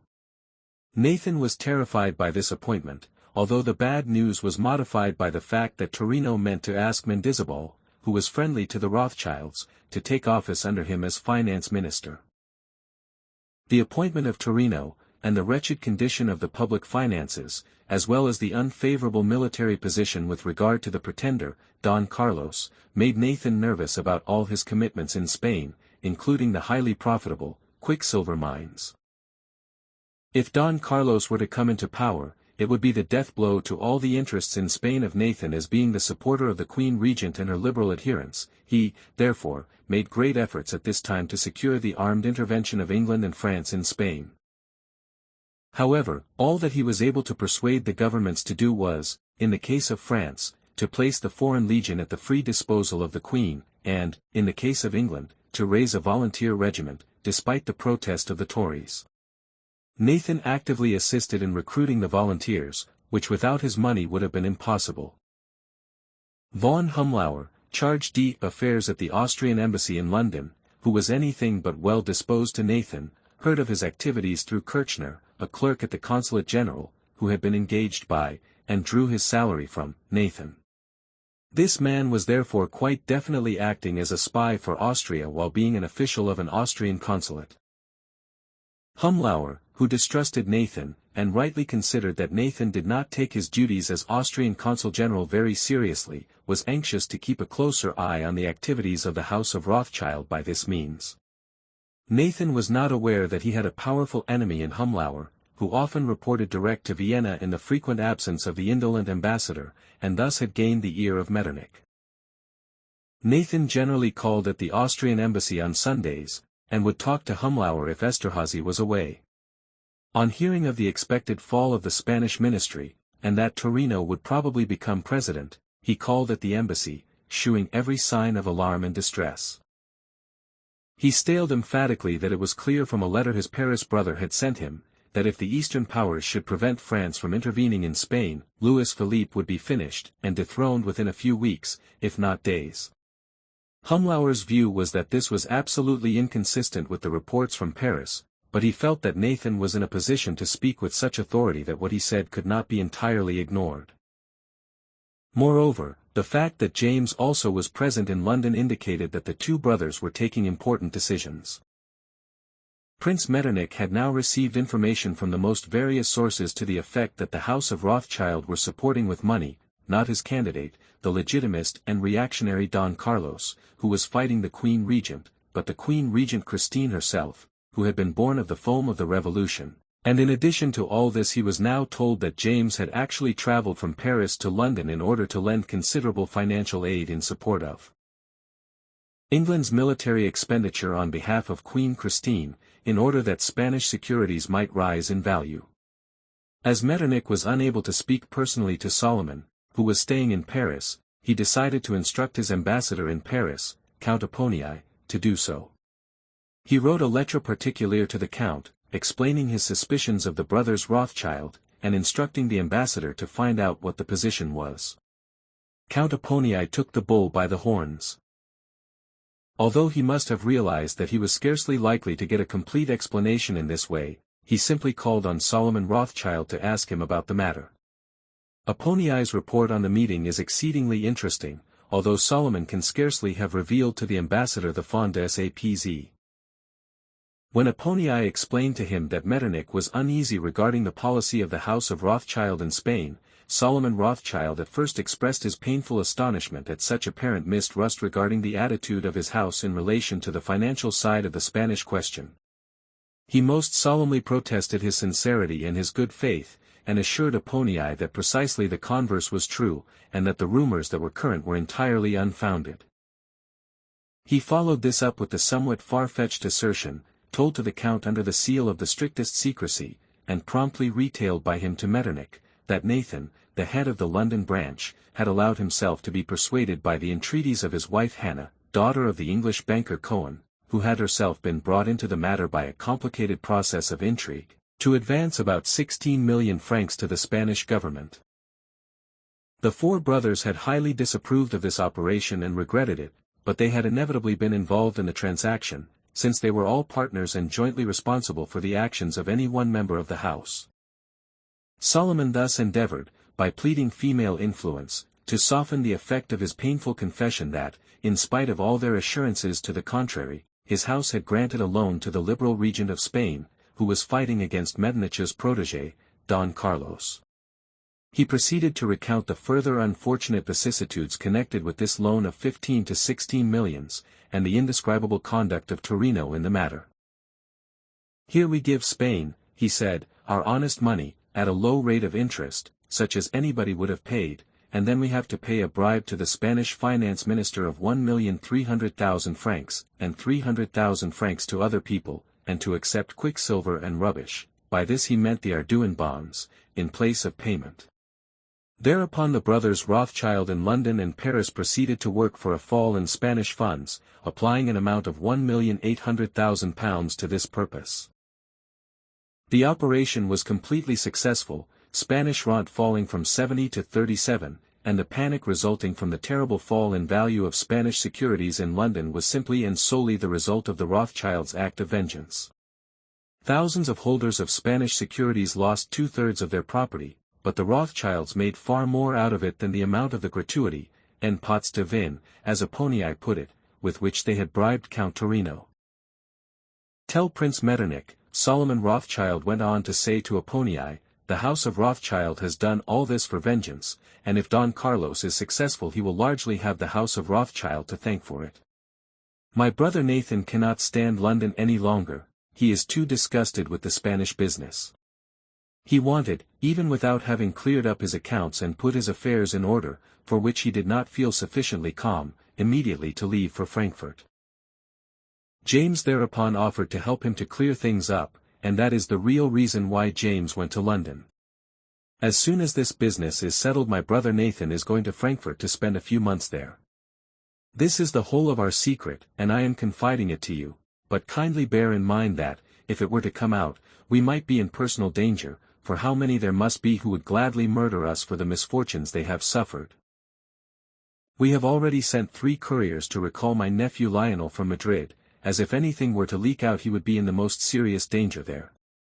Count Apponii was profoundly moved by this story. He felt the enormous power wielded by the House of Rothschild, and what a misfortune and a stupidity it would be to expose oneself to the risk of incurring its vengeance.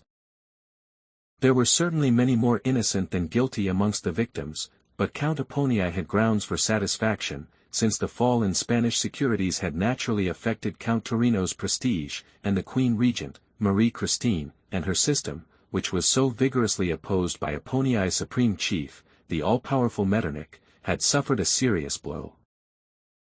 "Is it possible for a banker," Apponii asked, "to take vengeance in any other way, having regard to the numerous innocent victims of such an operation, and are we justified in complaining of the effect produced by this operation upon one of the most important political questions of our time?" Meanwhile, Metternich had also received reports from Humlauer in England, and Esterhazy had received, more particularly through the Austrian ambassador in London, various items of information compromising the House of Rothschild with regard to their Spanish policy. Esterhazy asked Nathan and James to come and see him, and questioned them on the matter. They naturally did their best to allay the ambassador's fears. James wrote a letter from London on June 23, 1835, containing the following passage. "We had a long conversation with Prince Esterhazy, and it is clear that Pozzo does not love us. We told him that we are having nothing whatever to do with Spain, or with the payments to the troops in England, for Pozzo spoke, as though we were providing the money for raising the troops here. We told Prince Esterhazy that he could write to the prince that we had had absolutely nothing to do with the matter." Such was the position of the Rothschilds, that they naturally avoided expressing their inmost thoughts in letters which were destined to be communicated to Prince Metternich or Count Apponii. One fact was clearly established, namely that the London Rothschild stood for the same liberal views as the British government, and that was the essence of the matter. Humlauer trusted Nathan no further than he could see him, for, he wrote a little later, "Even if Nathan had entirely disposed of the Spanish affair, I should not regard this as any real guarantee for his conduct in the future. Last year, when he became a partner to all the intrigues of the Quadruple Alliance, he observed to me one day, in obvious embarrassment as to what he was to say, 'I must grant it, the loan of the moment, because if I don't, somebody else will.' He has joined the ranks of the revolutionaries simply because he saw his profit in so doing. He has struck me ever since I have been here as so completely disingenuous and so cheap in his motives that I am convinced that he will always plump for the side on which there is anything to gain, and that if offers should be made from the revolutionary party he would not hesitate to accept them." On receiving these complaints from the London embassy, Metternich protested to Wertheim Stein, the Vienna manager of the House of Rothschild, and he duly reported on this to Solomon in Paris and to the 2 brothers in London. Thereupon Nathan and James in London went to the Austrian embassy, where they found Humlauer again in charge, and naively asked him, of all people, to use his good offices with Prince Metternich so that he might no longer suffer from these misconceptions as to their real attitude. Humlauer did not disguise from them that he had been the actual cause of the alarm at Vienna. He said that he was bound to report the fact that Nathan had at one time spoken in favor of intervention in Spain, on the ground of news which he had received from James in Paris. Nathan was exceedingly embarrassed, for he was unable to deny this in front of his Paris brother. James's astonishment at my statement, Humlauer reported, was no less than my surprise when James emphatically gave me his word that he had written in a precisely contrary sense to his brother, that is to say, against intervention and not in favor of it.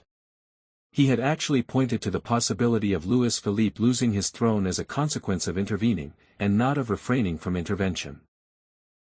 Everything leads me to the conclusion that this statement of James should be fully believed, since it entirely agrees with everything that one has heard from Paris, and accords with the general spirit and well-known public sense of the head of the Paris branch, and with the fact of his exceptional relations with King Louis Philippe. Solomon in Paris had also received Wertheimstein's letter regarding Metternich's dissatisfaction and his request for an explanation. As he was normally domiciled at Vienna, and completely dependent upon Metternich, he was naturally far more sensitive to the latter's reproaches than any of his brothers. Solomon, who was forced to live under the immediate eye of the prince, was naturally particularly concerned to clear himself, as far as the Vienna cabinet was concerned, even if this had to be done at the expense of his brother Nathan. He did not confine himself to explaining his position to Count Egon, but he also wrote at length to Wertheimstein, instructing him to communicate his remarks to Metternich. His faithful secretary had the letter copied and submitted it to Metternich. "I duly received your valued communication," Solomon's letter ran, "regarding the affairs of my brother in London. Before I come to deal with the matter itself, I must remind you, my dear Leopold, that, as you know, but H.H. the Prince cannot know, my brother Nathan Meyer is one of the ablest men as far as the exchequer and price movements are concerned, but has no special aptitude in other matters. You know that I am a confirmed enemy of Spain, and that he is no less so, not for political reasons, of which he has little understanding, but on account of the fact of 1,300,000 francs which we had to sacrifice in order to recover our money, and even then we did not recover the whole amount, but were forced to accept 600,000 in our Arduin bonds. We brothers thereupon decided, this is between ourselves, to avenge ourselves on Spain and on Torino, because he and his council have caused us an actual loss of 1,680,000 francs. We decided to force Torino into a position in which he should suffer for every penny that he had taken from our purse, to repay the robbery by ruining his schemes, and to indemnify ourselves for our loss. And that was done. Nathan Meyer sold, in addition to £600,000 of stock, a further £1,500,000, on bare account, as shown by the enclosed copy of the statement, the original of which I showed to Count Egon. Now you know what happens in a bare operation. When the time for delivery comes, if you have not got the stock you must borrow it, and that is what my brother did, but in the meantime the people from whom he had borrowed stock, and who were forced to take back the stock from him at the higher price, were not able to meet their obligations, owing to the excess of £1,500,000 stock which my brother had sold, instead of the Arduin loan being £3,500,000. £5,500,000 had been sold, and this flooded the market and ruined the value of Spanish paper. I have had Lionel's letters from Madrid copied to send to you. He says in them that Arduin and Mendizabal sent couriers to Madrid complaining that Nathan Meyer Rothschild was selling so alarmingly and depressing the stock. Lionel naturally denied this, and he is back from Spain now, and the robbers in Madrid have had their credit ruined. Prince de Talleyrand is still alive, and, as His Highness may ascertain, we have been to see him 10 times, which between ourselves has also cost us a little money, and we asked him to remain a few days longer in Paris so that the king might adhere to his resolve not to intervene. I would have you know that we were with Broye, and Guizot was there. They are both at heart opposed to intervention, so, when asked for our sincere opinion as to what was best, we replied that we were convinced that France's credit would go to the devil if they intervened, and that they would have to face a second and a third revolution. We have also seen the king and made him fear for his crown, and he told us that he would rather take on Manguin than intervene. Thiers is now bitterly hostile to us. It seems that the king told him what we had said, as also did Guizot and Broye. As regards Nathan Meyer Rothschild, he is a child in politics. The fact that, as you write, he discussed the matter with Esterhazy is an absolute proof that he believes that the powers will be pleased by intervention. There is no other way of explaining it. With regard to Spain itself, I guarantee you by the happiness of my family and my 2 only children, if he is handed clean money all he need do is to change it. He is so disgusted that he says he is going off and won't touch Spain again if the money is put in his hands. This I assure you.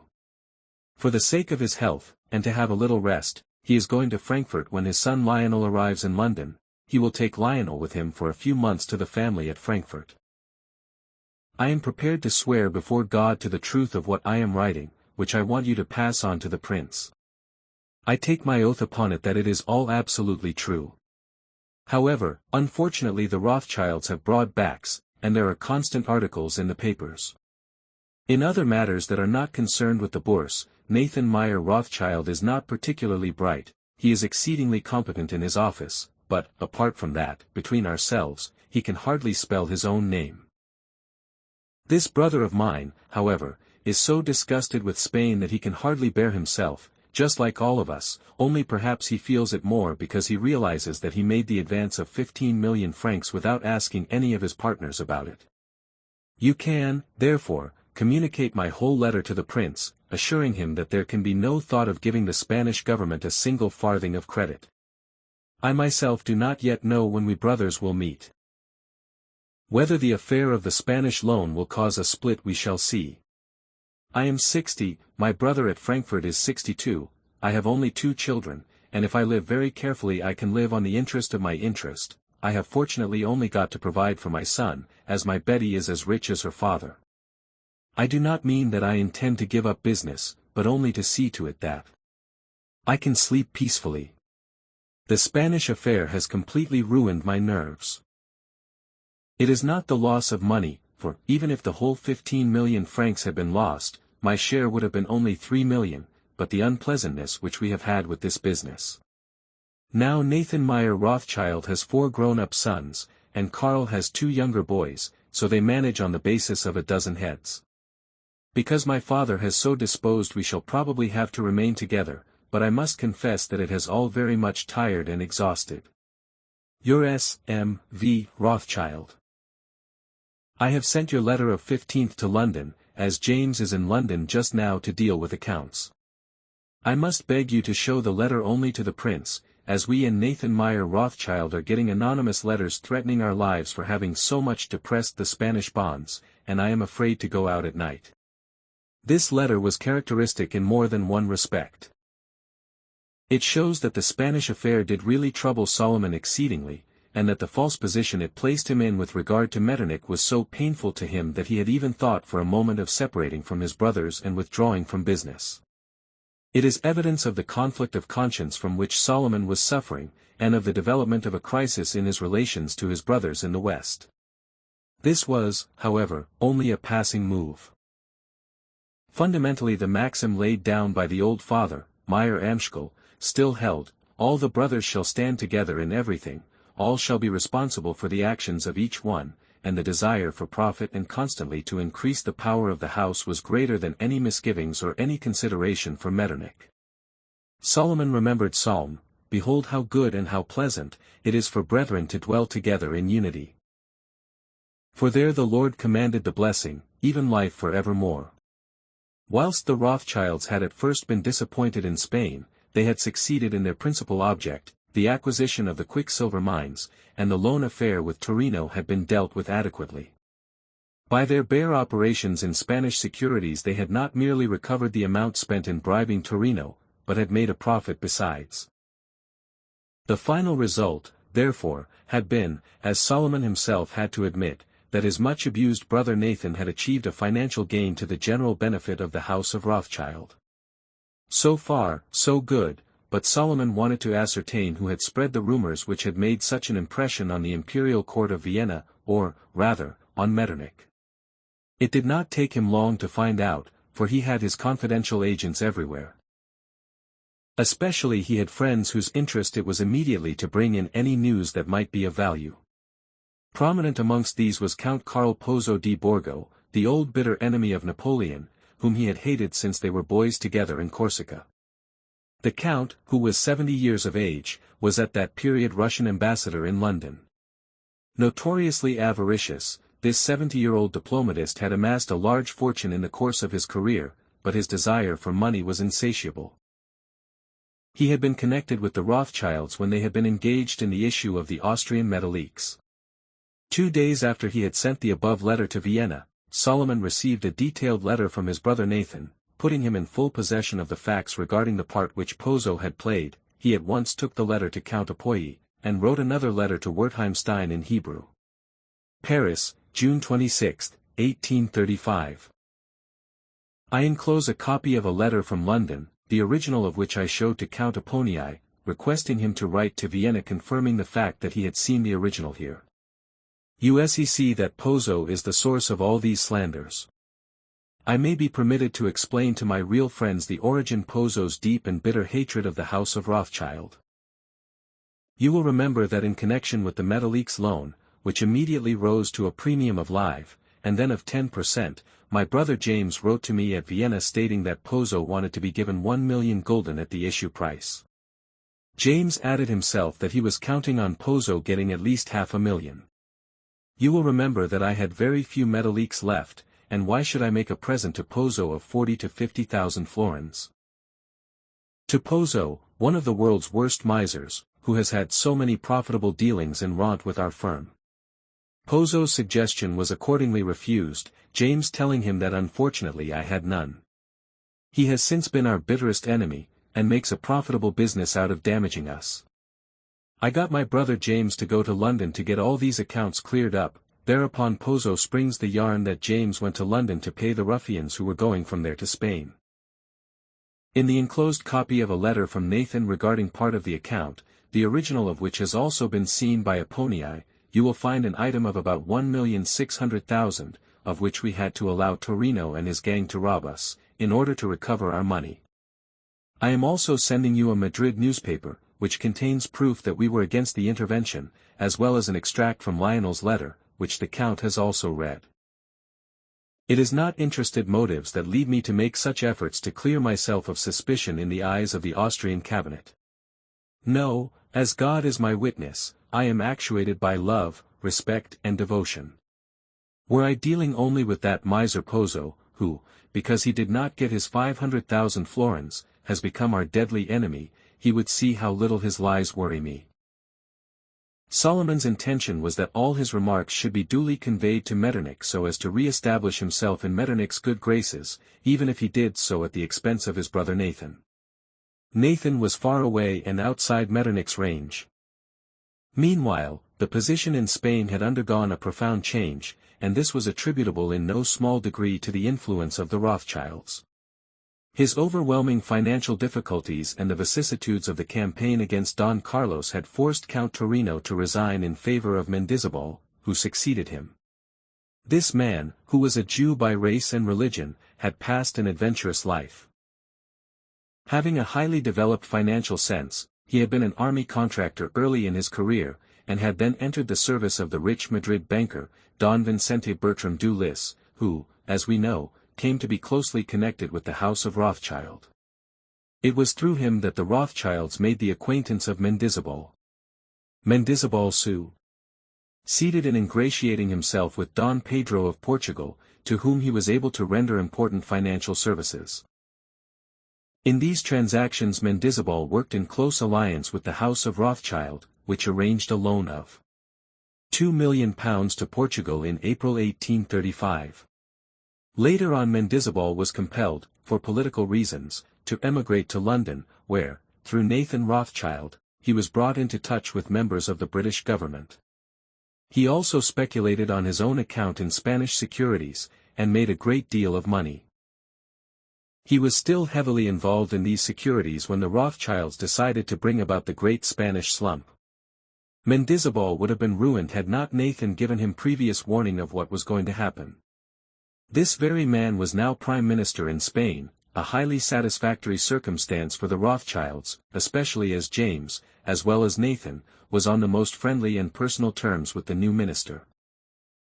The financial situation in Spain was certainly extremely bad, and the continuing military operations against the Carlists made it necessary to go on raising money. Mendizabal made the most generous promises on taking office, and substantially increased the public debt, in his efforts to carry them out. He was generally regarded as the agent of the most important bankers in the City of London. The Duke of Wellington, who viewed with dissatisfaction the fact that the liberal English cabinet supported the appointment of Mendizabal, went as far as to say that he regarded the man as nothing more than a tool of Herr von Rothschild, whose duty it was to further the interests of the speculators in Spanish securities. In this matter Wellington was of exactly the same mind as Herr von Humlauer, because in the Spanish affair Nathan had supported the political opponents of the aged field marshal. "Is he still your consul?" Wellington asked Humlauer in 1836. "Yes," replied Humlauer, "but for many years all personal contact between me and Herr von Rothschild has ceased, so that relations between him and the embassy are now entirely suspended." Mendizábal's government, however, satisfied neither the Spain of the Queen Regent nor the Rothschilds. He kept on piling up the debt, and increased the deficit to an enormous extent. It was all very well for the Rothschilds to tell everyone that they were having nothing more to do with Spain. That was not the case as long as they were in possession of the rich quicksilver mines and to that extent dependent upon Madrid. Nathan did not wish to endanger the success of one of his most daring business strokes through excessive harshness in dealing with his friend Mendizábal's constant applications for loans. His brothers, however, took a different attitude, as they were dependent upon Metternich, Louis Philippe, and other powerful persons. Towards the end of 1835 the Spanish Queen's government approached England for a loan, and England suggested to France that they should jointly guarantee £2 million. Nathan was asked to take a part in this loan.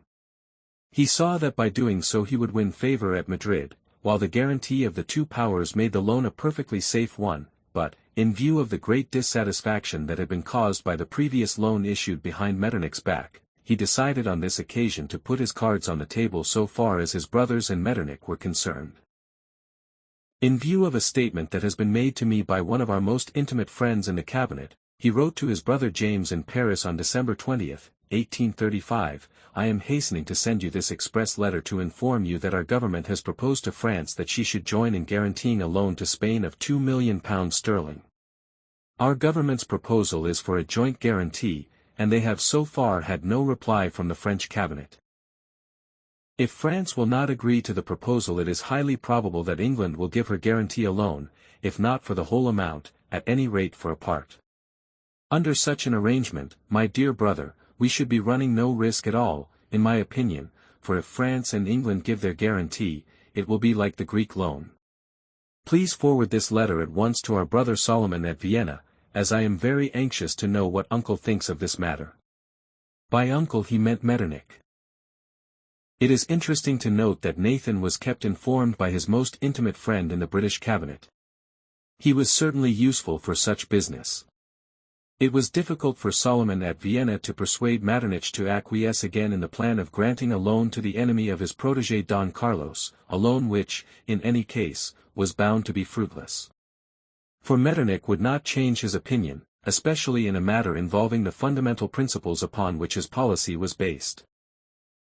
Solomon represented the matter as though Nathan wished to ascertain Metternich's opinion, but he sent him the extract from the letter which has been given above. The result was, as might have been expected, one of the Chancellor's typical lecturing tirades. He wrote as follows in a private letter to Solomon Rothschild, Vienna, December 29, 1835. "I have considered the letter which you have sent me with the attention which the subject obviously deserves. You know me well enough to have learned that I never engage in speculative transactions, and it is therefore unnecessary for me to take cognizance of them. This case raises other considerations, and your brother Nathan M. desires to know my views. These I shall express without beating about the bush, as an honorable man, who is well disposed to your house, should. The business under discussion has two sides, a financial and a moral one. The first is no concern of mine. A loan guaranteed by the two sea powers is undoubtedly a safe financial transaction. You will appreciate this better than I can. If your brother wishes to make money, this is an opportunity for doing so. From every moral point of view I consider the business to be one of the most damnable, as I shall have no difficulty in showing. Although neither I nor anybody else, who has had experience of public affairs, would venture to prophesy the final outcome of the Spanish Revolution, the outcome on another field is painfully obvious, I mean the inevitability of Spanish bankruptcy. Whatever may happen in that unfortunate country, its public debt cannot be met, and anything that is done in England now with reference to the peninsula is simply putting off the evil day, and also making the ultimate disaster more extensive. And who are the people who will be hit? They are unfortunate fathers of families, small capitalists, the value of whose Spanish securities will dwindle away to nothing, and, in order to put off the evil day, rivers of blood are being poured out in Spain, while at the head of the so-called administration, for it administers nothing, is an agent of the British Stock Exchange, and the country is being systematically robbed of all the resources which might have improved its future.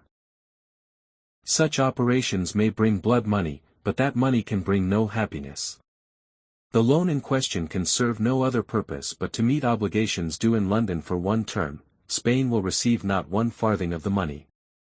All that Spain can hope from the scheme is an extension of the deceptive appearance of there still being resources where there are no real resources at all, and this deception will cost much blood. I am speaking now of the national bankruptcy which God himself could not prevent. If your honorable house were to take over the business, it would earn the curses of those who will eventually be overwhelmed in bankruptcy. A house which has won its position by very different methods from these should not be a party to such a scheme. Nathan Meyer may say that such considerations cannot affect a business decision. This may be true, where such decisions are admittedly uninfluenced by any moral considerations whatever. I am not that type of man, and I am sure that, on reflection, Nathan Meyer will feel that neither is he. However, he wished to know my opinion, and this I frankly express in the way with which you are familiar. Metternich's high moralising made but little impression on the members of the Rothschild family, except upon Solomon. They knew perfectly well that the imperial government had backed the absolutist Don Carlos, and that they were on their side giving him very considerable financial support. It was as yet by no means evident that Don Carlos would not triumph in the end. If he had only been somewhat more energetic and decisive, he might on 3 occasions easily have succeeded in becoming master of Spain. But even if he were to succeed, how could one lose with the guarantee of France and England? If things went wrong, well, those 2 states would suffer. Solomon at Vienna could always take refuge in the fact that he had loyally told Metternich everything, pointing to the difficulty of opposing the majority of his brothers. In any case, he let them carry on with their profitable transactions.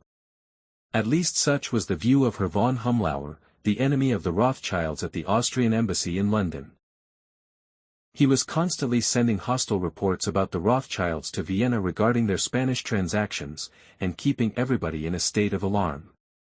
Thus he reported on the April 15, 1836, that the House of Rothschild was negotiating with the government of the Queen Regent with regard to loans, the payment of interest on old loans, etc. That they were planning all kinds of intrigues, and, more especially, had lately endeavored to frustrate the banker Everard's efforts to arrange a loan for Don Carlos. Metternich immediately asked Solomon Rothschild, who had returned to Vienna, to come and see him, and taxed him with Humlauer's accusations. Thereupon father and son put in a detailed memorandum regarding the financial arrangements of their house with Spain. They described Metternich's information as false, and as obviously emanating from an unreliable source. It was true that Mendizabal had suggested that the House of Rothschild should grant further advances to an amount of £200,000 to £250,000 on the security of the royalties of the quicksilver mines, and a similar amount on the security of Spanish rent.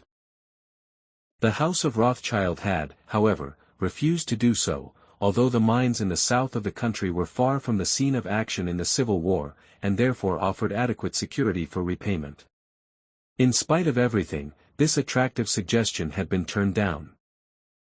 Metternich should have confidence in Solomon's character and word, for anyone familiar with the methods of the House of Rothschild, and who had occasion to observe the principles which had for some time governed their transactions, would inevitably come to the conclusion that they had no intention of extending the range of their operations, but wished, rather, gradually to narrow their scope, and above all, to hold aloof from such venturesome operations as could only result in unpleasantness and bad blood.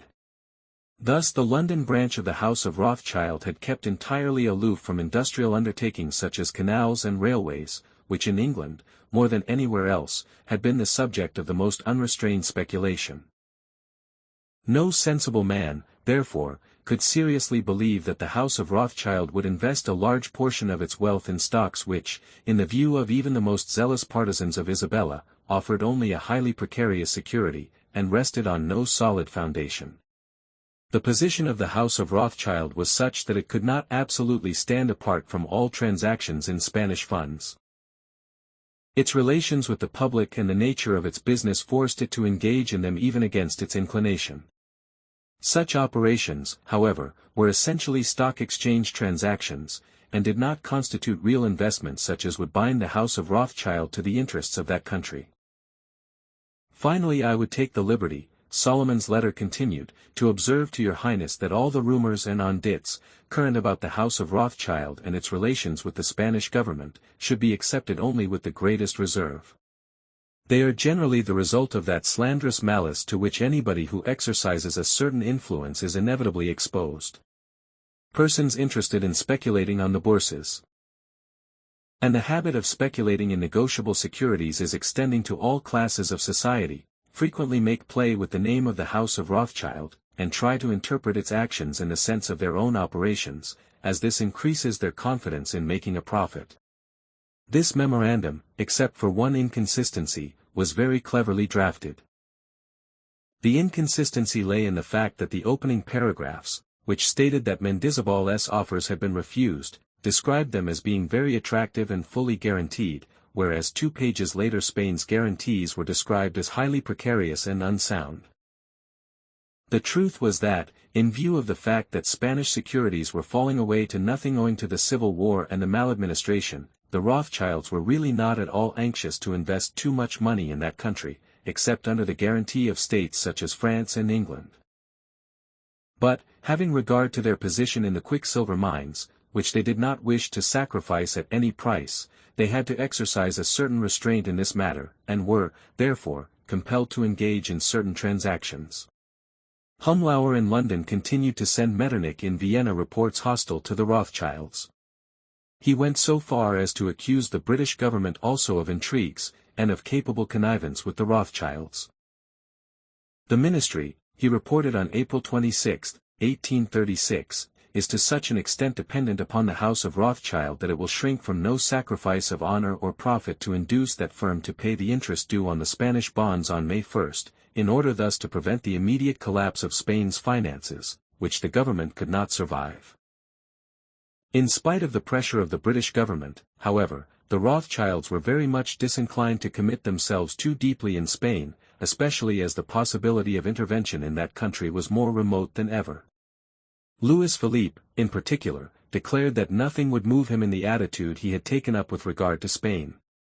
"Before France shall intervene in Spain," the king said, "it will be necessary to dethrone me." It is said that the Rothschilds want to negotiate a loan in the peninsula. They will only bring loss and suffering on others, for they themselves will have sold the loan before it is issued, and, in any case, Spain cannot escape ultimate bankruptcy. If Don Carlos is to be suppressed, this must be done by the Spaniards themselves. The Rothschilds did, in fact, grant no further loans to Spain, and this was due in no small degree to the fact that the most powerful pillar of the 5 brothers suddenly collapsed. The marriage between Nathan's eldest son Lionel and his cousin Charlotte, the daughter of Karl at Naples, had been fixed to take place at Frankfurt in June 1836. This further union between 2 blood relations was entirely in accordance with the scheme of old Meyer Amschel Rothschild, who, in order to maintain the family unity and to concentrate the family fortunes, had charged his children to admit as few foreign families as possible into the most intimate family circle. All the brothers met at the family home at Frankfurt for the wedding, James being accompanied by his friend, the great Rossini. The wedding itself was celebrated with unparalleled splendor and magnificence, but shortly after the festivities the bridegroom's father fell sick. Nathan, the greatest financial genius of the 5 brothers, was at that time 59 years old. His malady grew obviously worse, and the brothers finally called in Travers, the most eminent English doctor of the day. But medical skill was of no avail, and on July 28, 1836, Nathan Rothschild, the greatest of 5 great brothers, died. Solomon Rothschild, who had stayed at his brother's bedside throughout his illness, forgot all that he had ever said or written about his brother Nathan, in reporting the cruel loss to Metternich. Filled with immeasurable sorrow, he wrote, and in the deepest despondency, I have to inform you that my most deeply loved brother, Nathan Meyer Rothschild, is no more.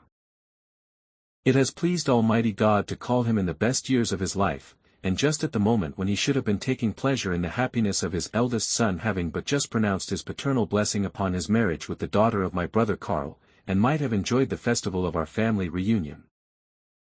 He has died too soon for our love and devotion, too soon to receive all those marks of respect and gratitude which were his due from his dependents, in return for the constant and tireless efforts, which he made throughout his whole life, to place their well-being on a firm and lasting foundation, to make his house prosperous and happy, and to assure the continued prosperity and honor of his family.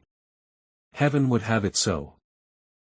In pious resignation to divine providence, we hope to find the comfort that we so sadly need. On the afternoon of July 28 my brother passed over to a better life, after he had solemnly conveyed, through us his brothers, his solemn charge to his sons, who were not all present when he died, loyally and firmly to hold together, and always to keep in view as their aim the example of unity and affection which we have set. The London house will continue to operate unchanged under the name of him, the founder. It will be managed by his sons, and there will be no change of any kind. With regard to property and means, and in its principles and relations with us other four brothers, there will not be the slightest modification in previous practice. Solomon made the letter an occasion for the following request, that your Highness will transfer all those feelings of gracious and kindly goodwill which you entertained for their lamented father to his sons. How greatly it will strengthen and encourage them in the painful blow that they have suffered, if they may enjoy the gracious goodwill of a prince of a dignity, magnificence, and renown beyond all words. May your Highness be graciously pleased to comfort your loyal and truly devoted servant with this hope, that it may cheer me in my sorrow, and sustain me in my suffering. If there were anything that could assist in bringing comfort in their irreparable loss to the deeply sorrowing family in London, it would be to grant them some public distinction in the eyes of the world such as would show that, through the death of their father, the family had not lost a distinction which he was proud to possess so long as he breathed. I refer to his position as Consul General in London of His and our Apostolic Majesty. May your Highness be graciously pleased to use your all-powerful influence to the end that this office may pass to Baron Lionel Nathan von Rothschild, the eldest son of my late brother. He, no less than his other brothers, will certainly fulfill the behests of his late father, and will consider it his constant duty to emulate all his father's virtues. My brothers and I, Solomon continued, indeed the whole family of the departed, will raise to your excellency a monument of undying gratitude that after this inexpressibly sad event you should be the first to perform a public act, whereby the world shall learn that the honor and dignity that pertain to the father, having passed on to his son, still redounds to the honor and glory of the family. Forgive me, your Highness, that in the first violent rush of grief and sorrow I should approach you with a request, but I count it as my most sacred duty to the memory of my late brother, whom I can never honor and lament enough, to do for his children and for his family all that can bring them any alleviation of their sorrow, and secure for them esteem and regard. And may your Highness rest assured that, in all the circumstances of life, I shall never cease to cherish those feelings of deep, sincere, profound and unlimited admiration and regard, and of most unchangeable and loyal devotion, with which I have the honor to subscribe myself, your Highness most completely humble servant, S. M. von Rothschild, Frankfurt A.M., the August 3, 1836.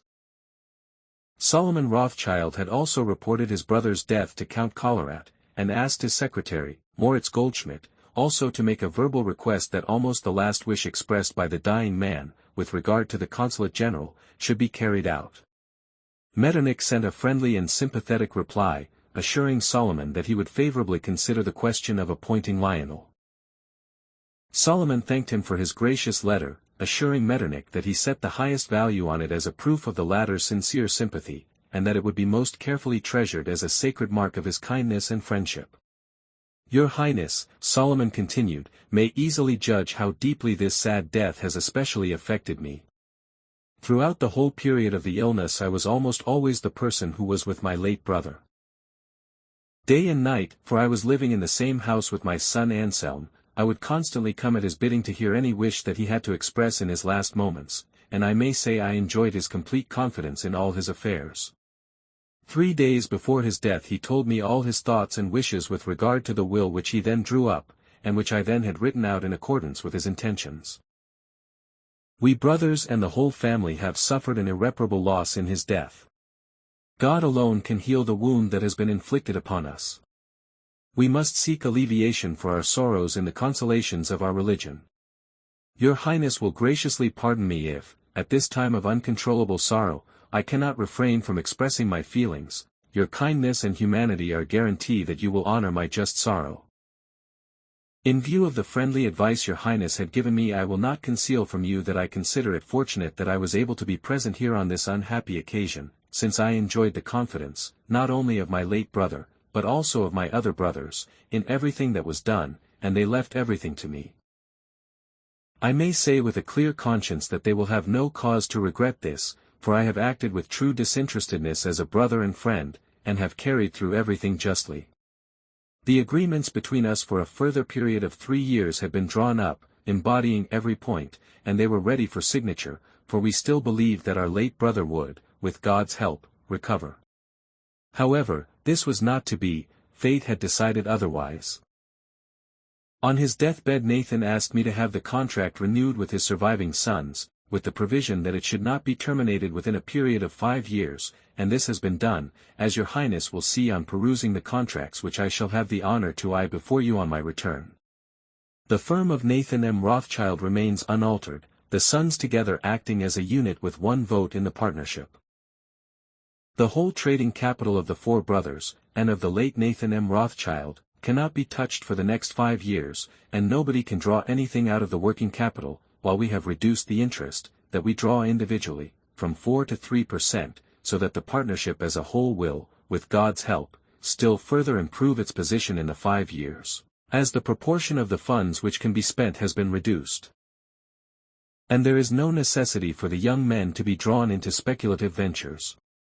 My brother reckoned that he had given his children about £800,000 during his lifetime, and he has left an extraordinarily valuable business, so that, apart from their share in the business, each of his sons has about £150,000 to £200,000 of his own. On his deathbed my late brother charged his eldest son, and through him those who were not present, always to apply all their efforts to keep the business property intact, and not to participate in any risky ventures. He gave them much wise counsel, bade them avoid all evil company, and always to keep in the way of true virtue, religion, and righteousness. My late brother told them that the world would now try to make money out of us, so that it behoved them to be all the more careful, and he remarked that, whether any son had £50,000 more or less, was a matter of indifference to him. All that mattered was that they should hold together in unity. He died in the full possession of his faculties, and 10 minutes before his death he said, as he received the last consolations of religion that are customary with us: "It is not necessary that I should pray so much, for, believe me, according to my convictions, I have not sinned." To my daughter Betty, as she took leave of him, he said, in the truly British manner, "Good night for ever." Thus peacefully and in full possession of his faculties our brother passed over into the better life. On his brother's death any resentment or difference of opinion that Solomon had ever felt with regard to Nathan's actions melted away like snow in the sun. Everything else was lost in an overwhelming sense of family unity, which is especially characteristic of the Jewish race, and in this case had been inculcated with particular emphasis by old Meyer Amschel, the founder of the bank. Nathan had left 4 sons, the eldest of whom, Lionel, became head of the London Bank. Thus the 3rd generation since the foundation of the firm were coming into the saddle.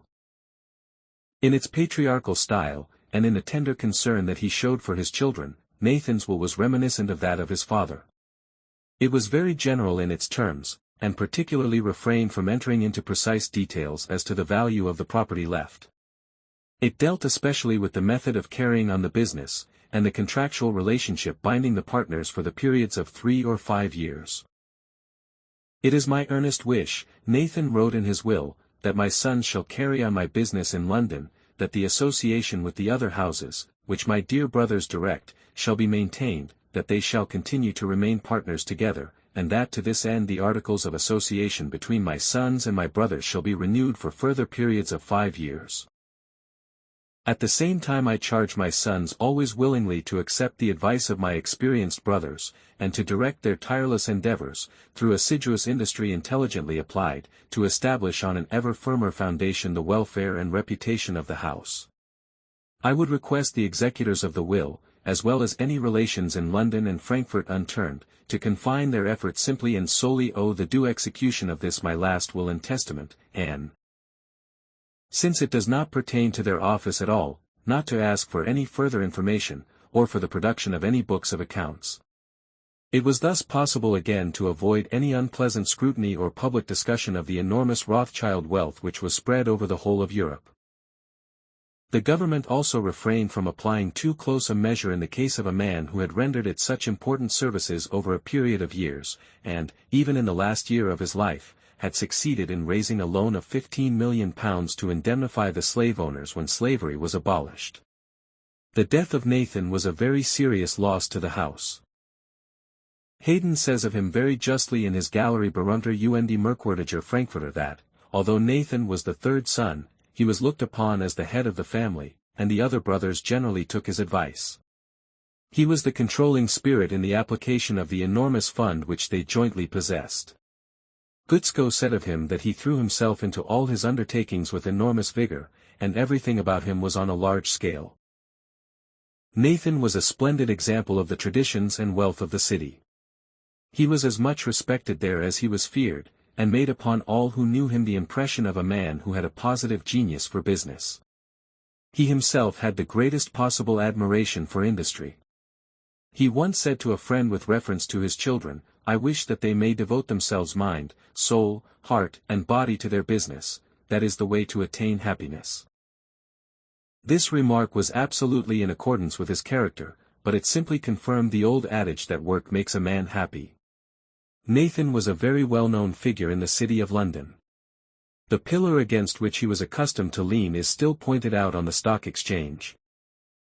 Of massive build, his head set between thick shoulders, he would stand there with his hands deep in his trouser pockets, apparently indifferent to what was going on about him, but in reality observing everything very closely.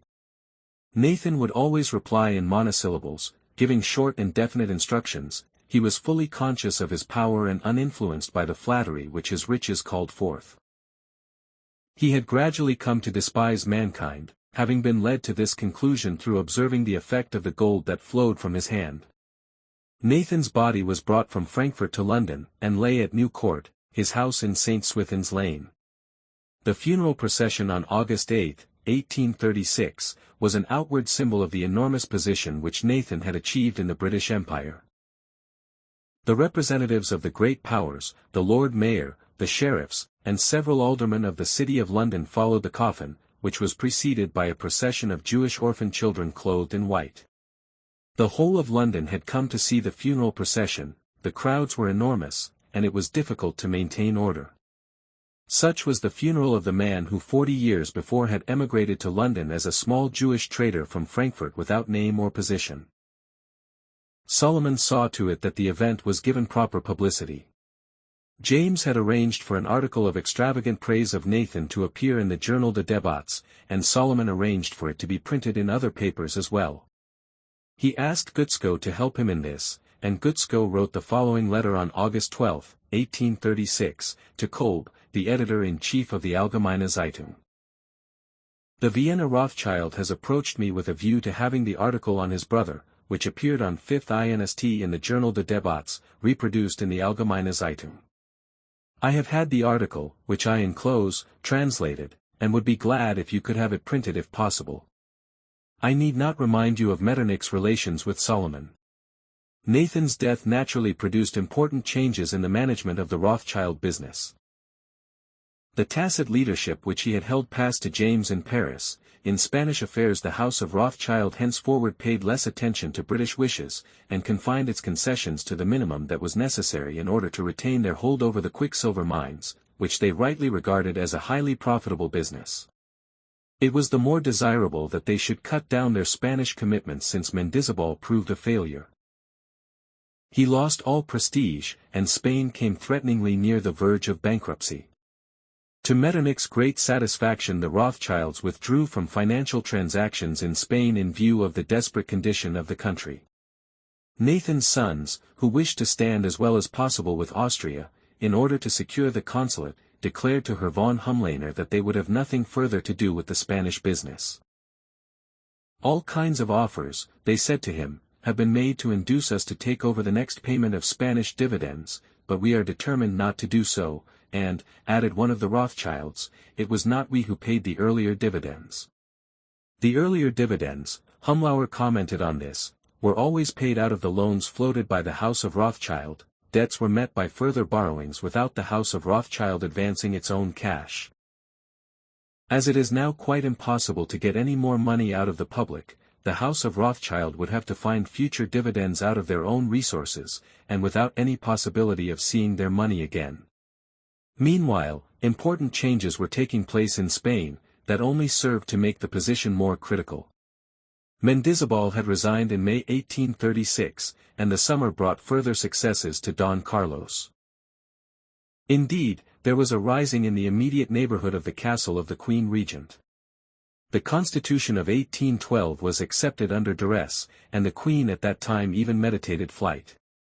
The Constituent Cortes met on October 24, 1836, amidst circumstances of general confusion.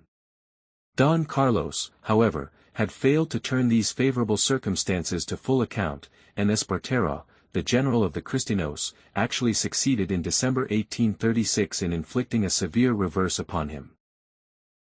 In the first half of March, however, a concentrated attack by the Cristinos failed.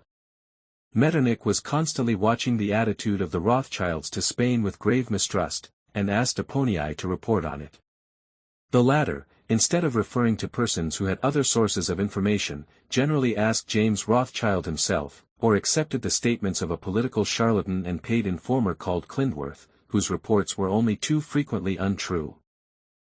In March 1837 Apponii had another discussion with James Rothschild in which the latter said that the yield of the quicksilver mines had been enormously increased, and that the Rothschilds were being asked for an advance of 2 million francs on account of royalties. He said that their Madrid agent was pressing for the acceptance of this proposal, and begging that James Rothschild, who paid the expenses of the Spanish legation in Paris, amounting to 80,000 francs a month, out of his own pocket, without ever having any of them refunded, should not cease these payments. Weisweiler, the Rothschild representative at Madrid, said that, if that were done, he would be hounded out of the town and the exceedingly profitable quicksilver business would be lost. Such statements necessarily indicated that the House of Rothschild still had schemes with Spain, but these were connected only with the quicksilver mines, for the prestige of Spain's finances had sunk so low that rents were quoted at about only 20 to 25%. June saw a further change in the fortunes of war, and for a time Don Carlos was actually planning to advance on Madrid. In May and June 1837 he had substantial successes. This produced a panic in the Paris branch of Rothschilds, where it was feared that these devils, the members of the Cortes, would make difficulties about the Almada mines. However, Rothschild thought he could come to an understanding with them, but that if Don Carlos were to be victorious everything would be lost. At the end of June the French Prime Minister was dining with the panic-stricken James Rothschild, and remarked on that occasion to Baron von Hugel, who was acting for Count Apponii, Rothschild is entirely preoccupied with the losses that he expects to incur, and he is particularly anxious about his quicksilver mines, which he says Don Carlos will take from him. These people are simply after money, and forget everything else when their interests are at stake. A little later Moll reported, with reference to James, that since he had got involved in the Spanish affairs he had not been the Rothschild of former times.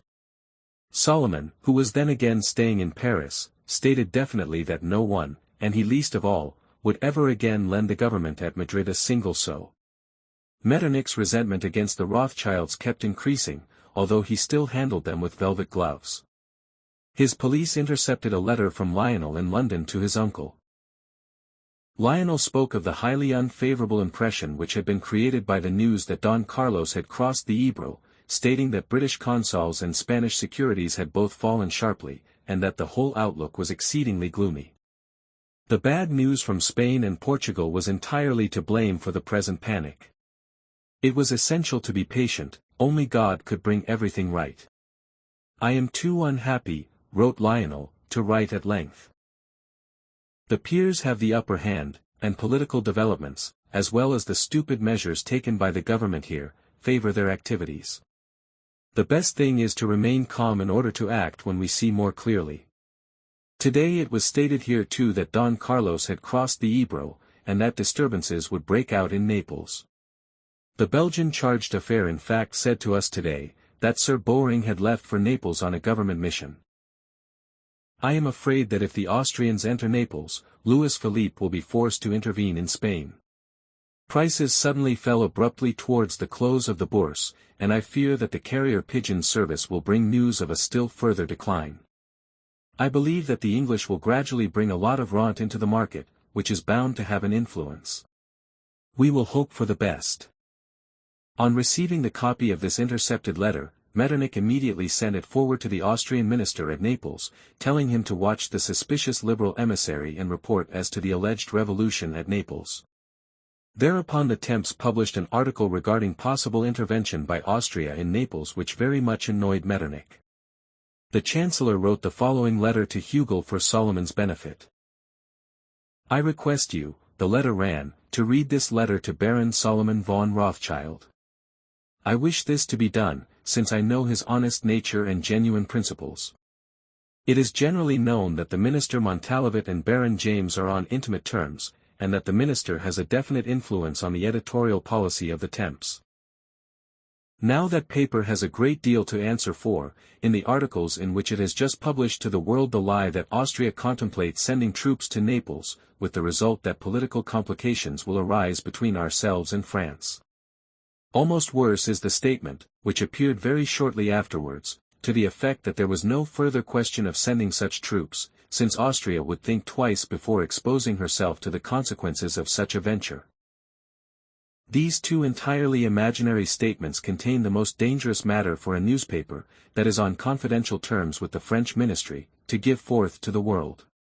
They encourage the spirit of faction and revolt, while they place a quiet and serious government such as ours in the awkward position that we don't know whether to speak or to be silent.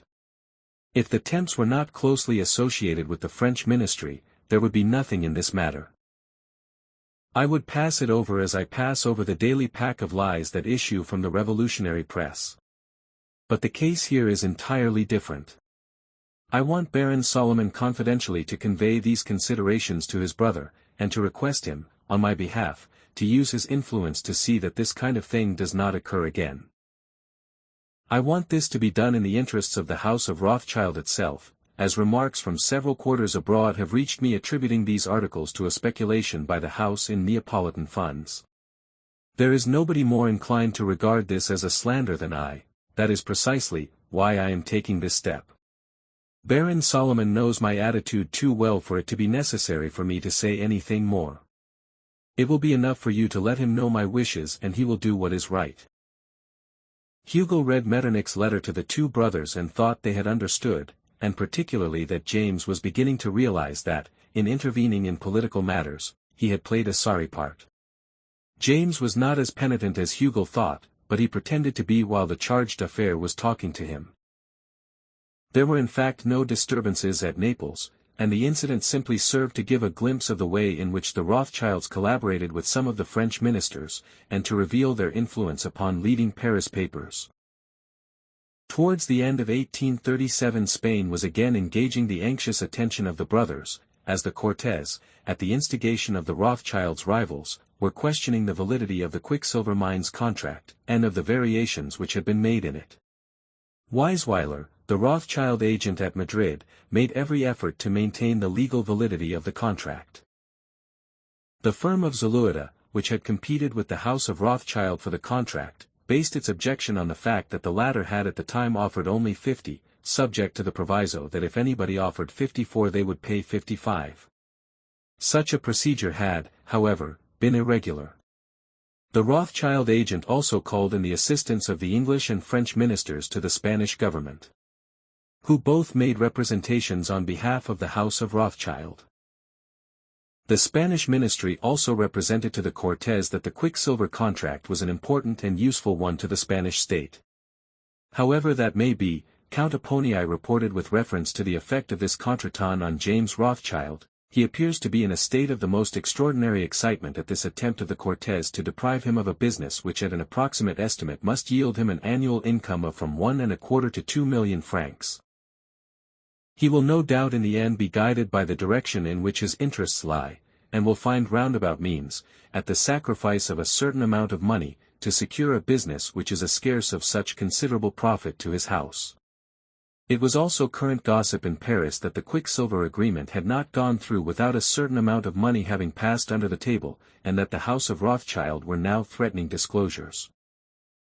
So that a friendly solution would appear to be in the interest of both parties. In the end an agreement was reached by increasing the amount payable to the Spanish government in respect of each hundredweight of quicksilver raised, and by granting new advances on royalties. Apart from this, after the death of Nathan the Rothschilds had practically nothing more to do with Spanish loans except under French and English guarantee, and in such cases Metternich was always advised. In March 1838 the secret agent Klindworth, whom Count Egon was using to an increasing extent, again stated that the Rothschilds were negotiating for a further Spanish loan. Metternich again asked Solomon what this meant, with the result that James went to see Egon in a state of high indignation, asking him to inform his chief of the falsity of this rumor about the loan.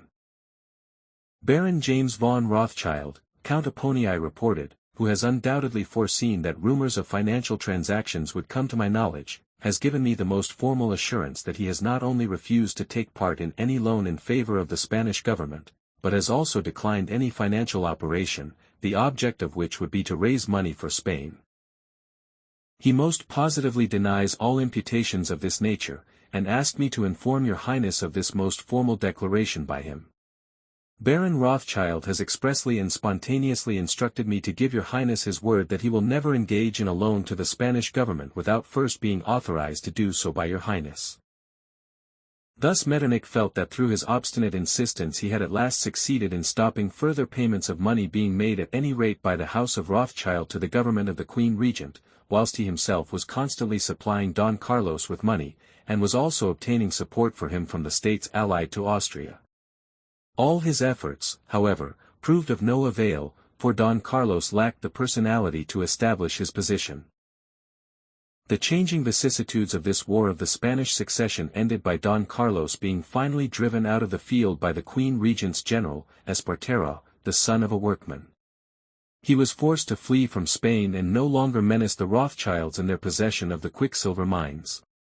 Nathan was justified. The valuable quicksilver mines remained in the family's possession, and became a source of very considerable profit. The house owned them until the year 1863 when they were again taken over by the Spanish government. By that time richer mines had been discovered in the New World and the Rothschild monopoly had been broken down. This example of their business in Spain reveals particularly clearly how closely politics and business were interdependent at that time. Chapter 5. The Rothschilds' peace efforts in the crisis of 1840. In the midst of their activities in high politics the brothers Rothschild on the continent continued to engage in great industrial and transport undertakings. They were inevitably driven to do so by the funds that kept accumulating in their coffers. After railways they turned their attention to steamships, and here again Solomon Rothschild profited by what could be learnt in England, and by the British example, calling into being in other countries such as Austria, the concerns that he found flourishing in Great Britain. This was indicated by the very name of the big Austrian steamship Jane in which Solomon interested himself financially. Lloyd was the name given to the shipping company by the shipowners and insurers of men and merchandise who met and did business in the London coffeehouse owned by Mr. Lloyd. The new Austrian undertaking which came into being in 1835, largely with the assistance of Rothschild capital, was given the same name. At that time the possibilities of steamships were hardly understood, and they were used only for passenger traffic. One of the first memoranda sent in by the Austrian Lloyd to the government contained the words, "Steamers never can and never will become freight ships," and this view was at that time also shared by Solomon Rothschild. Every new undertaking of importance in which Solomon's money was a factor served to consolidate his position in Vienna. Even though he might be far away, as at the time of the cholera epidemic, Solomon contributed largely to the hospitals and to organizations for fighting the disease, and thereby, although personally out of danger, he won favor with the Austrian officials. There was scarcely any undertaking of importance in the monarchy in which the Rothschilds were not financially interested. The Vienna authorities, wishing to commemorate through some permanent memorial the new emperor's accession to the throne, hit upon the idea of constructing a large aqueduct from the Danube to the upper suburbs of Vienna, as the very dry summer had occasioned a great shortage of water. Rothschild and Sina were asked to help with this scheme too, the former contributing an amount of 25,000 florins. As time passed, the Rothschilds' wealth became positively fabulous, and Vienna society, otherwise exclusive, was so dazzled by it that it began to fate Solomon, and admit him to its circles. Metternich and the next most powerful man in Austria, Count Collerat, were often to be seen dining with the banker. Quebec relates that many people were annoyed with him on that account, and notes the following incident in his diary: a few days ago Count Collerat was dining with Rothschild the banker. Some people of his own position in society told him that this was giving offense. "What would you have had me do?" he said. "Rothschild attached such enormous importance to my coming that I had to sacrifice myself in the interests of the service, as the state needs him. Moreover, I have profited by so doing, in getting Rothschild to make a donation of 1,000 florins convention currency to the poor, the Jew agreeing to this when I asked him, out of sheer pleasure at my having come."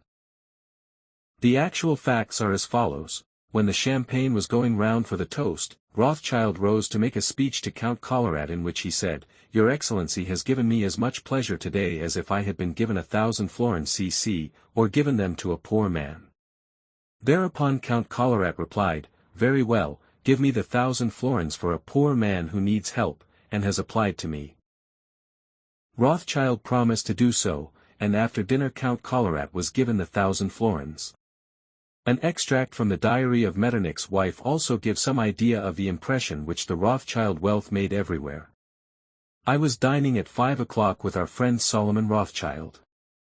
Count and Countess St. Hilaire, the Maltzahn woman, the old Princess Marie Esterhazy, the Princess, Madame Karinsky and Madame Sedlnitsky, Clemens and I were at the dinner, which was excellent.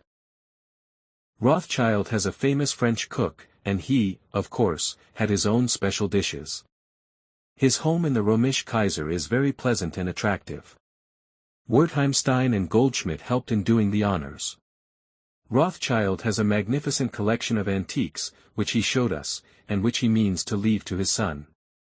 We also saw Rothschild's safe, which is undoubtedly the most beautiful part of the house. It contains 12 lovely millions. It made me feel quite melancholy. How much good one could do with a quarter of this sum. The Princess Melanie was constantly in need of Paris frocks and such things, and got Petty Rothschild in Paris, and Karl's wife at Naples, to buy these things for her, naturally paying for them herself. They were then sent to Vienna by special courier.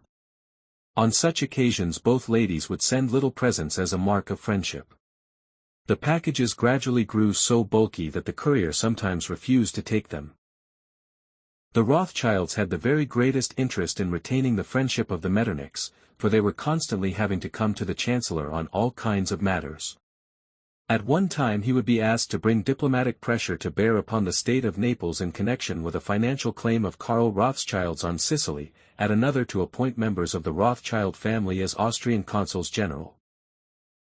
Long before the death of his brother Nathan, Solomon wanted to obtain some official position for his son Anselm, who lived at Frankfurt, and his idea was that Austria should create a consulate general at Frankfurt, where none as yet existed. Solomon approached Metternich on the matter, emphasizing that the office would be unpaid, naturally an important consideration. Metternich inquired of Baron von Handel, the minister resident at Frankfurt, whether it was desirable to create a consulate general there, and whether, in that case, Solomon's son would be a suitable person for the office. Handel answered both questions in the affirmative.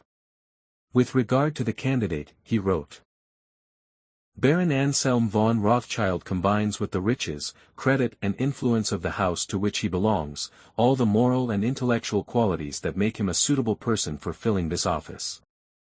I venture to guarantee that no objection to such an appointment will be raised by the Senate of the Free City of Frankfurt, especially since Baron Karl von Rothschild, Anselm's uncle, has been appointed His Sicilian Majesty's Consul General here.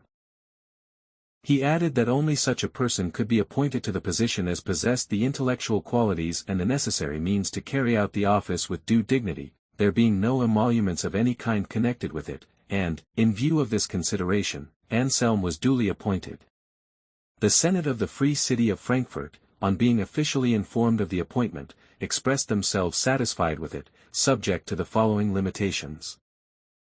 The Israelite citizen, Baron Anselm Solomon von Rothschild, is hereby recognized as Imperial and Royal Austrian Consul General, subject to the reservation that this in no way affects his position as an Israelite citizen of this free city, and that he will continue to be in the future as he has been in the past, subject to the laws and jurisdiction of this free city, and to the authorities here. Anselm wrote to Metternich in terms of most respectful gratitude, stating that he was well aware that he owed the appointment entirely to Metternich's gracious support, and to his powerful influence. Matters did not proceed so smoothly with regard to the appointment of Lionel in London, about which Nathan had expressed such heartfelt wishes on his deathbed. During the latter part of Nathan's period of office various complaints had been received, more especially from the mercantile authorities at Trieste, accusing him of indifference in the performance of his duties, and suggesting that Baron Rothschild finds it impossible to transact the business of the Austrian consulate in addition to his other affairs, or else finds such business exceedingly irksome. Such objections were already being made when Nathan's death made the problem of the Austrian consulate general a very real one. Solomon's pathetic request, sent from his brother's deathbed, had left Metternich comparatively cold, for the Chancellor had several grievances against Lionel Rothschild. It had been he who, acting under his father's instructions, had remained at Madrid to carry through financial transactions with the Queen Regent, of whom Metternich so greatly disapproved, and he who had indeed been the active agent of the policy of the House of Rothschild in Spain, where they supported the liberal Christinos instead of supporting Metternich's protégé, Don Carlos. Metternich, therefore, delayed the appointment and asked for information regarding the personal qualities of the said Lionel, as to his age, his knowledge, his capacity, his morals, his position in the London branch of the Rothschild Bank, and his future prospects. All that Metternich really wanted to do, however, was to cause Lionel a certain amount of uneasiness, and he had made up his mind to give the department concerned, which was considering the appointment of another person, instructions to favor Lionel. In view of the important position, his note to the department ran, which the House of Rothschild holds in the financial scheme of the civilized world, the application in question certainly seems to deserve favorable consideration, as otherwise that house might become indifferent, or even hostile, to Austria's interests. Meanwhile, the report asked for from the London embassy arrived, having again been drafted by Herr von Humlauer, who was so ill-disposed to the Rothschild family. The said Baron Lionel Nathan von Rothschild, the report rare, seems to me to be rather old at 30, he was actually 28. Nothing has ever come to my knowledge reflecting in any way upon his private character. As to the question who shall actually carry on the bank's business, this point had apparently not been settled when I left London at the end of August. Such capacities as he may develop in the conduct of his firm's business may, in the natural course of things, be expected to be determined by the school in which he has grown up. His business training has been such as is acquired through operating on the stock exchange, and the transactions of real international trade are therefore as foreign to him as they were to his late father. His connections will also be such as he has formed on the stock exchange. These general considerations, which I have already ventured to adumbrate in previous reports, tend to the conclusion that an Austrian consulate general in London in the hands of the House of Rothschild, or of any other firm of a similar nature, could never adequately carry out the requirements of Austrian trade interests. The sons of the late Baron von Rothschild never held individual positions in the commercial world here during his lifetime. They shared in the respect which their father enjoyed on account of his riches, without, however, having yet given rise to the belief that they would also inherit his industry and ability. With regard to the delay and negligence which has repeatedly given our coasting trade authorities cause for complaint, such complaints would speedily cease if the Consul General were to devote to these matters the attention which is due to them. Whether this is to be expected of a young person for whom the Consulate General is only a side issue, a matter of personal vanity, and also to a certain extent a means of demonstrating to the public that his firm's influence with the I, and our court has continued unimpaired, is difficult to state with any certainty. If, however, the I, and it State Department should be disposed to consider the application favorably, it seems to me that the only way of securing greater diligence in dealing with official correspondence would be to appoint Herr Kirchner as salaried vice-consul, or consular agent. I feel that it would be necessary to make him a salaried official in order to give him an official position, not only with reference to the outside world, but more particularly in his relations with his young principal. I am convinced that the chief motive for the application which has been put forward by the House of Rothschild is the one which I have mentioned last in the preceding paragraph. The House must be particularly concerned to convince the public that even its defection to the ranks of the Revolutionary Party has not been able to damage its position with regard to the I, and our government. The surest means for doing so would be to secure again the office of Consul General for a member of the family, and would doubtless be regarded by every member of the public as a complete proof of what they wish to demonstrate. When M. Mendizabal went to Madrid last year, the House of Rothschild sent Baron Lionel N. von Rothschild to that city, and he resided there for a considerable time as a go-between for carrying out that system of deception to which his house and the Spanish government had pledged themselves. I am far from wishing to impute any personal blame to him in this matter. He was carrying out the instructions of his chief, and was not a free agent, nevertheless this fact stands against him and his house. In the inevitable course of their development, the affairs of the peninsula have reached a point where the state is on the verge of bankruptcy. Your Highness is aware of the speed with which Spanish and Portuguese public securities have been falling within the last few weeks. Mendizabal has just formed a ministry to make one last infamous effort, which will certainly be fruitless. We are approaching the point when, through the fall in the public debt created by the combined intrigues of the English ministry and M. Mendizabal and Rothschild, thousands of families in England and on the continent will find themselves plunged into poverty. The English cabinet and M. Mendizabal must undoubtedly bear the responsibility for originating the general scheme, but the fact that it was possible to carry it into practice is attributable entirely to the House of Rothschild, to whose name, therefore, the deserved reproach will attach. Things were not to turn out as badly as all that. Humlauer had merely taken another opportunity of giving free vent to his rage and indignation against the House of Rothschild. If the appointment were to go through after all, Kirchner, the watchdog at the consulate, should have a better position, lest the House of Rothschild should induce him to give up his role of reporter on Rothschild activities, through being drawn into their service by a better offer. Humlauer, therefore, proposed that this man should be permanently secured to Austria's interests. A little later, Humlauer sent in an addendum to his philippics against the Rothschilds. He had been making inquiries amongst several business men about Nathan's sons, and naturally did not get a particularly good account of the Rothschilds from their rivals. He now hastened to transmit these reports to Vienna. The young people's conduct, he wrote, is such that Nathan's heirs have created an exceedingly unfavorable impression. They are so blatantly purse-proud as to have offended the old business friends of their father by their rudeness, and I have heard many of them express themselves very strongly on this matter. The reputation of these young people in commercial circles here is, therefore, just now very much to their disadvantage. Humlauer, therefore, proposed that, if it was desired to appoint a Rothschild as Consul General in London, another consulate should be created at Liverpool, to be independent of London. British commercial circles, the charged affair stated, would regard the London consulate as a matter of form, and thus the unfavourable impression which would undoubtedly be created through conferring the consulate on one of the Rothschild sons would be modified. This caused the authorities at Vienna to defer the appointment, and the departments consulted as to what should be done. The position was rendered more difficult by the fact that Metternich had often encouraged Solomon Rothschild to believe that Lionel would be appointed. When time passed and nothing was done, Wertheimstein wrote to Metternich on Solomon's behalf, reminding him of his promise, and suggesting that all that was necessary was to appoint a consular official to assist the consul.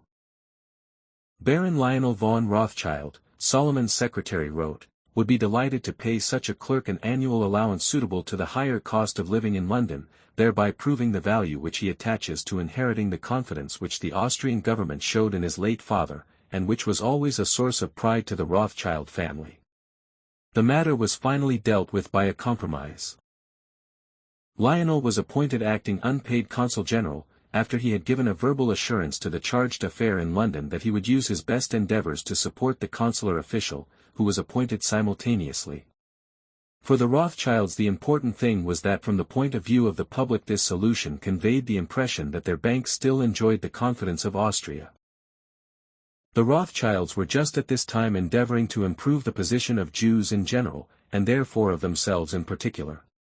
In 1833 the Jews had, at the suggestion of the House of Rothschild, sent in another petition, asking for the free right of domicile, and to be allowed to engage in the sciences, arts, and trades, as well as to acquire and own real property. As the years passed without anything being done, a petition was sent to Metternich on July 17, 1835, asking him to use his influence in favor of this petition. The Rothschilds felt they must assist in the endeavor to secure this general extension of Jewish rights, as special exceptions to the laws had often been made in their favor. Thus they had received a special mining concession for the coal mines in Dalmatia and Istria, as well as for the Istrian quicksilver mines, although for nearly 300 years Jews had been excluded from such activities.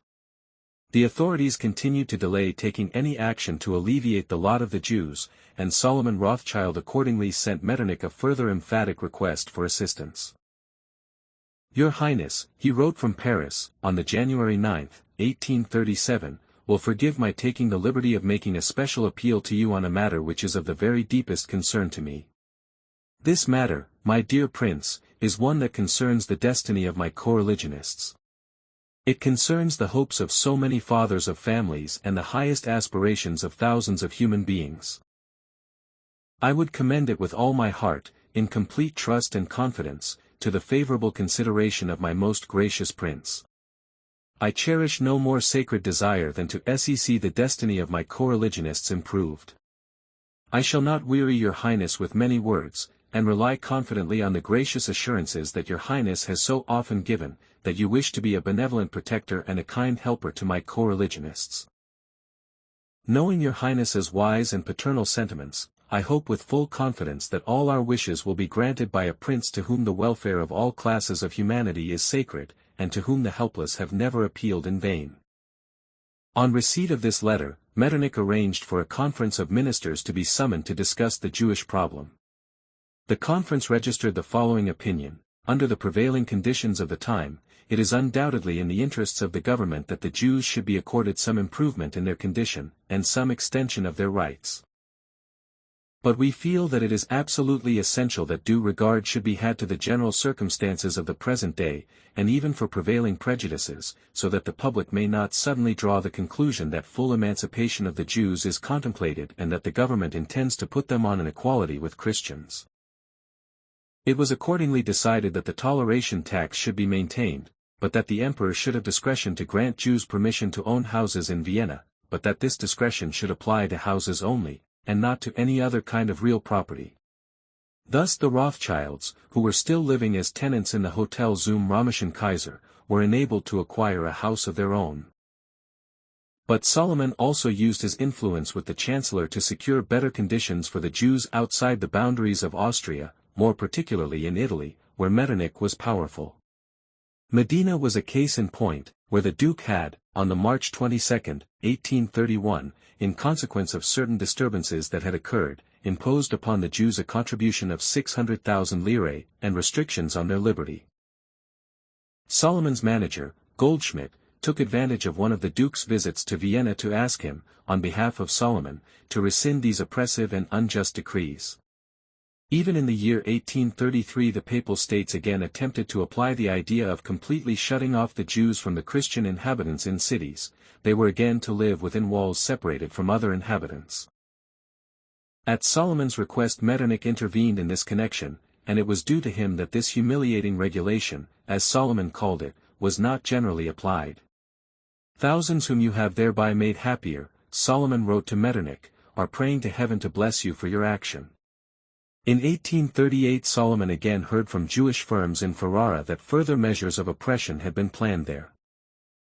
The lament that has gone up from those who are threatened by such a regulation, Solomon wrote to Metternich, and my natural sympathy for the oppressed, especially when they are my helpless coreligionists, has led me on this occasion again to venture most urgently to appeal to your Highness's clemency and magnanimity, that you may be graciously pleased, as you were in 1833, to use your powerful influence, through the Austrian embassy at Rome, to induce the Holy Father to countermand the publication of this threatened decree against my unfortunate co-religionists, and induce the papal government to adopt a milder and more tolerant attitude. I hope that I may succeed with my weak words in touching the heart of your Highness, which is so sensitive to the welfare of humanity. Such requests were particularly difficult to refuse, when Solomon had just spent large sums on public and beneficent objects, and this was the case now, for in March 1838 the towns of Ofen and Pest had been visited by a terrible flood. On that occasion Solomon Rothschild wrote as follows. Actuated by human, and, I would venture to say, entirely patriotic feelings for Austria, I offer to place the services of my house absolutely at your disposal, in case your Majesty should be pleased to command that somewhat more extensive financial measures should be taken to ameliorate the lot of the victims. In his petition to the Emperor, Solomon asked him to accept his loyal offer, as bearing some slight testimony to the unshakable loyalty and unchangeable devotion which I and all my house feel for the sacred person of your Majesty, and the whole of the imperial family. Amschel Meyer at Frankfurt also arranged a concert in favor of the victims, at Solomon's suggestion, at which solos were sung by Karl Rothschild's brilliant and charming wife, as well as by the Countess Rossi. The position of the Rothschilds in the countries of their adoption was by now such that they were absolutely bound up with each country's will or woe. Their political influence was greater in France even than in Austria. The result of this was naturally that they made enemies. Amongst their foes in Paris was that arch-spy Klindworth, who sent Count Eponii regular reports regarding the situation in Paris, in return for which he duly received regular payment. A proof, this man reported on the January 20, 1838, of the extent to which the Rothschild influence in this country goes, may be found in the fact that last week, when one of my French friends went to Rothschild's office, he found General Rumigny there, the king's adjutant in matters to do with the Bourse. Rothschild has his own system. Lacking intelligence and understanding of affairs, he uses the compelling power of money. In all the ministries and in all the departments he has his creatures of all ranks to bring him every kind of information. Klindworth denied that James had any political judgment, and expressed the opinion that he was very friendly to Austria, but very unfriendly to Prussia. In contrast to his position in Paris, he had never shown in Berlin society, while some of the members of his family had actually been insulted there. We know today that these opinions were frequently erroneous, and, like thousands of later reports from the same man, they showed how little credit is to be given to such venal informers. Nevertheless, this man's reports were enthusiastically accepted at the time, and until late in the 70s a high price was paid for them and they were often believed. Klindworth, who was very avaricious, may have been ill-disposed to the Rothschilds through having had a request refused, or they may have failed to invite him to their magnificent parties. Invitations to the hotel in the Rue Lafitte were eagerly sought after, where everything was done on a scale of unparalleled magnificence, which was intended to make up for any lack of birth and breeding. After the death of Nathan, to whom great display was not congenial, these magnificent parties became usual with the London Rothschilds too. They were given in the beautiful park at Gunnersbury, and over 500 invitations would be issued. The Duke of Sussex, Prince George of Cambridge, the Duke of Somerset, Wellington, foreign princes and diplomats, and the most exclusive members of London society were to be found there. The most famous artistes, such as the opera singer, Giulia Grisi, and the world-famous basses, Antonio Tamburini and Lablacia, would sing, and Rossini often came over from Paris to give excerpts from his operas, as he did at James's house in Paris. Supper would be laid out in special tents in the huge park, illuminated by about 6,000 multicolored lamps, where the choicest dishes from all over the world were served. The suns were cast in a different mold from the serious and calculating Nathan, who thought of nothing but his business, which he extended with such far-seeing genius. Nathan had attached no value to externals, and had never during his life used the title conferred on him by the emperor, since it was a foreign one. Lionel, on the other hand, immediately took steps to obtain the king's permission to use the title, which permission he received in June 1838. Moreover, times had changed, and the advertisement which the House of Rothschild had shunned in the past was now very useful. The banquets, etc., had their value from this point of view, and, in addition, illustrations, propaganda, articles, etc., were brought into play. One of the cleverest ideas was a handkerchief manufactured in enormous numbers, with Nathan's portrait printed in colors, and bearing the following inscription in 4 languages. He was distinguished both for his business capacity and enterprise, and also for his generosity and love of humanity. On the handkerchief were also set out the loans made by the House of Rothschild to the various states, giving the amount in each case. The handkerchiefs were made by a manufacturing firm in London and sent to the Vienna wholesale merchants, Joseph Bosohan, who applied to the Chancellery and to Solomon for permission to sell them in Austria. In the midst of their commercial and social activities, the Rothschilds did not forget to direct their particular attention to the advances in applied science. The exploitation of new discoveries before they were generally known gave opportunities for profit quite as important as in the case of loans and of financial transactions. There was, for instance, A.M. Fourniron, discoverer of the turbine, a hydraulic machine, who succeeded in getting James interested in his invention. James not only supported the inventor in France, but also gave him a letter of commendation to his brother Solomon in Vienna, who succeeded in interesting Prince Metternich, James having written to him that the machine in question could be most usefully employed in foundries and factories of all kinds. Nathan's sons in England also observed the development of steam traffic with the closest attention. The steamship, Lionel wrote on the May 31, 1838, will be of enormous advantage to the commerce between this country and the United States of America. 2 attempts have already been made to cross the Atlantic Ocean in steamboats, namely the Sirius and Great Western of London and Bristol. These attempts have proved so successful that any doubts which may have been entertained as to the possibility of a regular service between here and New York, have been dissipated. The Sirius met bad weather and contrary winds on her voyage, but in spite of this only took 19 days from Cork to New York. The journey is 3,800 miles, and was accomplished at an average speed of 8.5 miles an hour. The Sirius carries 700 tons and her engines have a horsepower of 320, 421 tons of coal and 43 barrels of tar were consumed on the journey. The Great Western took 15 days and 5 hours from Bristol to New York, covering a distance of 3,220 miles, thus accomplishing the journey at an average speed of about 9 miles an hour. The latter vessel carries 1,340 tons, and her engines develop 450 horsepower, 450 tons of coal were consumed on the voyage. The success of these experiments has led to the idea of establishing a regular steamboat service between England and America. And the same company that sent out the Sirius has lifted out an extraordinarily big ship called the British Queen, with a tonnage of 1,840 and a horsepower of 500, with a view to her making a similar voyage.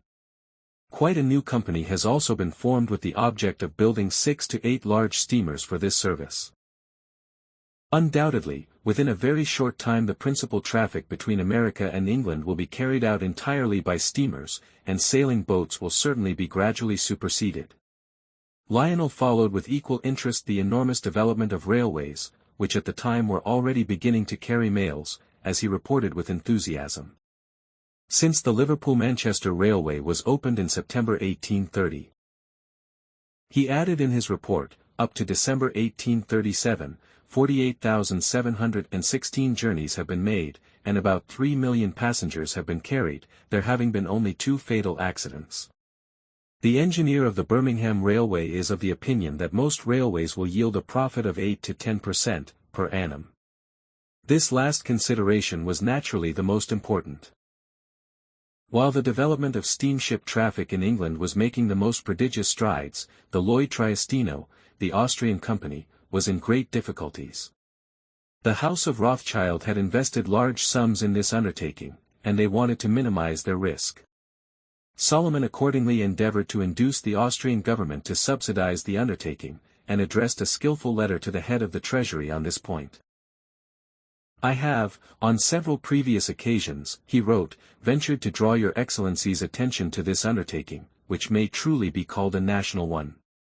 But in view of the extent to which my house is interested in the venture, I can readily believe that what I have said may appear to have been prompted by self-interest, and I may, therefore, have failed to strike entirely the right note.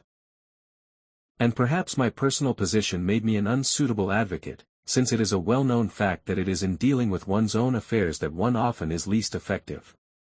Any weakness in my presentation of the facts will, however, be more than compensated for by the strength of the actual facts and figures themselves.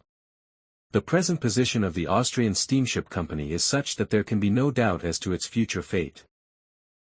If the Lloyd is to continue on the path on which it began so auspiciously, proving itself of real service to the most varied interests, this will only be possible if this institution is immediately granted the pecuniary, material, and moral support which the high authorities in the state have been earnestly begged to render it. If such assistance should not be forthcoming, or should be granted too late, the failure of the Lloyd will be inevitable, and the public auction of the ships will mark the sad finish of an undertaking which the authorities in the state themselves desired, and which would have certainly been an ornament to the Austrian monarchy, and would have been a source of great benefit to the state itself, and to its commerce and industry. Permit me to take this opportunity of reminding Your Excellency of the fact that before my house became associated with the undertaking, the government had indicated that they were favorably considering the idea of themselves acquiring an interest in it as shareholders.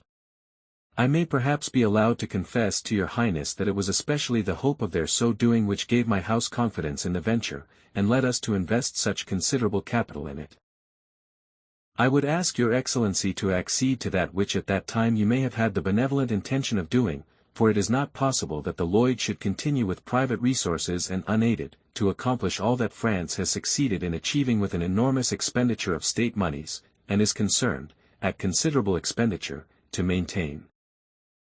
The task is, at any rate during the early period of development, too difficult and onerous, but the undertaking contains the most excellent promises of ultimate prosperity, if it can be allowed the time necessary to bring them gradually to fruition. His Eye and Our Majesty was himself graciously pleased to state that the maintenance of the Lloyd could not be a matter of indifference to the country. Your Excellency has always been good enough to show the greatest interest in it. For this reason I venture again today to raise my voice in supplication on behalf of this truly national undertaking. It is not in my own personal interest that I am speaking. I assure Your Excellency that my mind is made up and the House is reconciled to the loss that it may suffer if things go amiss, but it cannot go any further than it has done, for in this matter, as in all transactions, the principles which it so consistently follows prescribe certain limits that it may not pass. The fate of the undertaking lies in Your Excellency's hands. You are accustomed to look at things not from the narrow and purely financial point of view, but also as a statesman and minister to consider them in their higher significance and, with exceptional insight, to grasp their important relations to the life of the country as a whole. I would most emphatically beg Your Excellency quickly to pronounce your verdict upon the Lloyd. Its days are numbered, and if the Board of Directors may not hope that His Majesty, our most gracious Emperor will, before he leaves Venice, deign to grant that financial support which is absolutely essential, the whole structure will inevitably collapse, after being maintained at enormous effort and sacrifice for the few weeks during which we may be continuing to hope for a favorable decision. At the same time Solomon wrote to Metternich in similar terms. Von Rothschild proposed to advance the Lloyd 500,000 florins, on condition that the state should guarantee this loan. Count Colorad opposed this proposal, and made the following comment on the memorandum: Baron von Rothschild's proposals are most skillfully drafted and capable of the most varied interpretations. They are, in any case, calculated to ensure that Baron von Rothschild shall be guaranteed against any possibility of loss, and that this shall be transferred to the state. The burden of raising the capital would fall upon the treasury, as well as the invidious and tiresome task of levying execution if the company should be forced to go into liquidation, whereas Baron von Rothschild would, nominally at any rate, stand before the world as the disinterested provider of the capital. The problem was finally solved by granting the House of Rothschild a mortgage on the company's ships, putting them in a prior position to all other creditors, in return for their granting the loan. The Lloyds survived the crisis, and became a great and prosperous company. While they were acquiring all these interests in transport concerns, the Rothschilds did not omit to cultivate their highly profitable loans to governments. And they were more and more acquiring the habit of attaching definite political conditions to such loans. The self-assurance with which the House of Rothschild laid down its conditions, especially when dealing with the smaller states, was particularly apparent just at this time in the case of Belgium. During the first years of his rule, King Leopold had governed his country with intelligence and success. He recognized the value of railways, which he decided to develop on a large scale, and also brought the most varied undertakings into existence. Although such undertakings were ultimately profitable, they required the investment of great sums of money at the start, which Belgium had to endeavor to obtain in the Paris market. This was made difficult by the fact that the Belgo-Dutch dispute, arising out of the separation of the two countries, was still not finally settled. The two provinces, Luxembourg and Limburg, which were meant to be partitioned between the two states, remained during the whole 8 years of the dispute under Belgian administration. Their delegates came to Brussels, and, whereas it had formerly been the King of Holland who opposed the decisions of the powers, it was now Belgium that refused to accept a partition of the two provinces with Holland.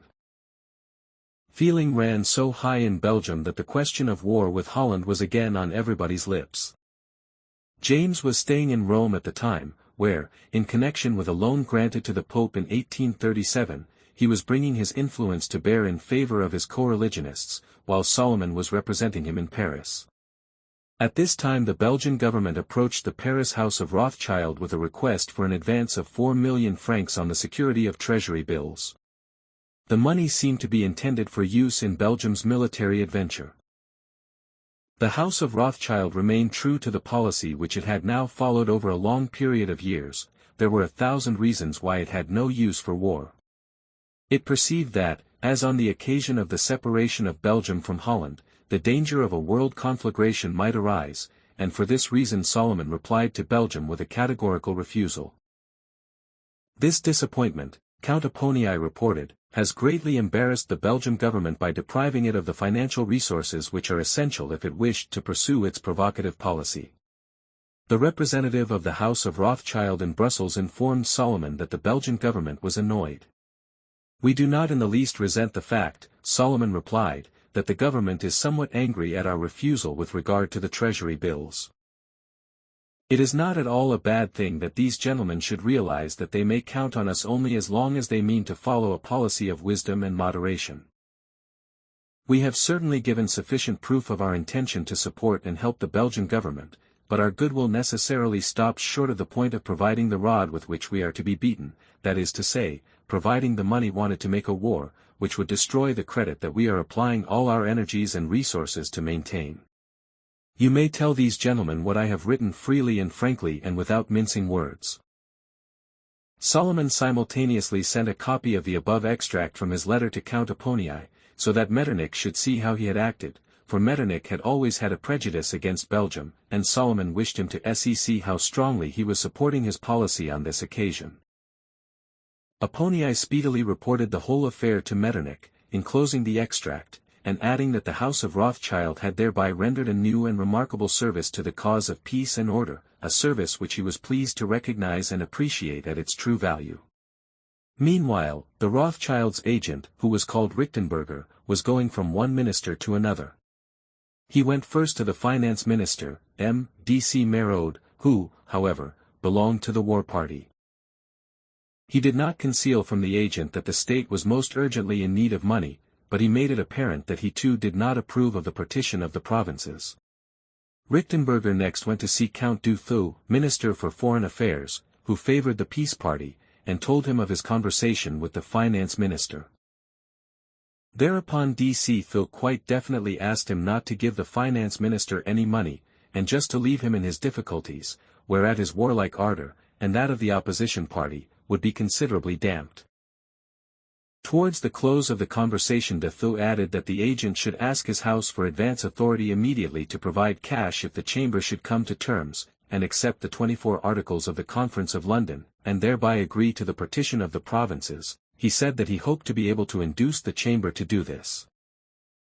The agent was told by a friend of his who knew the position that the Belgian treasury was, in point of fact, at a very low ebb indeed, there being only about 400,000 francs available. Solomon immediately sent a copy of the letter containing this information to his house at Vienna. "I send you herewith," he wrote, "for Prince Metternich's information, the exact letter which I have received from my agent in Brussels. It will show the prince just what the Minister for Foreign Affairs and Count Merode think. They won't get a farthing from me until they give way, and before I go away I shall leave similar instructions for my brother James." Solomon wrote to his secretary and manager to the same effect. "I hope that Belgium will now sign the 24 articles, especially as they lack the nervous rerum, and as long as the articles are not accepted, the Belgian government will not get a halfpenny from us, although they have been begging for money for months. Difficult though I found it to keep on refusing, I shall be compensated if Belgium yields and peace is restored, by the reflection that I shall have done my best to contribute to such a result." Even the King of Holland realized that the lengthy dispute should be ended. He gave London to understand that he was prepared to accept the 24 articles. This time Palmerston's government in England, and even King Leopold's father-in-law in Paris, were determined to end the business and no longer to encourage Belgium in her resistance. The Western and Eastern powers were, therefore, in agreement, so that the Belgian Chamber, after having delivered itself of passionate speeches, had no option but to agree to the treaties with Holland that had been settled in London. This constituted a complete victory for the Rothschild policy. Peace had been maintained and the way was now clear for safe financial transactions with Belgium. King Leopold at once approached the Rothschilds for the considerable loan of 37 million francs, for the purpose of railway construction on a large scale. This loan was granted by the House of Rothschild, but, as Rothschild told Count Egon, subject to 3 remarkable conditions. In the event of the outbreak of war all further payments by the House of Rothschild should cease, the Belgian government would undertake to suppress possible revolutionary movement in Luxembourg. And the 37 million advanced should actually be spent on railway construction. The House of Rothschild intended thereby to ensure against a revival of those ambitions which had just been renounced. Metternich was kept fully informed of all these Belgian matters, not only by the ambassador and the minister concerned, but also by Amschel Meyer at Frankfurt, who sent the Chancellor a copy of any news he received at Frankfurt. Metternich had asked him also to send copies to von Rieberg, the former charge d'affaires, who had been temporarily recalled from Brussels, so that the latter might compare them with his own sources of information, and thus arrive at as accurate a picture as possible of the position in Belgium. After the satisfactory conclusion of the Belgian difficulties, the 4 brothers on the continent, and Nathan's eldest son, met at Frankfurt to discuss the general situation, take stock of their present business transactions, and consider their action with regard to the future.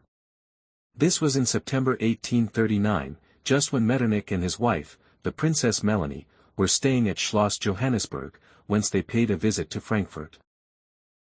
The 3 brothers, our Solomon, as Princess Melanie called him, Anselm, and James immediately called on them.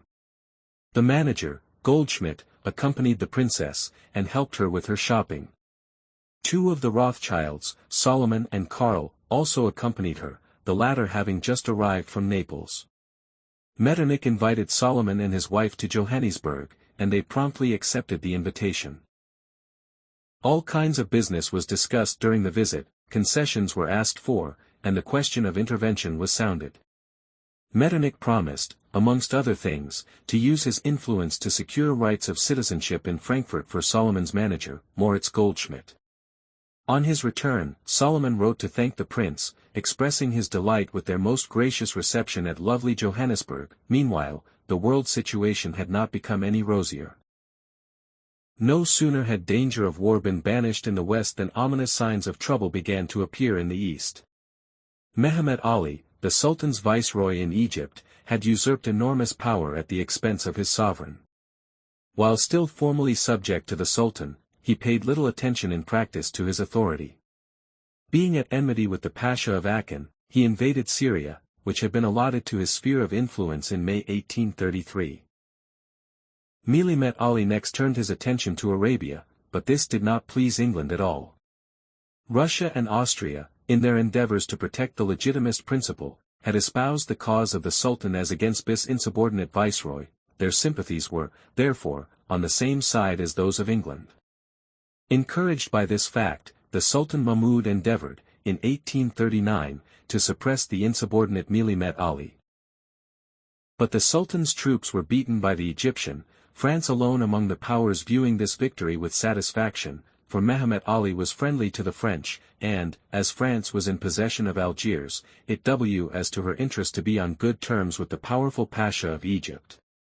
The other powers, however, England, Russia, Austria, and Prussia, wished to help the Sultan in his difficulties, and signed a treaty on the July 15, 1810, the Quadruple Alliance.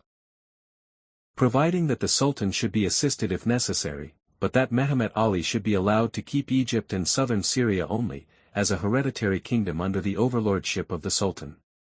That being the position, the alliance necessarily appeared in Paris to be directed against France, who found herself isolated from the whole of the rest of Europe. The chambers, the press, society, and the palace all felt keen indignation at this slight to France, and felt that her honor was at stake. Thiers, the Prime Minister, breathed forth fire and slaughter in his newspapers against Palmerston, the British Secretary of State for Foreign Affairs, and against the treaty in general. He took up a particularly aggressive attitude, but even Louis Philippe, who in his heart wished to maintain good relations with the powers, was profoundly displeased with the treaty, although at the same time he stated that he would do everything possible to maintain peace. In any case, intensive military preparations were decided upon. Apponyi wrote in alarm that the treaty had been taken very seriously in Paris, and that it was regarded as a matter affecting the national honor. He said that the king was sincerely anxious to maintain peace, but that the heir to the throne, the Duke of Orleans, was enormously excited, and in favor of war, and that he would support Thiers. The position is exceedingly serious, the ambassador reported. If people will play with fire, as it seems they mean to do here, a general world conflagration may easily result. The King of Belgium was also deeply concerned at the state of affairs. He already had visions of his country, which was achieving prosperity after much hard work, becoming a theater of war over which French and Prussian armies would fight. He is the more alarmed, Apponyi ironically reported, since Baron Anselm Rothschild has informed him that the new loan, which was just ready for signature, cannot be carried into effect. His Majesty intends to travel to England on the day after tomorrow, where his presence, as he said to Herr von Rothschild, will be of great service at the present time. It was, therefore, to be expected that in this quarter everything would be done to ensure the maintenance of peace. And this had been what Anselm had wished to convey. Anselm also wrote to his father, Solomon, who was staying at Frankfurt, saying, "It is hoped that Prince Metternich will modify the agreement of the July 15 in such a way as to save the face of France." At that time James, who was still away, was being represented in Paris by Anselm, and Solomon feared that his young son might not be equal to a situation which was constantly growing more acute and critical. He therefore urgently asked James to return, and decided to go to Paris himself and wait then until James came back. Meanwhile, James had set out for Paris post-haste, and arrived in the French capital on the August 3, 1840. This made it unnecessary for Solomon to make the journey, as James at once sent him the following letter: "My dear brother, I arrived safe and well this morning, after spending some nights traveling, because I did not wish to leave Anselm alone. I do not believe there will be war, and am convinced that Thiers merely wants to show how sensitive he is for the honor of France, in order to strengthen his position. The public here are strongly in favor of war, and the people will be perfectly content to fight. But it is all only words, although the alliance between England and France, which has always existed, is finished, and I regard this as a misfortune for the future.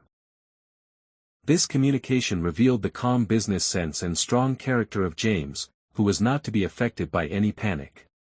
Anselm was also much relieved that he had no longer to bear the whole responsibility alone. "Uncle James," he wrote home, "arrived back here safely this morning, the fall in securities having hastened his return. He is, however, hale and hearty and looks very well.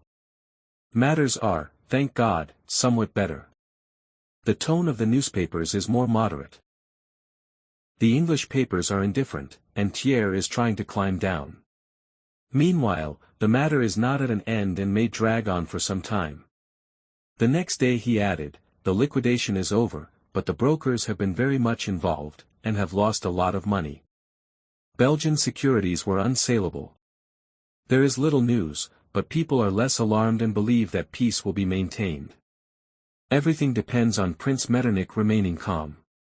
The London Rothschilds were also on their guard.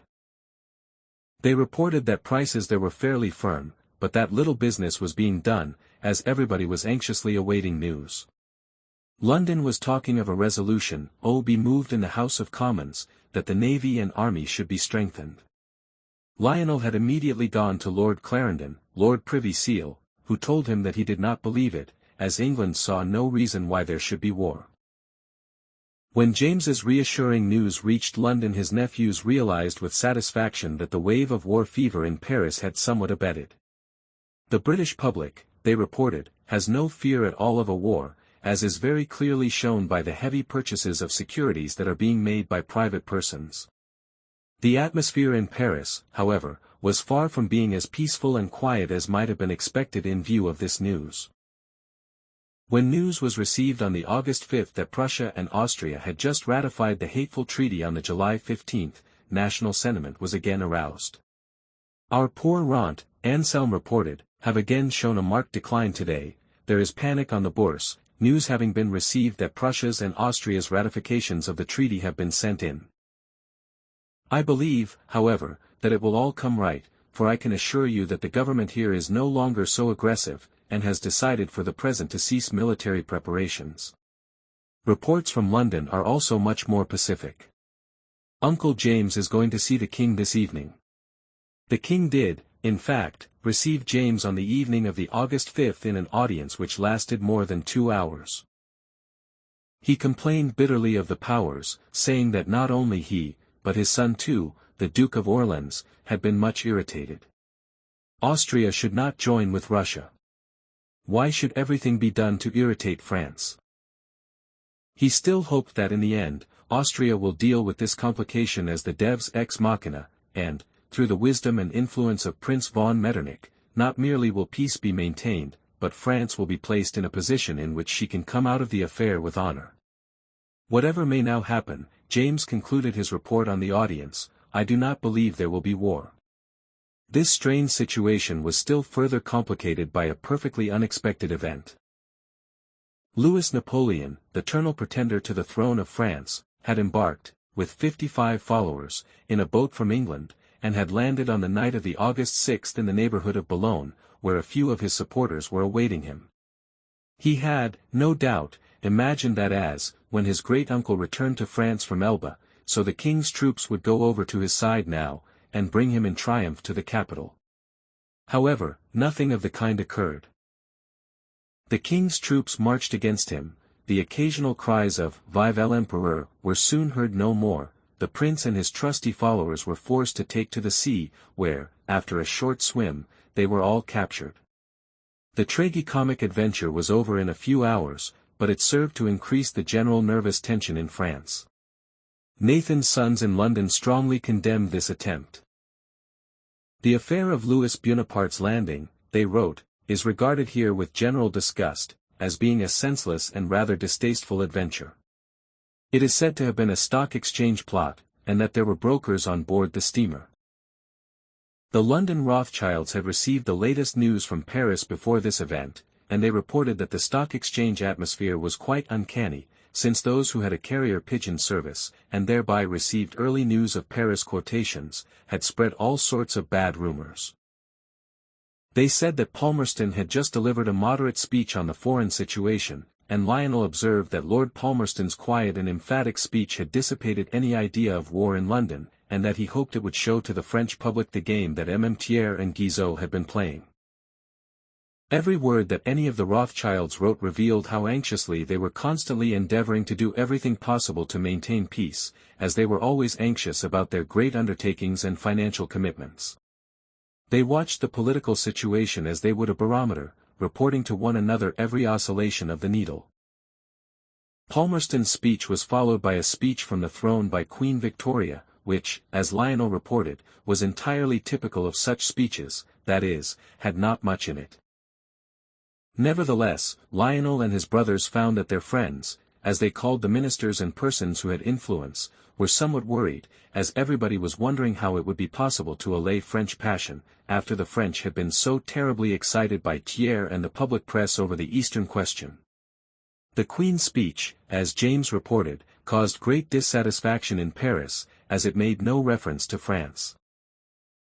"Everyone here," he wrote, "is very indignant, and in a most belligerent mood, so that rot have fallen to 80.20.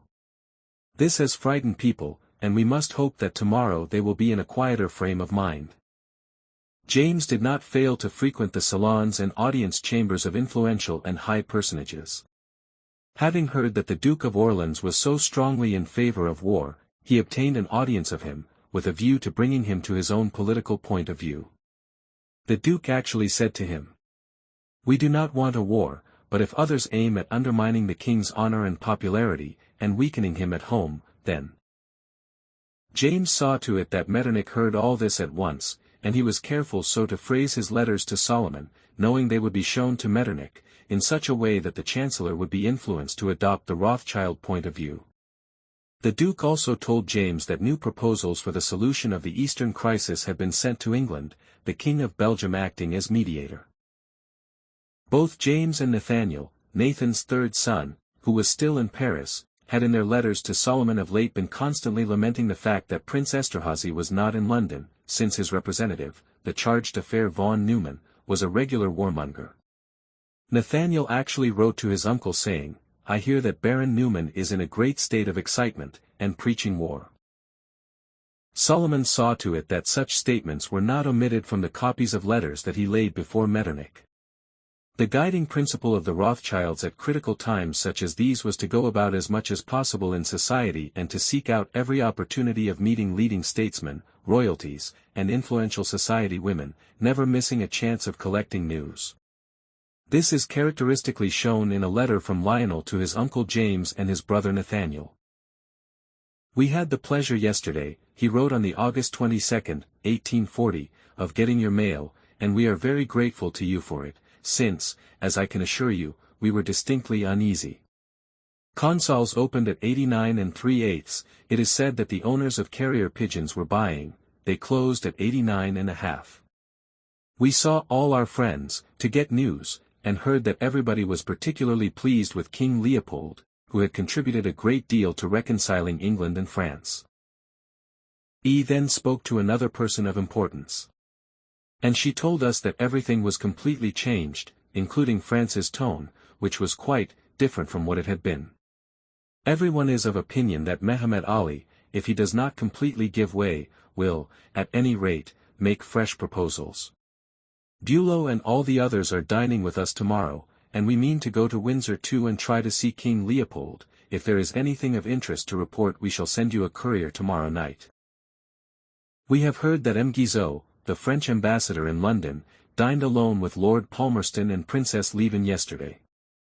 Neumann was there, and says that Guizot was exceedingly cheerful, and this is a much better sign, especially as we were told that Guizot and Lord Palmerston were so furious with one another when they met at Windsor that they would scarcely speak. King Louis Philippe was at that time undergoing a sharp mental conflict. On the one hand, it was obvious to him that he could not fight for Mehemet Ali against the whole of Europe. Such action would have been fraught with disaster for himself and his dynasty. On the other hand, he did not wish to offend his proud and sensitive people, or to make himself unpopular by a public humiliation. On one occasion he gave free rein to his feelings, to the Austrian ambassador, fulminating against the powers who had placed him in such an awkward position. Count Egon was quite affected by the rage with which the king spoke. He reported that he had never seen him so violent or resentful, and that he was particularly incensed against the Tsar. The Tsar Nicholas, he had exclaimed, has always aimed at destroying the Franco-British alliance, and at last he has succeeded in doing so. All the rest of you crawl and shiver before him. I am, I must admit, deeply hurt. To be left out in the cold, to be treated as a pariah and a revolutionary king, as you all treat me, can I be expected to bear chat? Do you think that I have no blood in my veins? You have upset the whole of Europe, and spoilt the whole position, which I have finally managed to achieve after 10 years of extraordinary effort.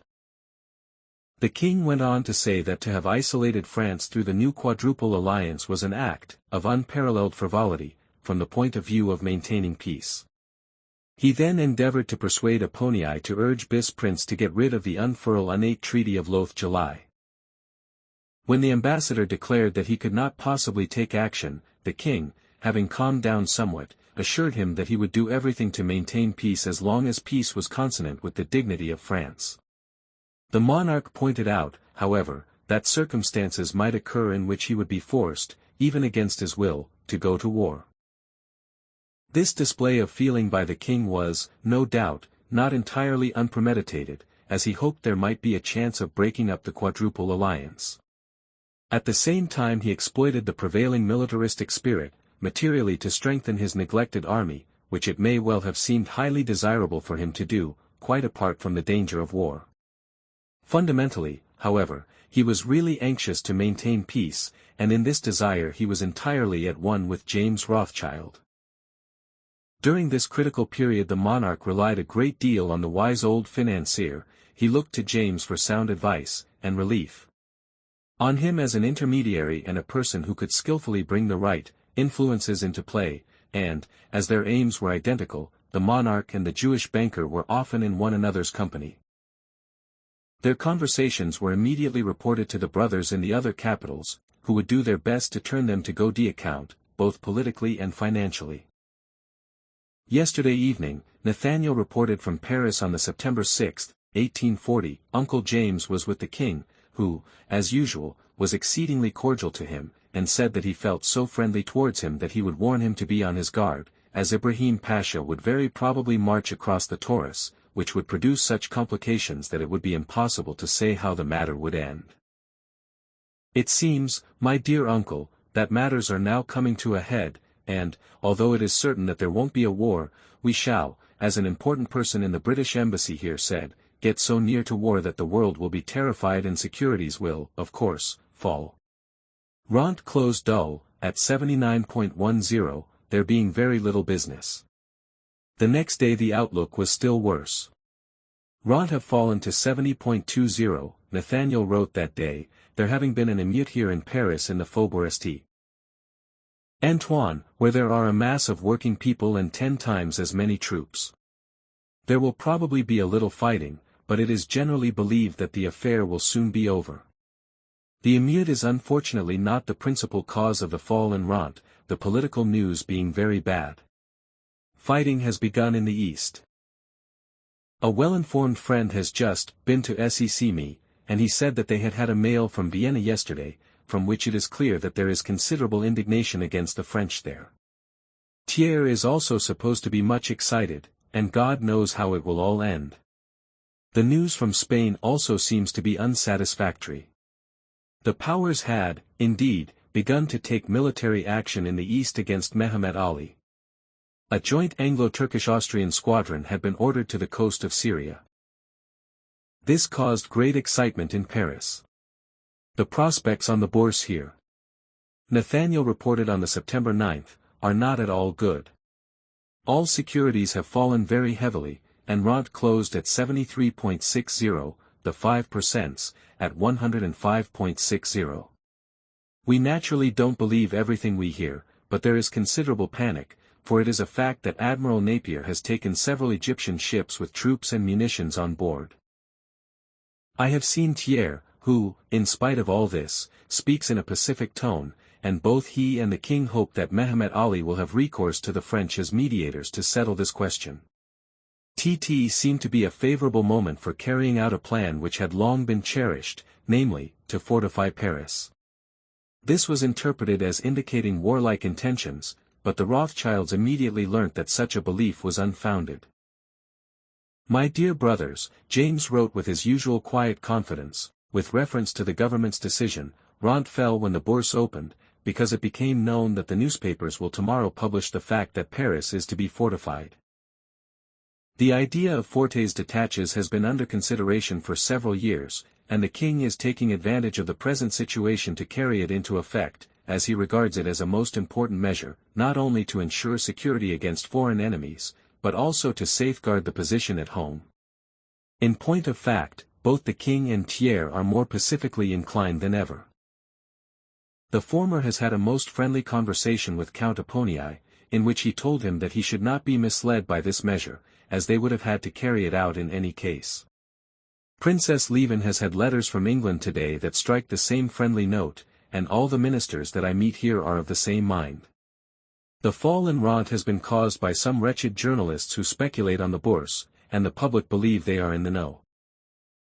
The London Rothschilds kept besieging the French ambassador Guizot and all the other representatives of foreign powers, in order to get news. At parties they always tried to get into conversation with a cabinet minister. One of them succeeded in discovering a friend who had just spoken to an important personage who had returned from Syria, having been sent there by Palmerston. They heard from a reliable source that the Prime Minister, Lord Melbourne, and Palmerston had had a quarrel, and that relations between them were strained. They also ascertained that everybody in London complained of the way Louis Philippe talked about English ministers, as he was alleged to have stated on several occasions that Lord Palmerston had received a large sum of money from Russia. Meanwhile, the Syrian campaign proceeded. The position of Mehmet's stepson, Ibrahim, became more and more dangerous. The city and fortress of Beirut, which were still held by the Egyptian, were bombarded by the Allied powers. Nerves in Paris became more and more strained. It was now being definitely stated that Thiers supported the dangerous war policy. That being so, he was bound to forfeit completely the sympathy of the Rothschilds. Nathaniel, who was by now also alarmed and angry with Thiers, wrote on the September 22, 1840, saying, "The position is still confused and uncertain. God knows how these important questions will be solved, and how M. Thiers will get us out of the awkward situation into which his irresponsibility and his nationalistic peasant obstinacy have brought us. Our position is made worse by the fact that Thiers' political standing rests upon such a complicated structure, built up of so many various elements, that it is almost impossible, and would indeed be dangerous and altogether unwise, to overthrow him, so that we must look on quietly while this most arrogant of all parvenus plunges this country more and more deeply into difficulties, and us all with him, through his irresponsibility and pseudo-liberalism. We must hope that things will happen otherwise and that we may look forward to a happier future." The position grew more and more complicated, and even James, who was generally so wise and calm, did not know what to make of things. "My dear brothers," he wrote on the September 25, "I really don't know what to write without misleading you. I was with the king yesterday evening, and spoke to him for over 2 hours, and you cannot imagine how excited the good man was.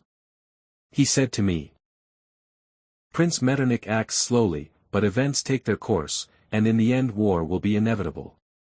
The prince is absolutely led by Russia, and believes that Russia will bring peace, but England and Russia are in agreement. Palmerston wants to rob France of her honor, and reduce her to the status of a minor power. Meanwhile, we are arming as intensively as possible, and peace depends on that country to which I am attached heart and soul, if only Mehemet Ali's last proposals would be accepted.' In short, I found that the king was as indignant as on the previous occasion. Count Egon, however, to whom I always tell everything, still believes in peace, and thinks that the king is only play-acting to frighten them. Meanwhile, Rant have gone up because it is said that a telegram has arrived reporting that Mehemet Ali has yielded. I really don't know what to think. Palmerston's private secretary has just been here. He told me definitely that a conference of all ministers would be held in London on Monday, to consider whether the proposals should be accepted. He said that Palmerston was absolutely opposed to accepting them, but that we should come as near to war as possible. I am writing you all this in detail, my dear brothers, that you may be in a position to judge the situation. The king was very angry, too, about a note from England asking why he was having a chapel built at Tunis. Rent closed at 73. 60. News came from Syria that said had been taken by storm by the Austrians and British on the September 26. This naturally increased the indignation against England in Paris, as far as this was possible. James became more and more uneasy, and already believed that in the end war would be inevitable. He wrote emphatically to his brother Solomon to say that he should urge Metternich again to induce Austria to be more moderate, and to use his influence with England in the same direction. Do tell the prince, my dear brother, he wrote to him on the October 5, not to let Palmerston's hot temper run away with the situation. Newman is not pacific, and, although the prince certainly only wishes peace, we must be very careful, for public opinion here is becoming so strongly in favor of war that in the end no king and no minister will be able to control the situation. I beg you, my dear brother, to bring these considerations home to the prince. Resentment in Paris became more and more passionate. The newspapers inflamed the passions of the people, declaring that the national honor had been gravely insulted. Thiers added fuel to the flames, and advised the king to take further military measures to make a demonstration at sea, and to other actions, most dangerous in their consequences. The heir to the throne, who was filled with martial ardor, urged his father in the same direction. Thiers had for some time noted with displeasure the influence which the House of Rothschild exercised upon the king. It was difficult for him actively to oppose the bank because he had debts, and, according to Count Egon, he owed the House of Rothschild, too, at least 40,000 francs, but the interference of the Rothschilds had now gone further than he could stand. This German Jew from Frankfurt had the effrontery to bamboozle the king into the belief that the honor of France was really not involved in this distant affair of Mehemet Ali. Thiers expressed his irritation at this state of affairs. Immediately the rumor went round Paris that Baron Rothschild and other rich bankers had threatened the ministry with formidable opposition, if it pronounced in favor of war. The Times commented on this in a Paris letter. The matter was quite simple, it said. Rothschild was a financier, and therefore did not want war, so far so good, but Baron Rothschild was an Austrian subject, and Austria's consul general in Paris, and a question affecting France's honor was therefore of precious little concern to him. The Constitutional, Thiers' paper, commented on this letter on the October 12, 1840, observing that the position was perfectly intelligible, but asking what Herr von Rothschild, the financier, and Herr von Rothschild, Metternich's agent, had to do with the French Chamber, and its majority. With what right, the paper asked, and under what pretext, does this king of finance intermeddle with our affairs? What concern of his are the decisions which France will take? Is he the arbiter of our honor? Are his money interests to be allowed to outweigh our national interests? The Constitutional emphasized the fact that it was publishing these rumors in order that, if they were true, the public might frustrate these intrigues. If they were false, Rothschild would have the opportunity of publicly denying them and of letting the country know that it was not his intention to dispose of majorities and ministries. James replied on the October 12, 1840.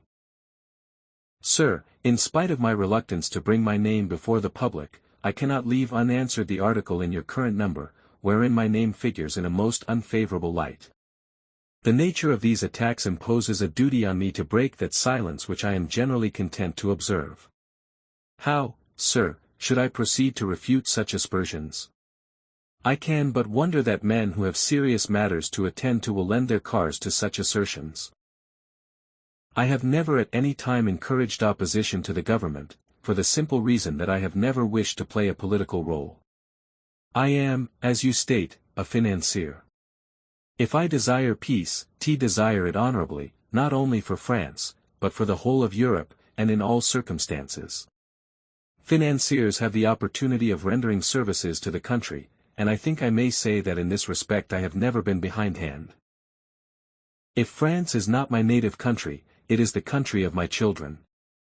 I have lived in France for 30 years, my family, my friends, and all my interests are in that country. The Constitutional published this reply, and that ended the incident. Thiers, however, felt that, without having come forward himself, he had given an adequate warning to Rothschild not to work up an opposition to the policy of the ministry. Nevertheless, events were to show that it was Rothschild's, and not Thiers', point of view that had come to be firmly adopted by the king. In his heart the king heartily disliked Thiers as a revolutionary. Louis Philippe withstood the warlike proposals of his son and his minister. He also declared himself opposed to any naval demonstration.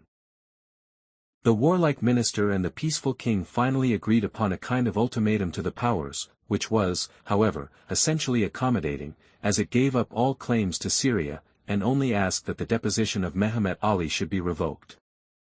England, too, did not wish to accentuate the crisis, and replied in a more conciliatory spirit. The popular feeling which had been aroused by Thiers was, however, not to be so quickly pacified, even if the minister had wished to do so. An unsuccessful attempt on the king's life suddenly brought home to him the dangers near at hand, which would necessarily be much accentuated by extensive complications abroad. Its effect upon the king was to attach him definitely to the conservative party, which favored peace. This party had lately increased in numbers, especially amongst the property-owning classes who feared for their lives and their possessions. The Journal de Débats, which was friendly to the Rothschilds, became more emphatic in its warnings. But it was not so easy for Thiers to reverse his policy. The speech from the throne provided the occasion for clearing up the situation between the king and his ministers. Thiers proposed that in his speech he should condemn the Treaty of London, and discuss the deposition of Mehemet Ali, and the calling up in advance of the 1841 recruits. Louis Philippe refused to make any references of this kind. "I want peace," he exclaimed, "and not war. I want to promote tranquility, and not to provoke and excite the whole of Europe. My military measures are precautionary and not aggressive." "In that case," Thiers replied, "we cannot possibly agree, and there is nothing for me to do but to resign." "Very well," replied the monarch, "I shall accept your resignation." Thiers acted in accordance with this hint, and the king dismissed the ministry. After this conversation, which took place on the October 20th, 1840, he observed to Count Egon with some relief, "I think I have taken quite the best moment to rid myself of M. Thiers. It was a relief to me that he himself gave me the opportunity of doing so. He was the only, or, at any rate, the principal, obstacle in the way of the maintenance of peace." Paris and the whole world regarded this change, and the appointment of the new ministry, which was nominally presided over by Marshal Soult, but in practice by the former ambassador in London, Guizot, who became Minister for Foreign Affairs, as a most fortunate solution. In high enthusiasm the Rothschilds reported from Paris that, as a result of the appointment of the new ministry, and particularly of the confidence inspired on the Bourse by the new finance minister, M. Human, Roth had appreciated considerably. It was high time for a change of policy, for Mehemet Ali's stepson had just lost the powerful Syrian fortress Akka, to the Allies, being forced to retire on Suez, after losing all his artillery. The English admiral appeared with his fleet before Mehemet's residence at Alexandria. The admiral and the Egyptian viceroy soon came to an understanding. The whole of Syria was to be evacuated, but Mehemet Ali's position in Egypt was to be confirmed. Solomon, who received the news at Frankfurt, reported these satisfactory events with great enthusiasm, as indicating that the questions in dispute in the East might be considered as settled. It says much for Solomon's far-seeing judgment that he immediately directed his efforts to making the path for France, who had, after all, already reversed her policy, as easy and honorable as possible. It was still being stated that France was arming, and wanted to increase her military forces to 500,000 men. Although I do not believe, Solomon wrote to Vienna on the December 10, 1840, that France has any desire to bring war about through an emphatic demonstration of this kind, or being entirely opposed to her interests, yet in my humble opinion I consider it to be highly desirable, by satisfying French national vanity, to find some way of persuading her cabinet to cease all further military preparations, and thus to bring the tension and differences with foreign governments to a speedy conclusion. Would not such a solution be found by inviting France to attend the conference in order to settle the Eastern problem jointly with the other powers? If France is an integral part of the conference, and it seems to me that those in power in that country are merely concerned to convince the noisy element that she has again been received with honor into the European comity of nations, all reasons for further military preparations automatically cease, and general peace will be more lastingly and firmly established.